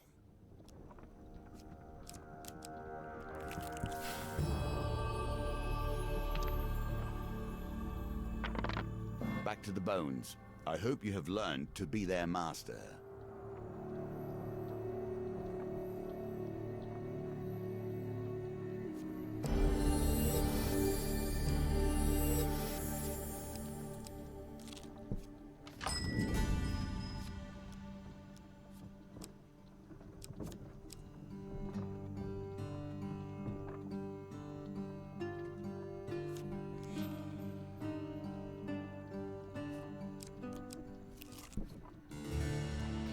So now I assume that I give him...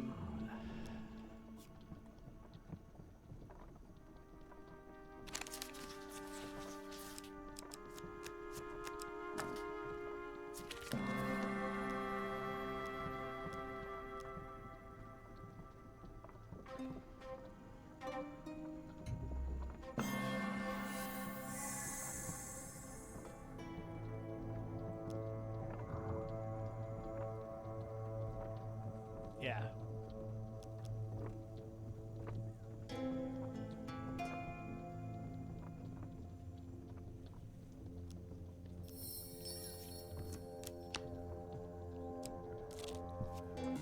Another step into the emptiness. At least one hopes. Keep on walking through. Make time while you may. You see how the game changes, how its pieces move around. Sometimes under your control, and sometimes not. Now, how will you fare with the desolation you've uncovered?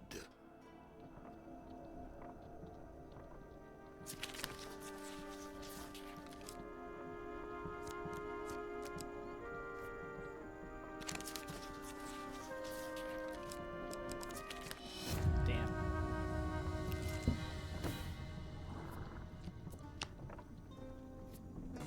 The endless wastes This have is their own way kind of of focusing hilarious. the mind. We begin to notice the more subtle nuances.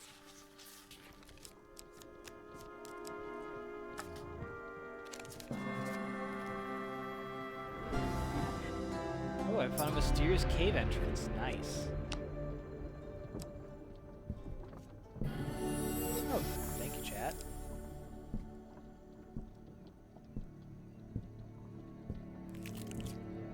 The Empire has stood in your path at every step, yet now there is no velvet over the iron.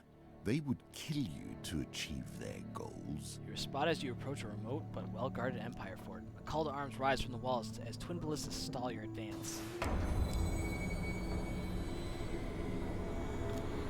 Imperial soldiers block the path ahead.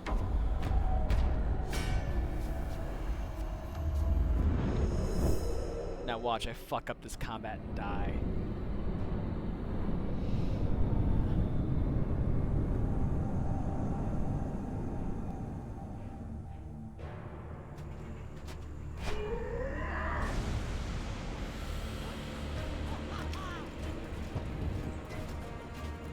Remember this simple time when we just fought ogres and stuff.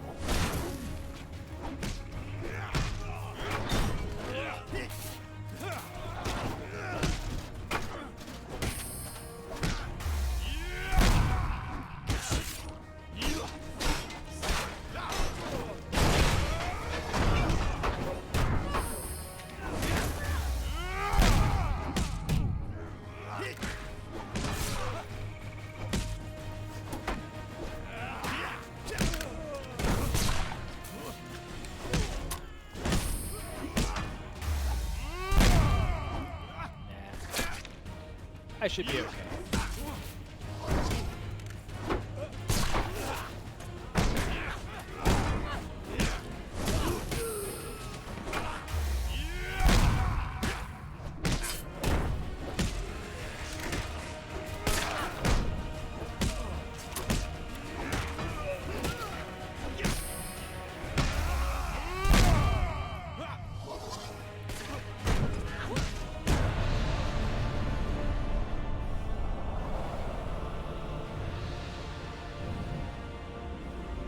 Wait, really?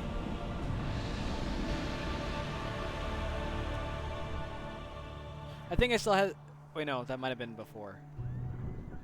With birds already feasting on the greater parts of the fort's garrison, you gain easy access to the fort and locate Estrella in her cell. Took your time, she says with a crooked smile. You briefly relate the difficulties you've had beset your other companions as you exit the now deserted fort. I overheard the warden say that someone gave them information. Told them right where I was going to be the day they ambushed me, she says, pausing to relieve a fallen soldier of his weapon. Sounds like someone with a lot of clout went to a lot of trouble organizing all this. You're making some powerful enemies. Later that night, Theo appears from the darkness. Thank you, friend. With your help, I have at last gained my freedom. Perhaps one day I can return the favor. You are beginning to see your way around the edges of our game, to peek beyond. Together, I think we will stand against the usurper.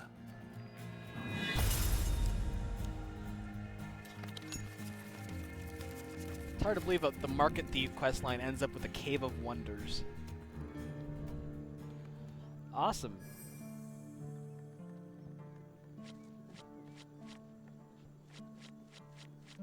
So that's 16 I've got golded. And we have the tower, the star, and the moon left. We have to unlock the sun. I don't know what comes after the sun.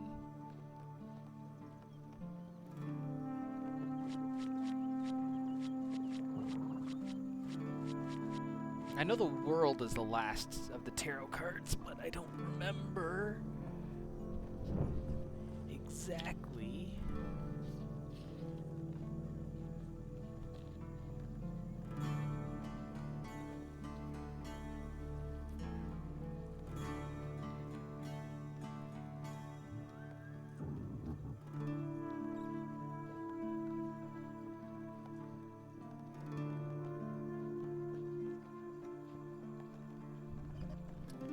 So the sun is 19. did death.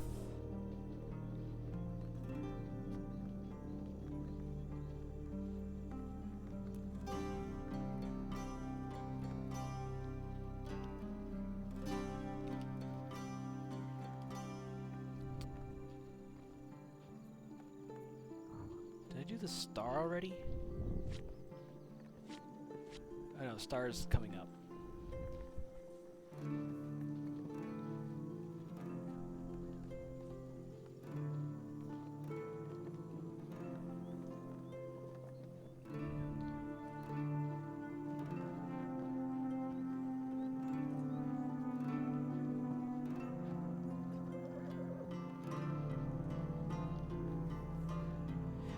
If I'm not mistaken, there's 23 cards, right? Going from the Fool all the way up to the World.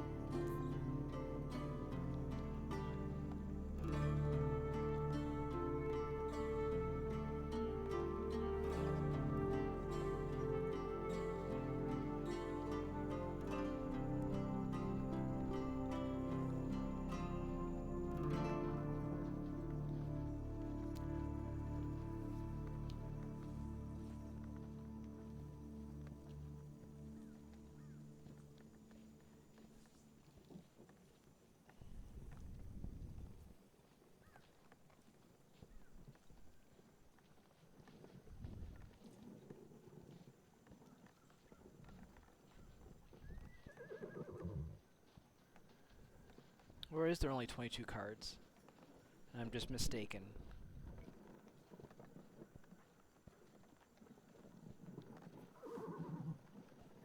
Yeah, the sun is 19, so yeah, then...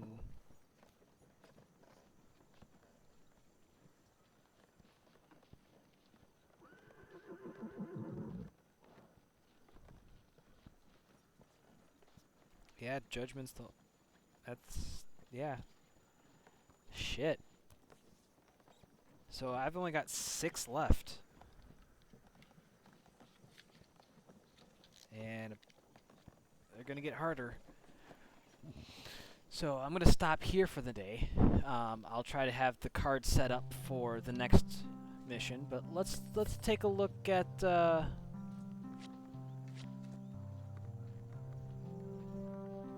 damn it.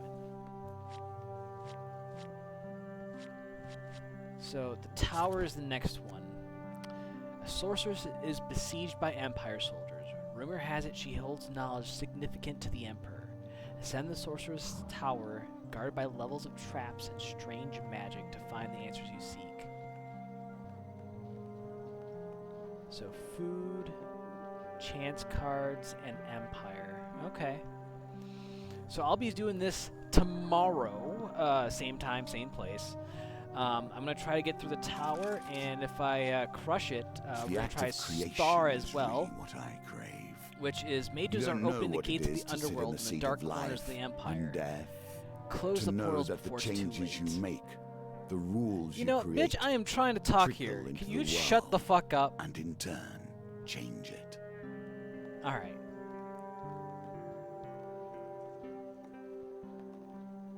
So, it looks like we deal with ancient magic where we have to scrounge life where we can. Although I noticed the star does not have a silver token, so it's just, I think, just a matter of beating that one.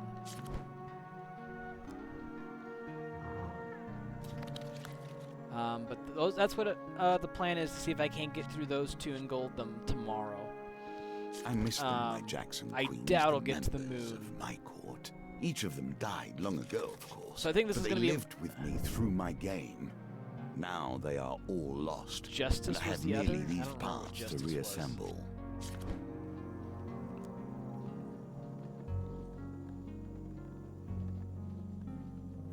Oh, is this the one where you had the 4 northerner tribes moving from the right side of the border to the left, and you had to save the 10 villages?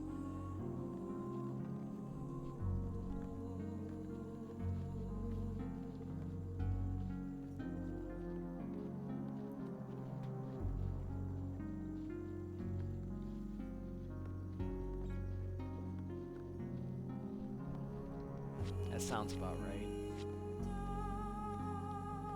Oh, the one I built up a fort. Yeah, that one was confusing to me. As far as like how you're supposed to go about doing that, but yeah, I can see how that one could have been. Like that one's still pretty challenging even after the nerf, but I can definitely see how that could have been a lot more difficult.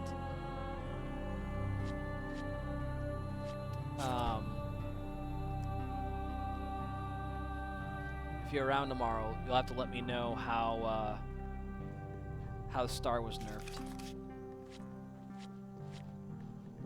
How was Justice nerfed?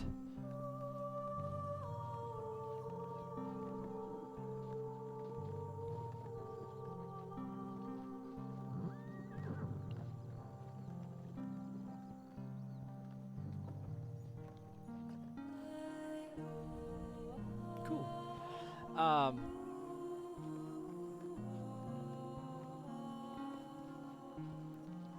So tomorrow I'll be playing more of this, try to get through the tower and the star. And I think my game plan for this game is I will do the moon and the sun hopefully on next Monday, and then Judgment and the world next Tuesday, and that should be the end of the game unless people really want me to do like one of the adventure or endless ones. Because I could do that if people are enjoying this game. I definitely could do some more. But that's kind of the goal right now.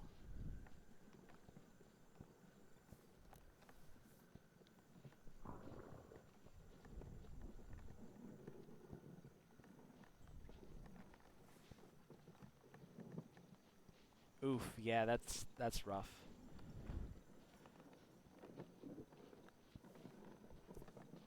So, everyone have a great rest of your day. I'll be back tomorrow with more Hand of Fate 2. Take care, everybody, and until next time, I'll see you later. God damn it, I always hate trying to get out of this game. Alt-tabbing just doesn't work, and the mouse seems to get stuck on my other window. Bye!